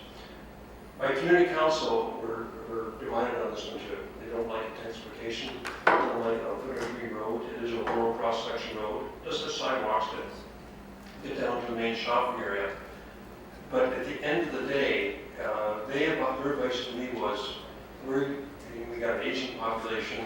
We have a lot of seniors that have to leave Ancaster to find accommodations when they want to move into a retirement home, and there's just no capacity in Ancaster for that. So they suggested to me that I support it, and so that's the rub: intensifications versus the demand for seniors housing in the community.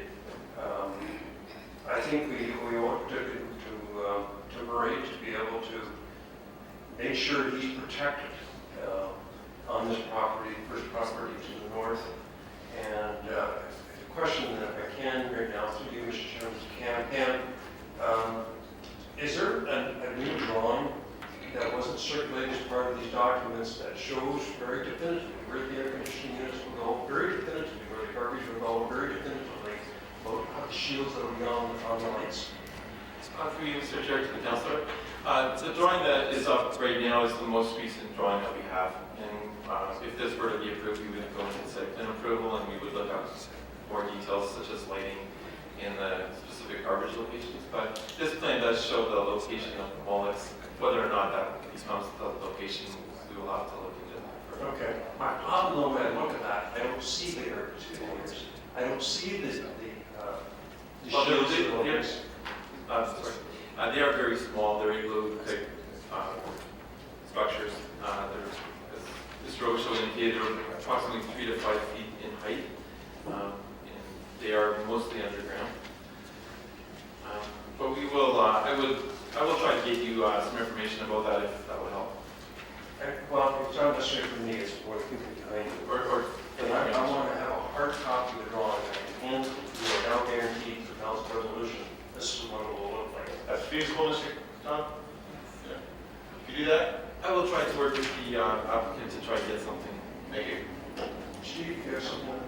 Well, no, sorry, through you, Mr. Chairman, I'm just sort of looking at the applicant, the agent. We can undertake to have a revised plan prepared and into your office before the council meeting, if that would be your request, so that we can make it available to the other members of the community. That's Wednesday, next Wednesday. Or we That's suitable. could defer this to approval to the January meeting, give me time to meet with them and show them what it is.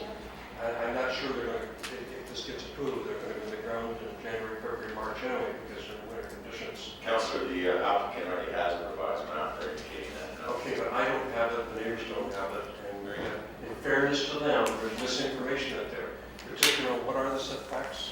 I've heard numbers of the different numbers on setbacks. I want something that's very definitive, nice colored, I can't make a note on that drawing. Very good. And I want to hand it to them and say, there's what's going to get built, and then they can look at it. It's not that built, they come keep my office door down to make sure that I get it built that way. So I think the right thing to do is to move the staff recommendation and refer it back to the board councilor to meet with the neighbors to get a definitive conclusion on this discussion. I'll move that. We can't pass recommendations and refer them back. Okay, and I'll simply move to refer to the ward councilor to meet with the neighbors to get okay, now Steve was like that. No, my suggestion would be that the implementing bylaw be held in abeyance until such time as X, Y, and Z occurs. We've done that before, i.e., and then we can bring it forward once that X, Y, and Z have event, and that would basically be so revised plan is being provided and that there's been. So what would the resolution say, Steve? Essentially, that would be that instead of the bylaw being enacted, it was that the implementing bylaw be held in abeyance until such time as the ward councillor has met with the neighbor. The revised concept plan is being provided, and the ward councillor has met with the, I guess it would be the neighborhood. The neighborhood, and then maybe we can try to have some certainty for the applicants prior to, we can put in a date. So what's wrong with simply referring this back to staff to meet with the ward councilor? That's something that's cleaner for me to do it that way. That would work as well. I'll move that, Mr. Chairman. Seconded by Councilor Pearson. Councilor Whitehead. Thank you, Mr. Chair. I certainly support the initiative of anything you can do to. On the referral motion, are you speaking now on the referral? Well, I don't think you can't speak and then put a referral motion on. So right now, I believe there's no referral motion until it's appropriately put forward. So, Mr. Chair, It looks like this is going to be referred though, Councilor, so are you? Okay, carry on. I just want to raise, Mr. Chair, that when I look at St. Elizabeth Village, for example, where we have a high tower there, when it was built, there was very few residents in the area. It certainly didn't fit the character. When I look at St. Joseph Village, Dundas, same thing. There was no high-rise at the time that the whole concept was provided. The one and Stony Creek as well. So the issue for me is, I think Councilor Ferguson touched on, is we do have an aging community, a significant aging community. We have huge numbers per capita, and that we have responsibility to ensure that there's appropriate housing as seniors come along or maintain or live in their homes. So that issue in itself is what I focus on when I'm looking at whether we establish more retirement homes. I think there's some really good presentations here today that raise some legitimate concerns. I'm very confident that through the site plan process and working with the board councilor, who I know is a very strong advocate on these issues, that as much of those issues that were raised or the misinformation could be addressed, and to won't be satisfying everybody, but I think it would go a long way to straighten the record and putting the best product in this particular location is practical. So I support it. Referral motions on the floor, moved by Councillor Ferguson, seconded by Councillor Pearson. All in favor? Any opposed? Seeing none, it is referred. And thank you to all of the delegates who spent their time with us today, including the applicants. Thanks again to Cam and staff on this important issue. On to discussion items. And we have 8.1 rental housing subcommittee terms of reference. I have a question. I'll pass the chair to Councillor Johnson, and my question is rather simple. It's just related to a work plan, and I'm certain that the clerks would appreciate that question. So through you, Chair Johnson, to Marty. Has it been established? Do we need to establish this? Is something that maybe perhaps is the I don't know for certain, but the first line of business when this committee gathers? Through you, Chair. Artie? So, Mr. Chairman, City Council approved forming a subcommittee to, as part of its decision to not license rental housing to carry on with proactive enforcement.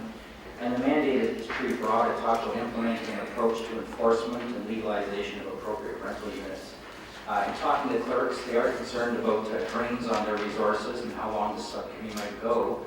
So in response to your question, I would respectfully suggest that one of the first items of business of this subcommittee might be to establish a work plan with some goals and objectives and timelines so that the committee knows when its work is done. Okay, good suggestion. Do we need to, clerk, amend the recommendation accordingly, or is that good enough for direction for when the subcommittee does get together? The question was whether or not that we have to give the committee direction as to what the time frame is and what the list of chores to do, so at the end of the day, you know when to finish the meeting. But the first item of business be a work plan. That should, the term for how long it should go needs to be addressed in the terms of reference, so we'd have to amend it today or it can't. Okay, so I would move to amend that accordingly. Maybe Marty can help through you, Chair. What is a reasonable time frame with respect to the work plan? Well, through Mr. Chairman, again, as staff, I'm a little bit concerned at such a broad scope in terms of where we're going to go with this committee. I would, my feeling is that we need to establish the membership. At some point, council will be required to name 3 members, and then we're going to want to talk about the approach. So my recommendation would be to put some general guidelines, and I can help Vanessa with the wording to amend this. But we really need to, in terms of the length of how it will go, I don't know. It's in terms of what the objectives are. So we want some clear objectives of what you want to accomplish with this subcommittee, and then maybe some estimated timelines just to kind of nail it down a little bit closer. Okay, it sounds to me then, Madam Chair, that we maybe refer another item here today in attempts, would that be palatable to you, in attempts to get some of the answers that you've addressed here today? Would that be appropriate? And what I'm hearing too is that we haven't established is it 3 members of council for this committee, 3 chairs? Yes, that's correct. And they haven't been established yet. Yeah, I'm not hearing many takers on this. It's going to be a lot of hard work. No, we got one, Councillor Whitehead, who's been there on the budget a lot. We have Councillor Collins. Anybody else on the planning committee interested in addressing it? On my issue specifically to the makeup of the subcommittee, as I do have the floor here. And I'm chair, so are you volunteering? That's all we're asking. I'm volunteering, but I believe Councillor Caddy will. I was wondering that as well, but we can't volunteer. My discussions with my good friend and colleague, Councillor McCaddy, say that he's actually not interested. Believe it or not, he is not interested in being on the subcommittee. Marty, we have 2 of 3 for the subcommittee now, Councillor Collins and Councillor Whitehead. Would that be, if we still refer, and it's a sufficient enough number for you to work with, and then come back with now more substantive terms of reference and work plan? So yes, Mr. Chairman, if you'd like to refer it back to us to work with the 2 members, we can type this up conservatively. And you're okay for that?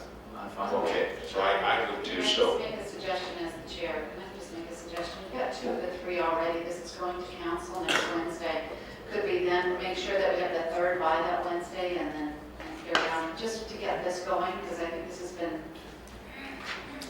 I'll leave that up to you. So, well, you know what, you're the chair, I would suggest a referral. I didn't put a timeline on it. There is, as Marty noted, a great deal of preliminary work just to get to the great deal of work that the subcommittee is going to have to cover. It's going to be an extensive file. I would leave it to Mr. Hazel, though. I mean, we're in the middle of a lot of meetings right now as we get toward the holiday season. Certainly, Councillor Collins has been very busy with each and every line of the budget process, and Councillor Whitehead as well, but I don't know if they can meet in time for Wednesday. So, I'm hearing a deferral on the table. Everybody all in? Good draft, I need a seconder. Can I have a seconder, please, for the Councillor Ferguson. deferral? Councillor Whitehead, all those in favor of deferral until further direction? Thank you. Chair. All those in favor? Carried. Thank you very much, Councillor Johnson. General information, may I have a motion to amend the outstanding business list as follows? Item D, item E, item N, item T, item X, item Y, and item Z. Moved by Councillor Johnson and seconded by Councillor Pasuta. All in favor? That is carried. Any opposed? May I have a motion to remove the following from the outstanding business list? And I understand that Steve Robichaud wishes to speak to the removal of some of these items. Steve. Thank you, Mr. Chairman. As it relates to items F and D, one's modifying the commercial zoning within the Glenbrook Business Park, Redville Business Park, and the protection measures for existing stable residential areas or monster homes. Both of these matters are being addressed through the work program for the new comprehensive zoning bylaw that was adopted by Council in October of this year. And it is for that reason why we're suggesting to remove those two items from the outstanding business list. So we're good to remove item E, F, F, P, and the two you just spoke on, F and D. Steve? Mr. Chairman, that is correct. Okay, all before us on that. Councillor Whitehead. Mr. Chair, I was certainly one of the proponents in regards to the monster issue, and comprehensive bylaw, but until that's concluded, it's still an outstanding issue from my perspective. So I don't know how you preclude something before it's actually completed. Steve? Help me with that. Mr. Chairman, as part of the work program for the new residential zones, we will be looking at the special character areas, and in those areas where special zoning regulations would be recommended or appropriate. And those are generally those areas that are under pressure in terms of overbuilding or quote-unquote monster homes. So it will be on that basis as opposed to, and that's how those matters are going to be addressed. Okay, so help me from a procedure point of view. Normally, when we have things on outstanding list, eventually we get a report on a particular issue and we take it off the outstanding list. Is that correct? Either a written or a verbal report. If you, Mr. Chairman, that is correct.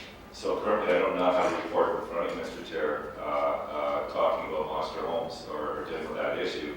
So from a procedural point of view, we haven't reconciled that issue, although I know there's a work plan, I hear you, but before I have something in front of me that actually addresses that issue, it's pretty hard for me to accept taking it off the outstanding list.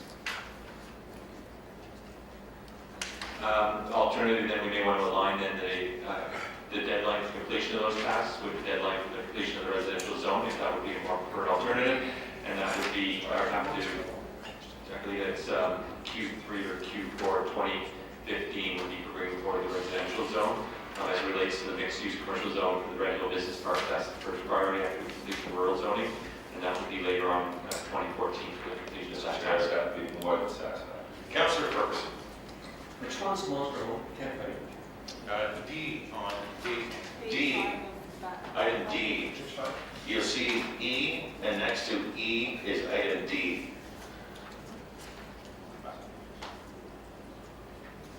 Okay. Because, so it was originally initiated April 9th, 2009, and I moved the motion, and you heard it today, again, how sensitive these monster homes are in the community. Take down a 1200 square foot bungalow, build a 12,000 square foot monster in most of all these bungalows, and I have it happening regularly. I'm constantly getting people calling my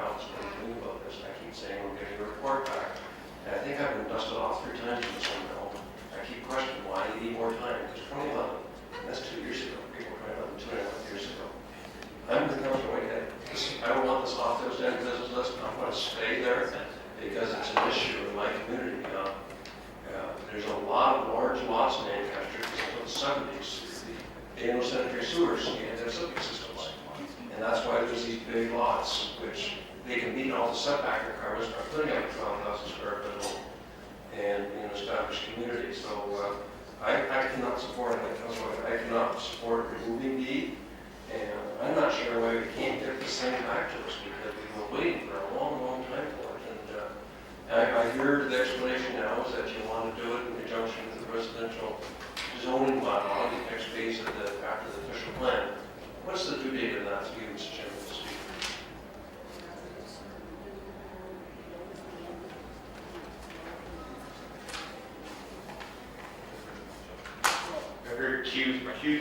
Sorry, Mr. Chairman, we're actually, the work program that was approved back in October was for 3 different components. There was the commercial, there was the mixed use, and then there was the residential. As it relates to the residential, which would be the first area that we'll be reporting back will be on the low density. Medium high first, and then low will be last. And that would be approximately sometime in late 2015 is what the approved work program is for the residential zoning component. So we're going to wait 4.5 years for this, 5 years for this. Well, that's a few years, Councilman. I'm sorry? That's just 2 years. We've already completed. Oh, you're in total. Now, from this point, it's 2. By the time it's initiated, it's going to be 5 years. Through you to Steve, are you embarrassed by that? Good question.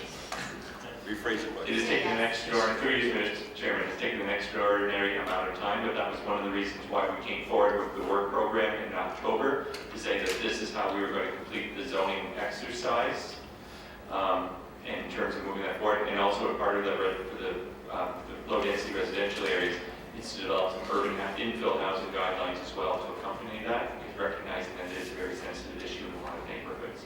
So that's, and based on existing staff resources and the complement that we have and the task that's ahead of us, that's how long it's going to take to complete the comprehensive zoning bylaw.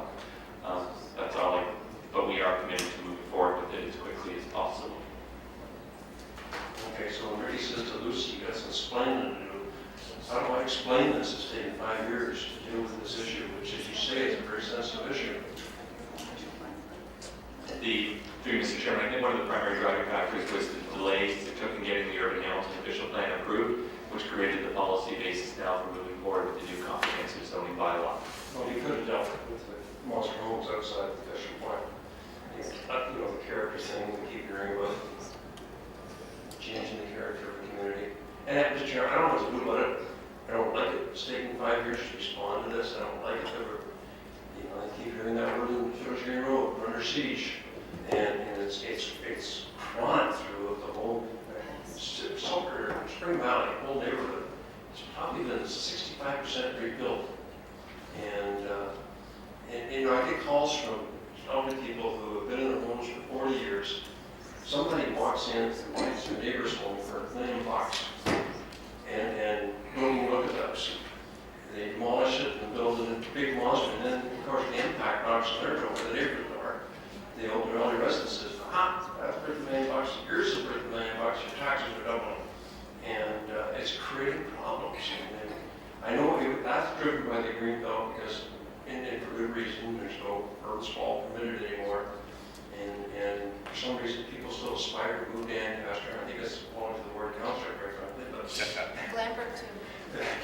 Not sure it's a newer this. And so I don't know what to do with it. I don't know how to manage this, and I keep getting pushed off by staff. And now they want to wait 5 years, so I'm more comfortable with it. If I, maybe Mr. Chairman, maybe you and I can sit down, we can look for some areas in terms of prioritizing it. If there's some quick wins, quote unquote wins, that maybe we can look at doing something in the short term, or is an intermediate step in advance of the completion of the zoning bylaw. If you notice, there's another item in one of the other wards where we just had to amend one of the zoning regulations to address a specific neighborhood issue. It might be just simply changing the lot coverage or something, but we might just be able to sit down and look at those areas, do some sort of prioritization, and identify some staff resources to try to bring something forward sooner than later. Okay, that's perfect. I got suggestions years ago. So contact my office, we'll set up a time shortly and see if they do some minor notes. Thank you. Okay, Councillor Whitehead, the Ancaster councillor has been throwing the proverbial bone. You're likely looking for the same treatment? Absolutely. I mean, I think we take a look, and I don't think I have to go far. I've seen all those single bungalows on the escarpment are being converted, double lots are being converted into huge mansions and so forth. And it's having an impact on the broader community in that area. So then the other issue, of course, was the student housing. I mean, at least the what's the hotel Maison on Gar Street, for example, which is it's larger than any other building in the area and significantly a standout. So this was what I generated the request originally, which now probably 3 years ago when that was built, 4 years ago. So it is concerning to me that we are taking so long to address the issue. Understanding the zoning and the work plan regime. So I appreciate the same consideration as the council from Ancaster. Thank you. Councillor Jones. Yeah, thank you, and I understand that the Niagara Escarpment Plan has been dealing with this very issue for a long, long time, and they do have policies already in place, so, I mean, just maybe to expedite things, copying and pasting what they've already got might be a good start. So, I mean, we won't have to do all the work, they've already done it for you. Thank you. Very good. Okay. Moving on. Madam Clerk. So do we want to amend item D then? No. So instead of it being removed, we want to put 2015?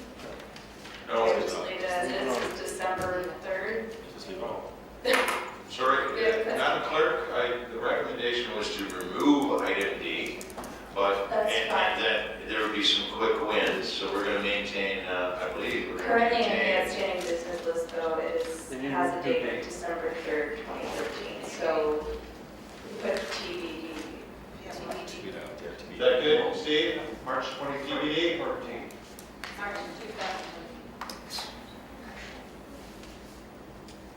That's fine. We can go with the March date and report back then as we deal with the short term, at least coming back some of the quick wins in terms of an update to committees. In the interim, but for now, fourth quarter, 2015. Fourth quarter 2015 to align with the work program for an overall strategy for dealing with overbuilding.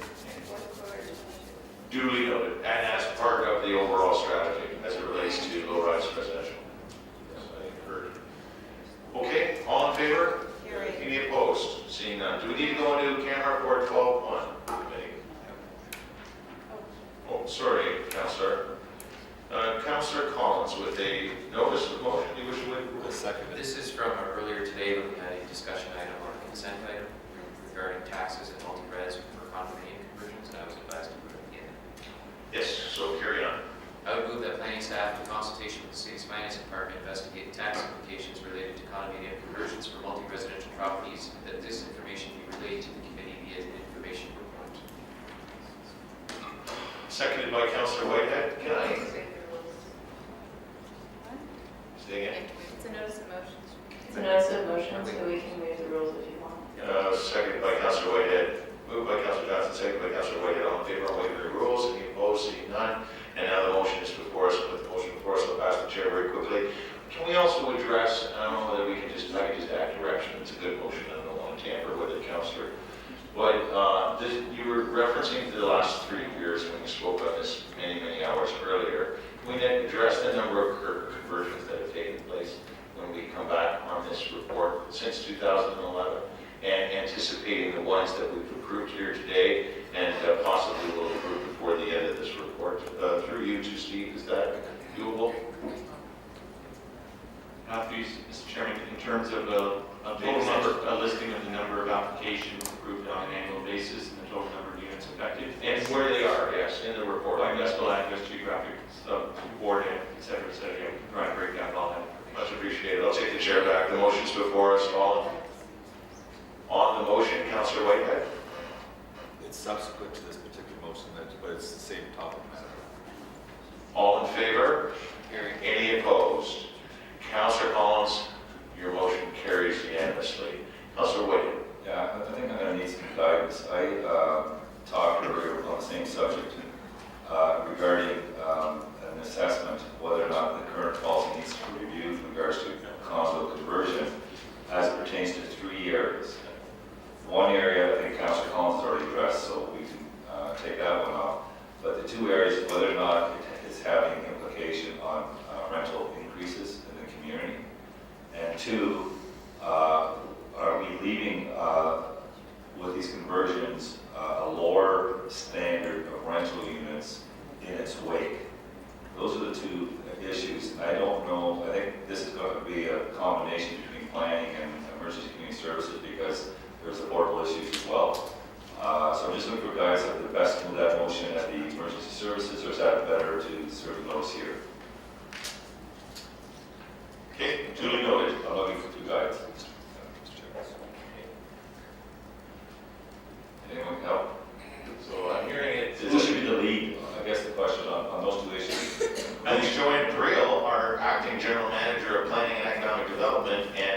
ahead, could you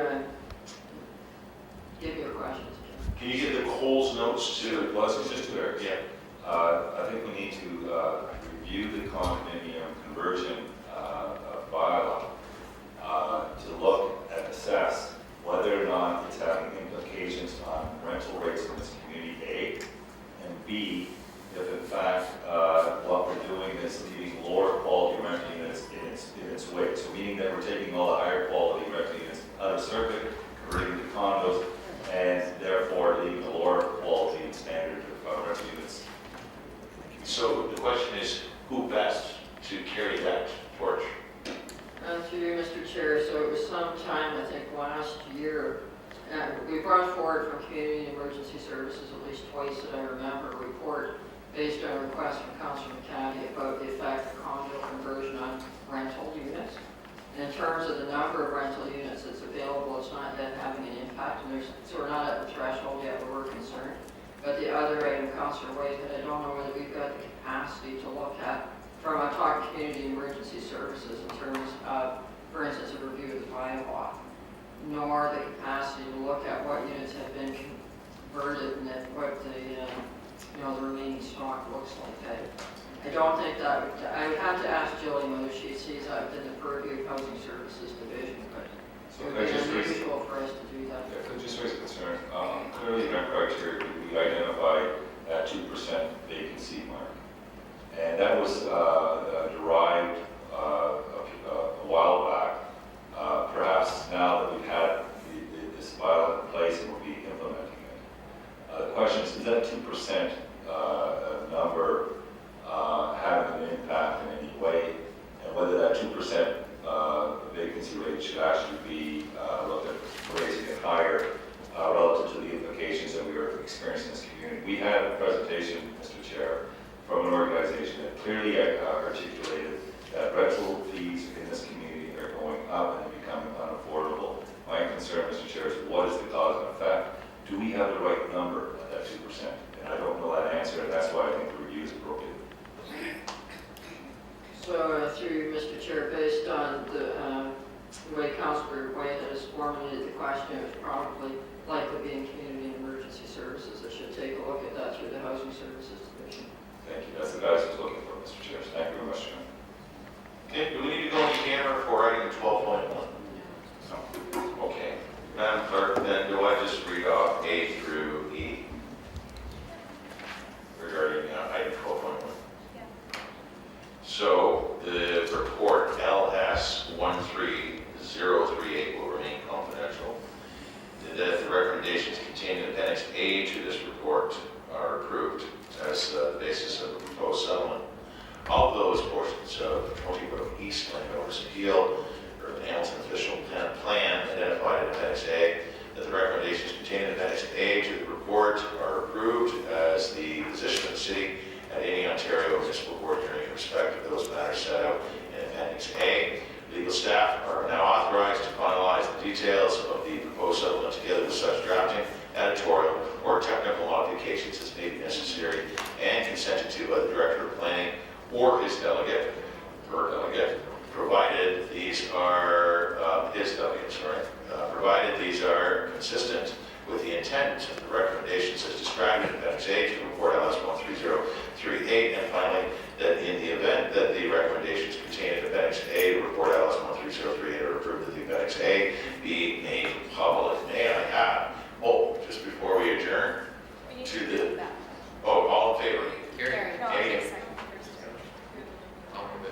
Moved by Councillor Collins, seconded by Councillor Pearson, all in favor? Carried. Any opposed? Seeing none. I've had an absolute pleasure. It was a dream come true to be your chair of the Planning Committee. For those who are not aware, I have a history in post-secondary school at McMaster University as an urban geography student. That was my major. English was my minor. I did much better in English. But that said, I've always had a pretty serious interest in urban planning and urban geography. I was absconded. I was stolen away by the business of radio, and there I spent 22 years adrift, frankly, in the lowest form of entertainment. But to be back here as the representative of Ward 2, to have the honor and the privilege of chairing the City of Hamilton's Planning Committee. It was absolutely fantastic. It was an absolute thrill. I'm sure Marty Hazel right now has put it up his hand, wants to provide some accolades as well, so we'll go to Marty. It has nothing to do with my farewell speech, but go ahead, Marty. Thank you, Mr. Chairman. On behalf of the staff, our acting general manager, and our former general manager, who's still watching us very closely, we'd like to thank you so much for your leadership and hard work for your term as chairman of the planning committee.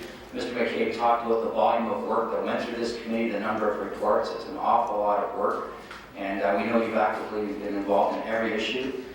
You call us, the staff, and ask us questions to help you chair the meeting and understand issues better. And most importantly, you're there for us when we call you and we forget things and we ask you questions to help get through. So we really, really appreciate that, and thank you from all of us.